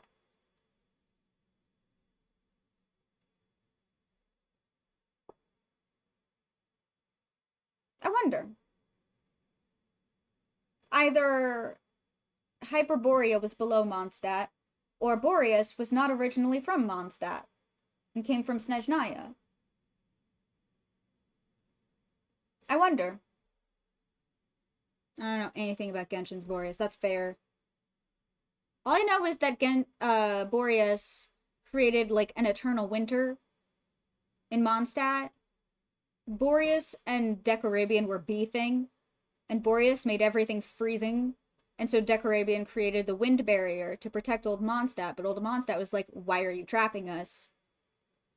You sick fucking freak. No, I don't think they physically fought.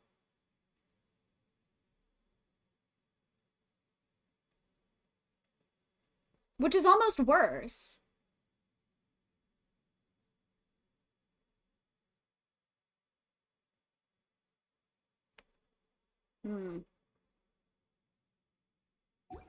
Speaking of Boreas. Wait, no. Let's go back.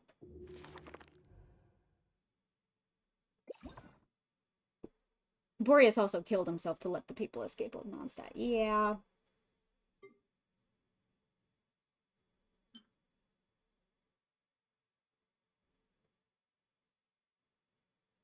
Which is... I find it even more interesting that now he's ice and wind. Reading the wiki on Hyperborea. Oh? Decarabian just needed a friend to smack him upside the head and explain things to him slowly. Literally.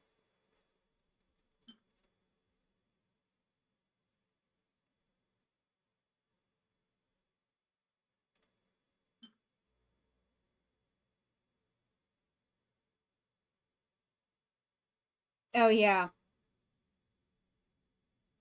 In his final moments, he finally realized that the chilling north wind could only extinguish life, not nurture it. Therefore, Boreas let his powers freely flow into the land to protect it and its inhabitants.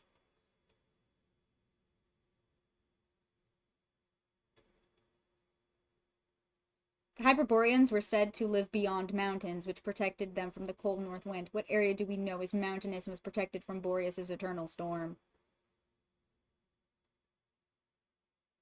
Oh?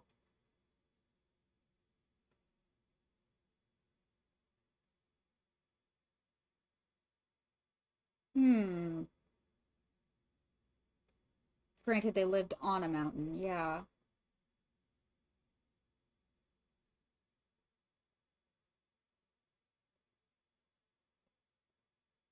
Oh, God.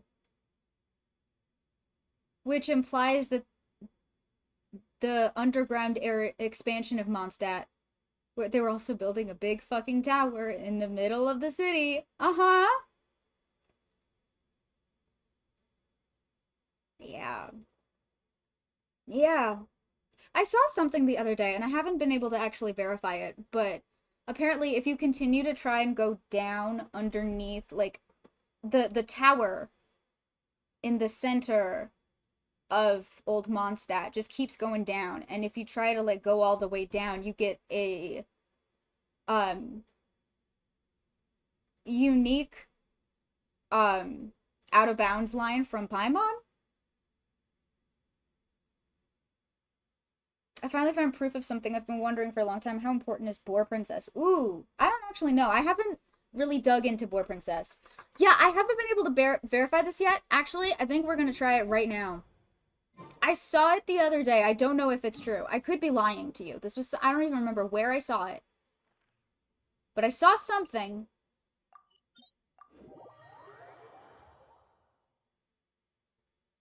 Hello, time. Stop haunting me. Okay. How do I...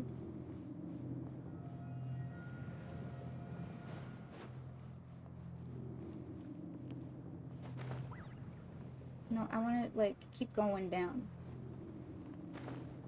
Can I, like... No, go. Bestie. there's the first field tiller. Oh, you don't talk. Well, I wasn't expecting you to, but like, why'd you give me the option then? That's weird.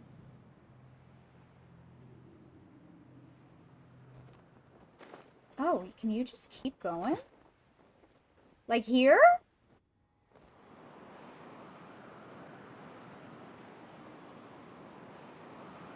That's weird.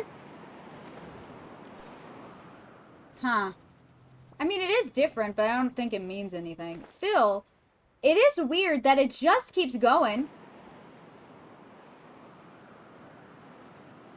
It did say something? Weird. But yeah, no, it just keeps going. Oh, that's absolutely where underground Mondstadt's gonna be. Oh, 100%.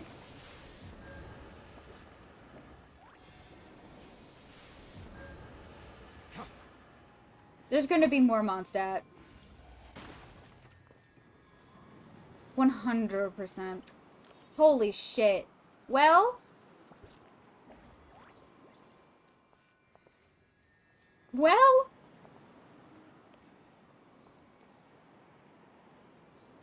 That makes me think of the chasm before we could go inside. Yeah, because it was sealed. Before we could go fight Storm Terror. Before we could fight Dvalin.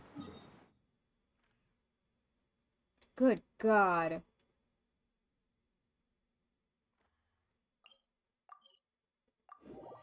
Also recently posted about the 3 seals around the area. Yeah. Jesus. I'm just running around now. I'm really stressed about Genshin lore. They all have the floating Paimon constellations and Sapphire. What? What? Sapphire? Do you just mean blue? Which, to be fair, that is kind of... That's obviously where Istroth is. Oh my god, is that where her library is? Is it an old Mondstadt?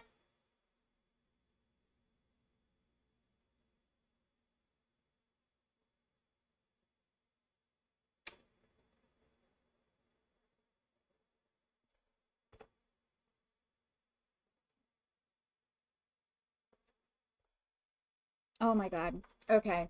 Well... See, but I keep thinking about Moon City. Y'all, I keep thinking about Moon City. Mondstadt means Moon City. If Istaroth is the sun, then what moon is Mondstadt referring to? We've got a life shade, we've got a death shade, and we've got a void shade.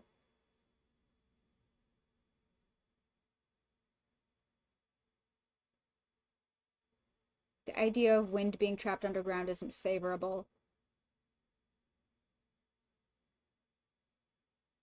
I don't know. Simply because I don't think there's anything to, like, support it yet. I think there's more evidence to support Istaroth being either one than... I don't think we know anything about Renova, honestly.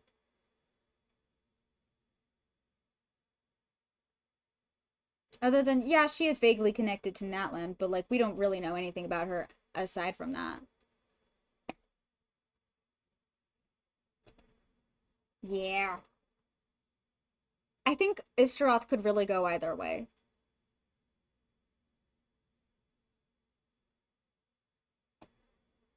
But to your point, Spence, about wind underground, I hate to do this to you.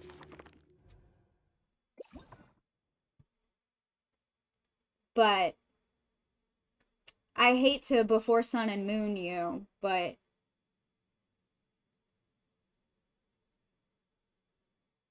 even in these depths, the power of the undying wind and the water still remain. So there's actually a precedent for Istaroth being deep underground, because she was the only shade that did not abandon Enkanomiya when they fell into the Dark Sea. There is very much a massive precedent for Istaroth hiding underground, outside the firmament, etc., etc. If Istaroth is just Venti squared, smug drunk woman, you mean Yae Miko? Because absolutely she is.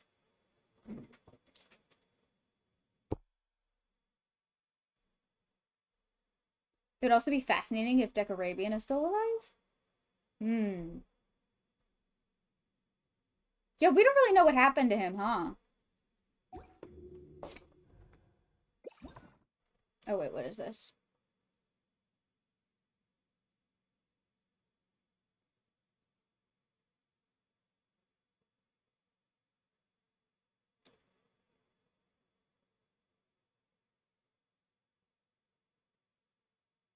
Wait. That's so weird, Aspen. Boar Princess Volume 8. That book only has 4 volumes. Hold on. Oh, wait, no. I lied.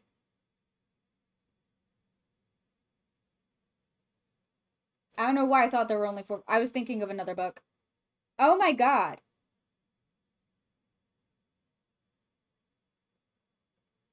I was thinking of a different book. There were a lot of books in Mondstadt with only 4 volumes. With specifically 4 volumes. Almost every book was specifically 4 volumes. This was the only one that wasn't. Or the only one that we read that wasn't. Oh my god.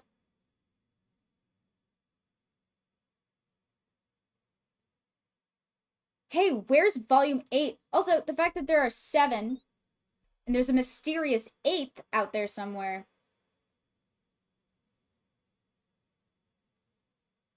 Heart of Nibirius is on my mind again. Once again. 8-pointed star is on my mind. Oh my god. Well.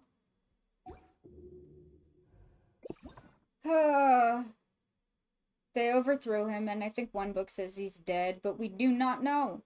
The broken 8-pointed star. Yeah, that's... Yeah, that. Uh-huh. Yeah. Nibirius is gonna be the death of me. Oh, same! Because, hey, why the fuck did Rhindaughter find the heart of Nibirius and immediately nope the fuck out forever?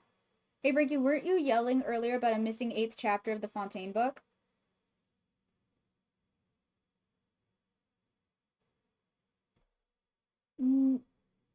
No, I think it because it started at chapter, what was it?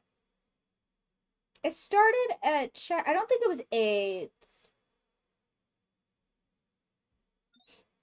No, it was missing chapters 1 through 5. Oh, wait, no, but chapter 6 part 8 was in fact missing. So not the 8th chapter, but part 8 of chapter 6 was missing. It does skip from 7 to 9. Part 7 is followed by part 9. So there is an 8th missing, but not the chapter. Which is also interesting.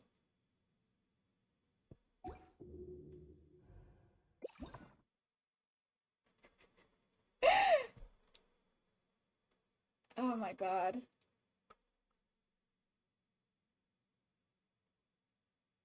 Hello, Mr. Sunday. Also an unknown 8th member of the Hexen Circle. That's probably... Oh, no. The Hexen Circle is, like, drastically relevant all the time forever. The Hexen Circle is probably far more relevant than we could ever hope to understand. Are y'all familiar with the theory that Nicole was an angel? Was it Nicole that I saw? I was doing Sealy research today, and I saw that. The Hexen Circle is my Genshin white whale. No, you're so real. I saw that today and thought that was interesting. Because I hadn't heard that. But I want to look at... some things. Namely, these things. God of Storms. I want to read these. I don't know if I've ever... A guide who never gets lost. Oh, that's right! Oh, 100% Sealy related in some way. I would not be shocked to find she's a Sealy. Also, she has no form. She has no physical form.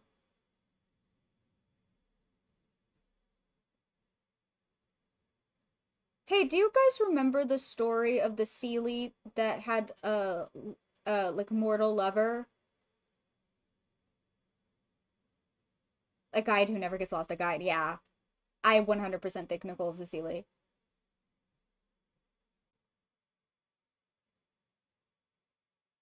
I wonder. That just, for some reason, the timeline does not work even a little bit, but for some reason, my first thought upon remembering that, looking at Paimon with the Kubrick stamp. What are you, little gremlin? Yeah. She's also apparently mute? Nicole? Because she's not.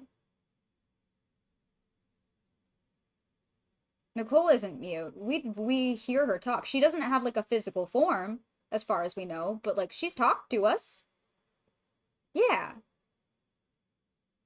We talked to her during the Fontaine quest. She spoke to us at the end of the Sumeru quest. We've heard her talk a bunch of times, but is that just in our minds? Because that is also interesting. Huh. Yeah, I wouldn't be shocked if she was just like a very like regressed Seelie. Hey, what's up, bro? What are you thinking? Share your thoughts with the class.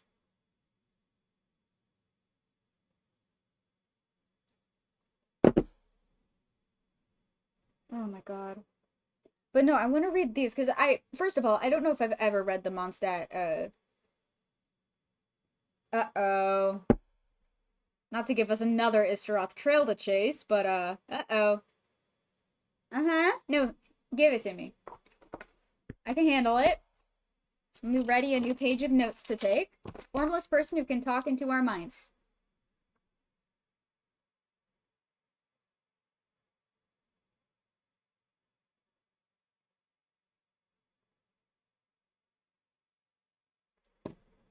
Elaborate. Elaborate, Briar. I think I know where you're going with this, but elaborate. Speak on that. Speak on that.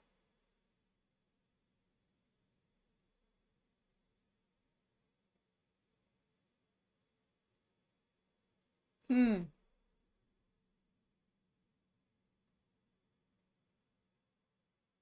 Oh my god, that's funny. Like whispers in the wind. Yeah. I mean, yeah. Have a lore adjacent thing while we wait? Did you see the video with the dragon save? The dragon sage face reveal? No. She's also a prophetess. Do we think Nicole... Prophetess? Someone who can see the future? Hey, remember when I said that I think the Dragon Sage's ability to wear souls as masks and sort of mask his identity as like different people throughout time is something that he probably learned from Istaroth, or like at the very least an ability that they share? I think Nicole is just one of Istaroth's potential aliases at this point. It's very possible.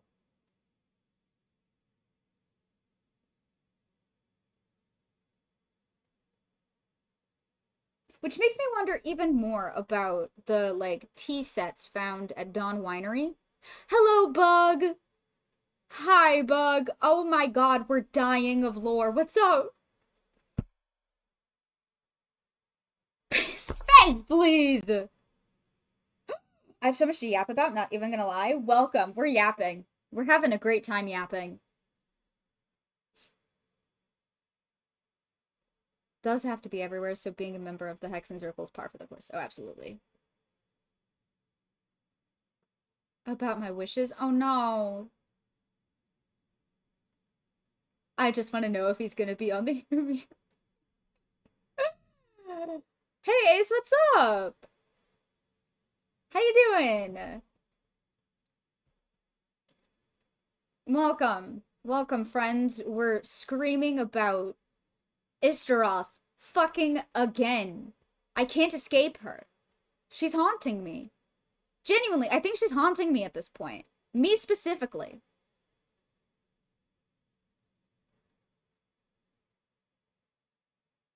I'm convinced. But no, I absolutely think it is possible. Oh no. I'm on 8th losing streak. Oh no! Rest in peace. I'm sorry. Yeah, I had some unprecedented luck today. And but I mean it when I say unprecedented. This never happens to me. Gotta make it to 10. Oh no. Wood. Uh-oh. Uh-oh. Ayo. I think it's fascinating to think about the different forms Istaroth could have taken on over the years. Do you think she possesses the ability to do what the Dragon Sage does? Because I do.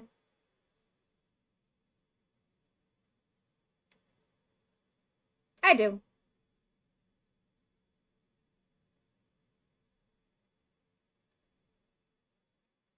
Specifically because the NPCs that the Dragon Sage more or less indwells all have golden eyes.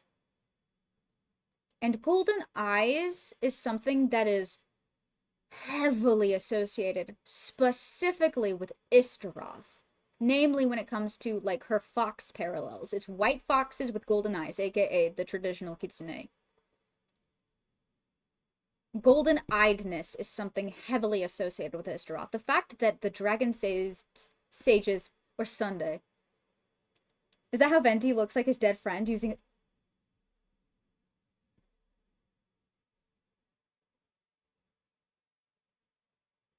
Golden eyes being associated with Istaroth makes me look at Traveler again. Yeah. I don't think it's specifically Istaroth, though. Because, do you remember what color the Sustainer of Heavenly Principles' eyes are? They're fucking golden. It's not an Istaroth thing. It's a Shining Shade thing, and potentially a Primordial one thing.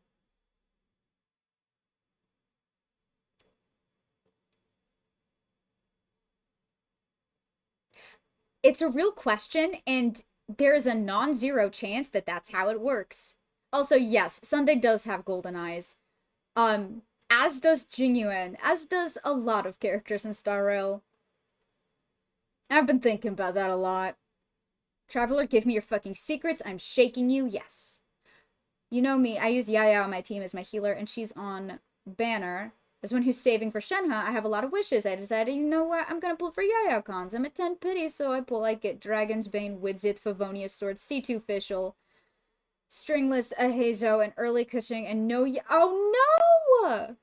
Oh, Bug, I'm so sorry. Yeah, there's literally nothing worse than trying to pull for 4-star constellations. Genuinely. There's nothing more impossible than trying to pull for 4-star constellations. I'm so sorry. Yaya was so good heals, yeah. I need to use my Yaya more often. Oh no! One singular Yaya, no! 100 wishes, oh. Yeah. That is, yeah. That's rough, but... I am so sorry, Bug. I'm so sorry, Bug. Oh, I looked into that cross-like symbol found on the hypostasis arenas, and it's called Solomon's Knot. And it may symbolize eternity, and it's sometimes referred to as a lover's knot. Oh. That is interesting. Solomon's Knot. Hang on. Oh, devastated, but at least I'd see 3 hits on C4. Fischl is great, I'm not gonna lie. Fischl's really good. Also, I've been exploring Economia. How's that going? Go back to what I said before chat scrolls down too far. What'd you say? Even Zhongli has shape-shifting, but this is the first time hearing an actual format of rules to their shifting. Yeah. Wearing souls as masks is a really... Is there an archive entry for the manta ray thingies? The manta ray thingies? What do you mean? Are there manta ray thingies in Kanomiya? Oh, wait, the things that are floating around in the sky, sea, whatever the fuck it is? I don't think so. Encamantas. Is there? I don't think there is. Because I was just looking in the archive, and like the, yeah, those things, I don't think there is. Which is so, I want to know what those are, but I think they're just guys hanging out. Hang on, I gotta look up Solomon's Knot. Wearing souls as masks. Uh-huh. That's how the Dragon Sage described being able to, like, mask his identity when he was, because we saw T2 and Legba in Ochkan's memories from 500 years ago. T2 and Legba are NPCs that we can interact with right now in Natlan. T2 is the one who guides us in the Shadowpin's world quest. Legba guides us during the Ancestral Temple world quest. And both of them, when you talk to... Legba doesn't say anything, but T2 has some weird shit to say when you talk to him. We're gonna go talk to T2 right now, actually. And also, importantly, important note, both of them have golden eyes. Which is where I got my Isteroth connection. I believe it's over here? It's near the Children of Echoes. I think it's over here. I did get Nuvi, yeah. I did. I had unprecedented luck today. I never have luck. So this guy? Remember him? Look at his eyes. Friends? Hang on. I'm trying so hard to zoom, but neuvillette doesn't want me to zoom. Do you see his eyes? They're fucking golden. He has golden eyes. Ah, it's you, mighty Frankie. How's it all going? Been on any more adventures? If you've heard any amazing stories, I'm all ears. There's a new dialogue option after you've completed the Ochkanatlan world quests. I saw you in Ochkanatlan. Because we did. It is... Hang on, I'll show you after I do this. It's near the Children of Echoes. I will share after I talk to him. After you finish the Ochkanatlan world quest, there's a new dialogue option. Because we see him in Ochkan's memories from 500 years ago. Meaning that the T2 we know today is not the real T2. It is the Dragon Sage in disguise. What? Me?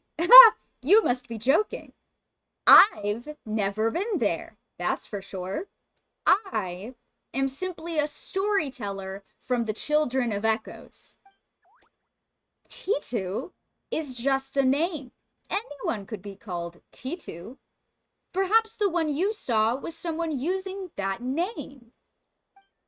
And that makes me another one who is using it, of course. So it's right here. You go to this waypoint right here.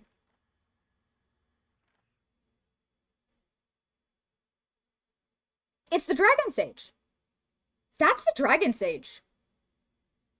Yeah? We're in agreement that I just spoke to the Dragon Sage? That's Wahaglakun Ubakan.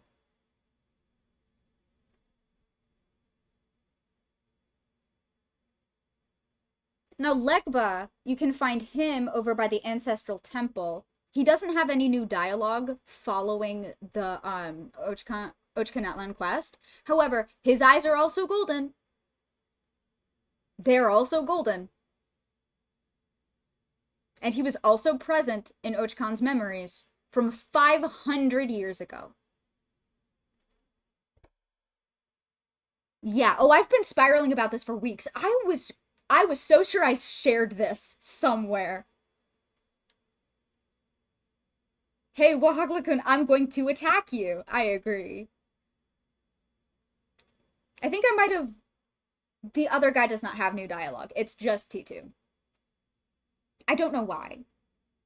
Wasn't there something about crows when we were looking at Inazuma lore stuff? The Tengu, right? Yes. Yes? That's the Tengu, right? Close-up of his face? Yes, please.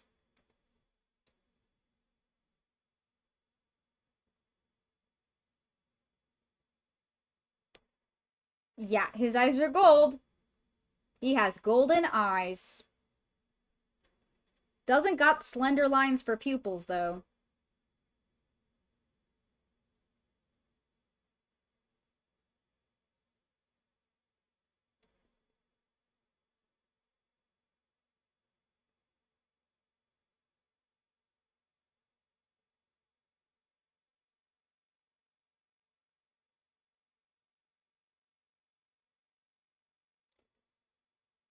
God damn. Well, yeah. Yeah, no, I am so sorry. I thought I had shared these findings. Nabirius is often depicted as a crow/raven and a three-headed dog. Bet he sat on his ass during the invasion. Oh, absolutely. Tengu can mean heavenly dog. Ooh. Interesting.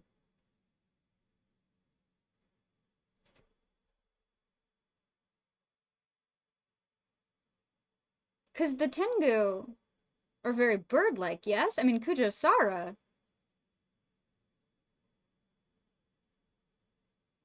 Interesting. Sometimes dog doesn't mean dog and I get confused. Yeah, that's fair. Oh my god. Yeah. Yeah, no, so I've been spiraling about this for weeks on end. Sorry I didn't say that. It's probably one of those things that I do this thing often where I like come across something absolutely insane and I think I should share this with the class. And then I don't. But I had the thought to share it, so I don't remember to share it. And that happens a lot, especially with like the amount of lore deep diving I've been doing lately. Like I find so much shit and it gets so hard to keep track of. Japanese folklore Tengu are raven spirits, aren't Tanuki raccoon dogs? Are they? I don't remember. I don't remember a lot of Inazuma lore, I'm gonna be honest. Ow. Fuck.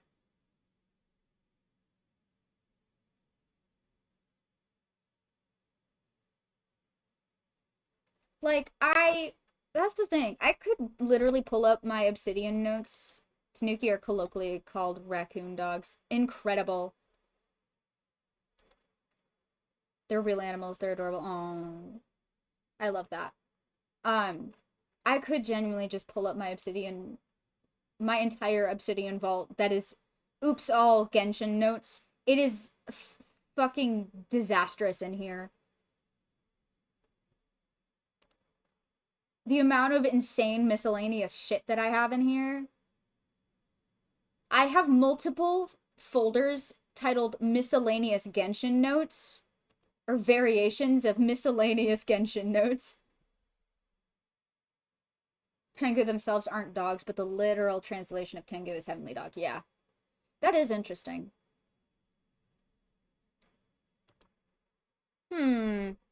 Especially with Nabirius being like bird-like and a three-headed dog. Although I wouldn't call a three-headed dog like a Cerberus, because that's a reference to Cerberus. Yes. I wouldn't call him a heavenly dog. Huh. This is interesting. Speaking of disastrous, I finished the Magnus Archive Season 4. Oh, honey. Oh, bug. Yeah, it is, isn't it? I still haven't finished Season 5. Best of fucking luck. You should be scared to start season 5. If you thought everything was terrible up until now... Oh, bug. Yeah. Yeah. Yeah. It's tragic, yeah. Let me see, what else do I have in here? What else is important to share that I've discovered recently? Most of my notes right now are just desert lore. It's just a lot of desert lore. Oh, all of my celestial nail notes. My Deshret celestial nail lore. I need to start taking notes about Nabu Malikata being one of the shades.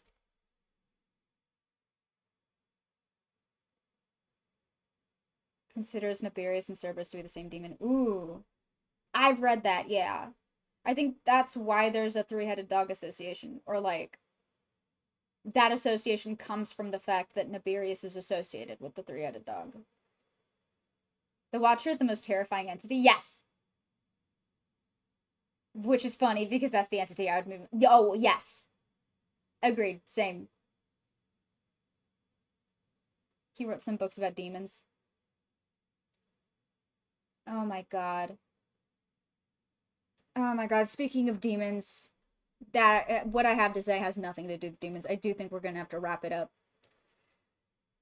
I think I'm gonna start wrapping up. Because I do have a big ol' headache. And wow, we've covered a lot of ground this evening. None of which I anticipated. I really was gonna, like, try and, you know, actually explore and refamiliarize myself with Fontaine lore. But as always, it always comes back to the Sumeru Desert. I think it will always come back to the Sumeru. It comes back to the Sumeru Desert and fucking Mondstadt. That's where all of the answers to the entire game are. I'm convinced. I'm convinced. I really want to know whose body Zhongli is borrowing right now. He's not.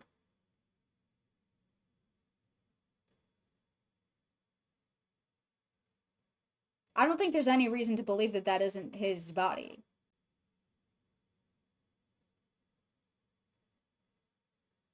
Like, he could possibly have the ability to do that, but I don't think that's what he's doing. I mean, there was that whole Exuvia thing, although my brain hurts too much to think about this too hard, but I don't think there's anything currently to suggest...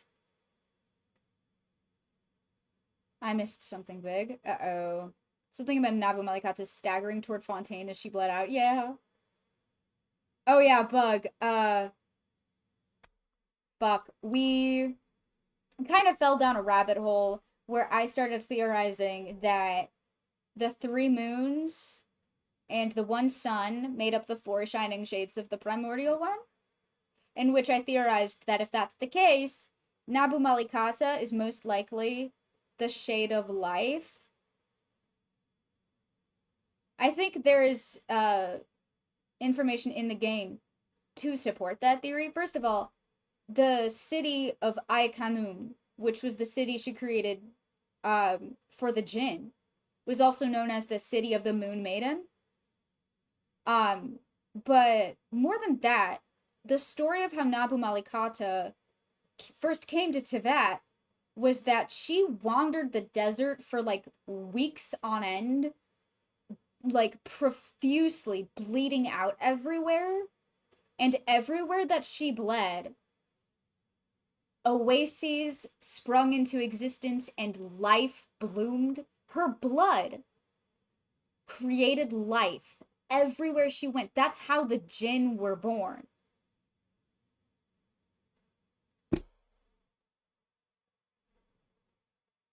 I think it is extremely plausible that Nabu Malikata was the shade of life. Not just a moon sister. I think the moons were shades. And the sun was the 4th shade. Yeah. Oh, it's bad. It's worse when you think about what Briar just said of Nabu Malikata staggering toward Fontaine, because as she was walking across the desert, she was going north. Because that's where the Eternal Oasis is. It's north, implying that she arrived in the desert and started walking north toward Fontaine. Because another thing we know about the Shade of Life specifically is that the Shade of Life created Egeria, the original Hydro Archon, as the new heart of the primordial sea.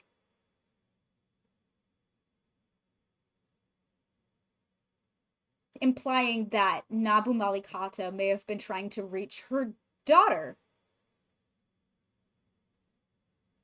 And it's even worse when you remember that one of the gifts Nabu Malikata gave to Ruka Devata at the very first Sub-Zero's festival was a fragment of Kavrina. Kavrina being a piece of Nabu Malikata. That piece of Kavrina became the Simurgh, right? The Simurgh bird. And during the Cataclysm, the Simurgh flew into the Amrita pool. The Amrita pool contained the body of Egeria, the dead god Egeria. So the combination of the Simurgh, the Kavrina, crashing into the remains of Egeria created the Pari, which look an awful lot like very bird-like oceanids.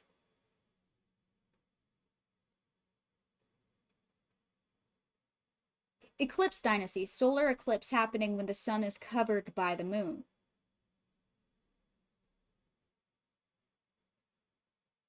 Well, because there was the... Yeah. Ooh. Nabu... Yes! First of all, yes. Second of all...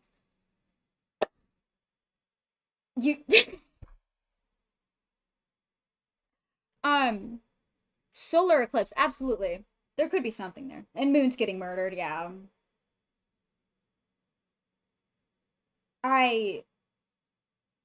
There's probably something there with a solar eclipse. Because we have the Crimson Moon dynasty. I do think the Conrians have a connection to the Moon Sisters in some way. Yeah. Oh, I agree. I just don't know what it is. Crimson Moon being a corrupted moon. Oh. Aria. Or whatever one is the void. Did we decide that it was probably Aria? The solo voice? The void, the shade of the void. Absolutely, the sustainer. Which is wild.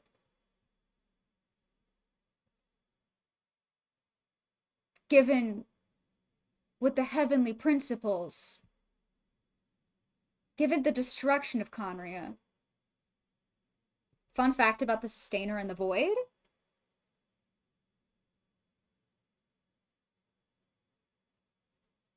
I'm writing this down.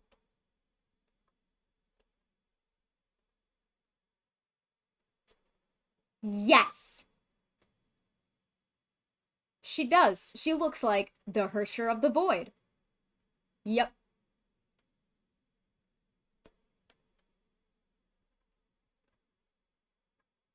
Also, on the topic of the Crimson Moon being a corrupted moon, if we take it back to Remuria, Cassiodor, the Harmos that was removed from the symphony, was always associated with blue. Boethius, who had become possessed by the Grand Symphony, by Phobos, was red.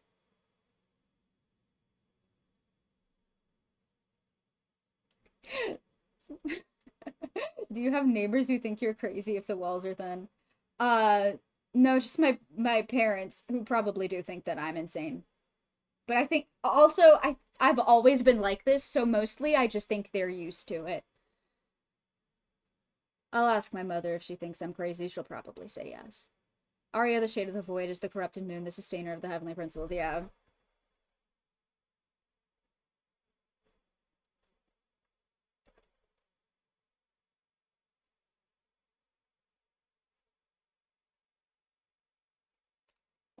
That's really interesting given what we know happened to Conria.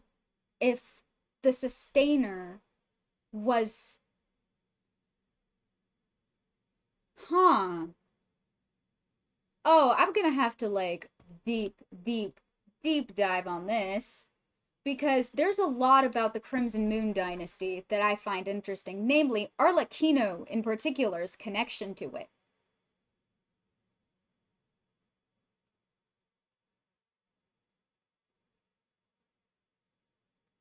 I wonder. Oh my god. Arlecchino mentioned, yeah. Yeah, she's like very specifically connected. Like she's of Conrian descent, but she's very specifically a descendant of the Crimson Moon dynasty. Conria, the land without gods, had some kind of reverence for the moons, who are secretly the shades that are not supposed to be known. Have you looked into the roots of the Arlecchino character outside of... Are you talking about, like, Commedia dell'arte? Or are we talking about, like, Arlecchino Perrower specifically? Because Perrower, no, but, like, Arlecchino, as in the Harlequin, yes. I was a theater kid. I could go on for days about how fascinating I find the Commedia influence on the Fatui as an organization. Because it's absolutely fascinating to me. The Harlequin, which is so wild to associate with Arlecchino, with the knave,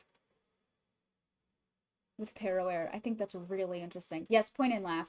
I took 2 years of theater class in high school, and we did an entire fucking unit of study on Commedia dell'arte.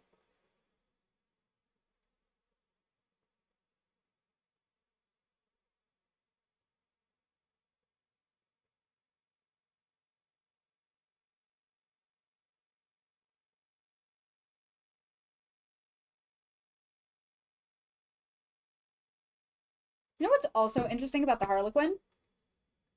The Harlequin's a jester. But we have a jester already. It's Piero. I don't think it's a coincidence that those two are both Conrian. What's going on there? What is the significance of that? What's the significance of that? Being a theater kid sounds so embarrassing. Knows every word of multiple musicals. Yeah. Yeah.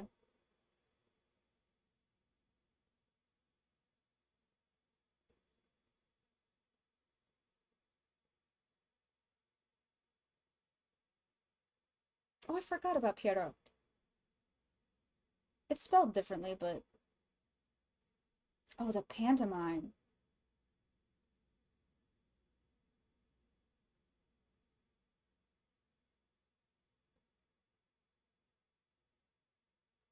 Oh. I didn't remember you. Hold on, I'm reading about Piero in Commedia.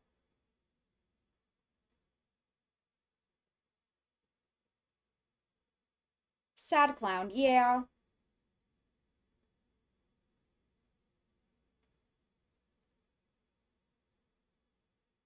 Piero also has a white beard and hair. Yeah, reminds me of Odin. Let me look at Piero real fast. He's the sad clown, yes. I forgot about the sad clown.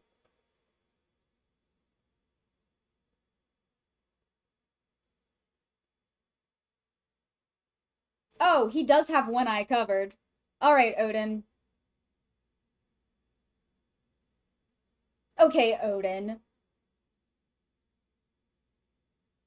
He fully has his right eye covered.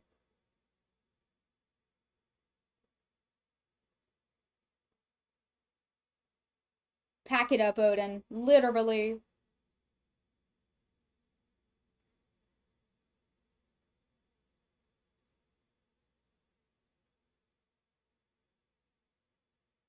Oh, I find this fascinating.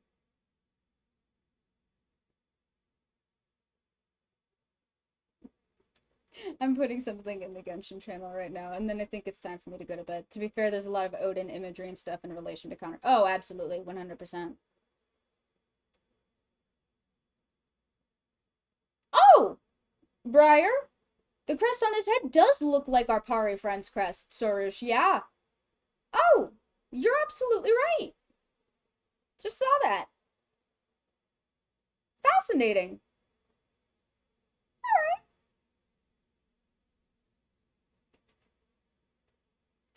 And on that note, I think it's time for me to go to bed, now that I'm thinking a lot about the Fatui and Conria and the moons. Is there any other Nodens I should know about? Oh, I started reading the Eddas today. Jesus Christ. I'm gonna need to read them more. And also I need to dig more into everything we actually know about the Crimson Moon Dynasty. Sorush is to original dragons as Melazines are to Elenas?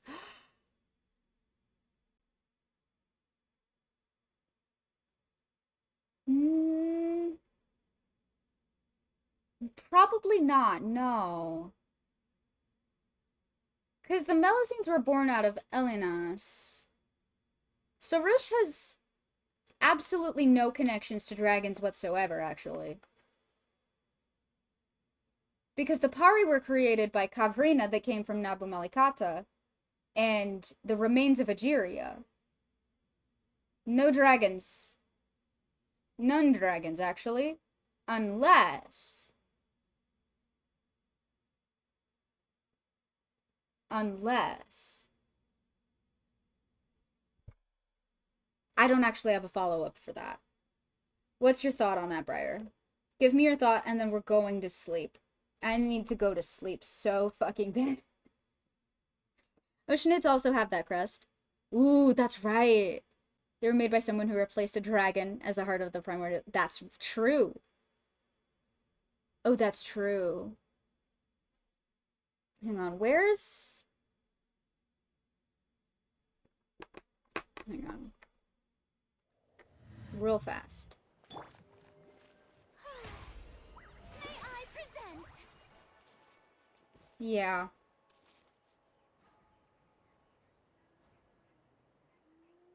Yeah.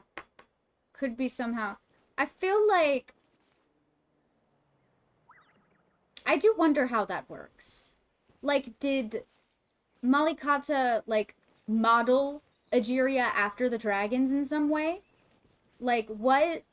Hang on. I want to read more about... Hang on. Back to the gliders.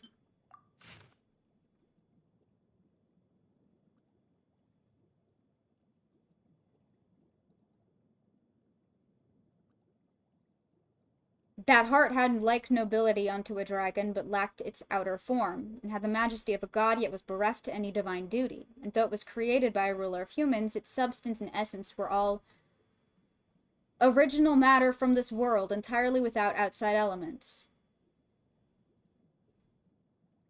We do have precedents for a shade creating an Archon.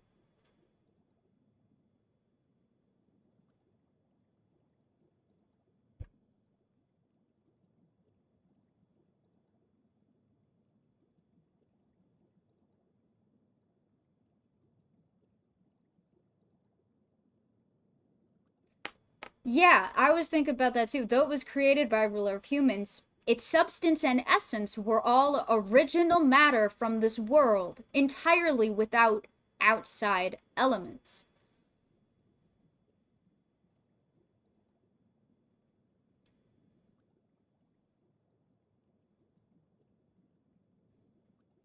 She was the tears that flowed into the primordial sea, seeking communication and understanding, a pursuit which caused her to weep. Huh.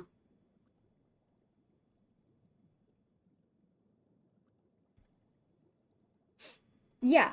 Had like nobility unto a dragon, but lacked its outer form, and had the majesty of a god, yet was bereft any divine duty. Like, she had... Ooh. Ooh. I would think that if it didn't follow that up with lacked its outer form, implying that she didn't look like a dragon at all. Unless her form was an Oceanid. and that all of the Oceanids were made in her image, which would be a very Christian idea, and given the like influence on like literally everything about Fontaine, that would actually make a lot of sense if the Oceanids were made in Egeria's image. Egeria being a fucking divine Oceanid. The original Oceanid. Huh. Yeah, yeah, uh-huh. Uh-huh.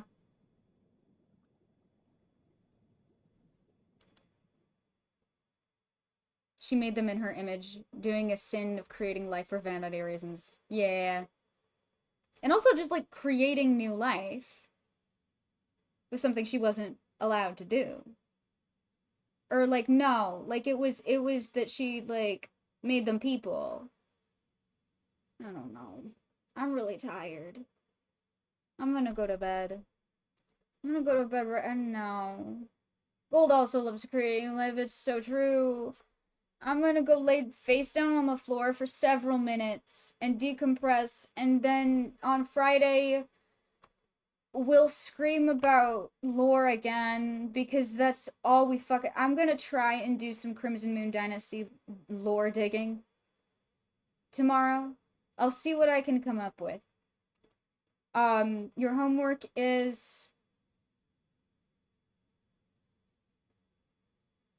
support our friend Floor. Yes, your homework is to have floor time and ponder the Crimson Moon and the Shade of the Void and the Sustainer of Heavenly Principles, and how all of these things are intrinsically connected in the worst imaginable way. Good night, everybody. Floor time for Nabu Malikata. Everybody go lay face down on the floor for 10 minutes and cry about Nabu Malikata. That's what I'm doing. Good night, everyone. Be safe. Have fun. Make good choices. Sleep good. I will see you guys on Friday. Moon Prison.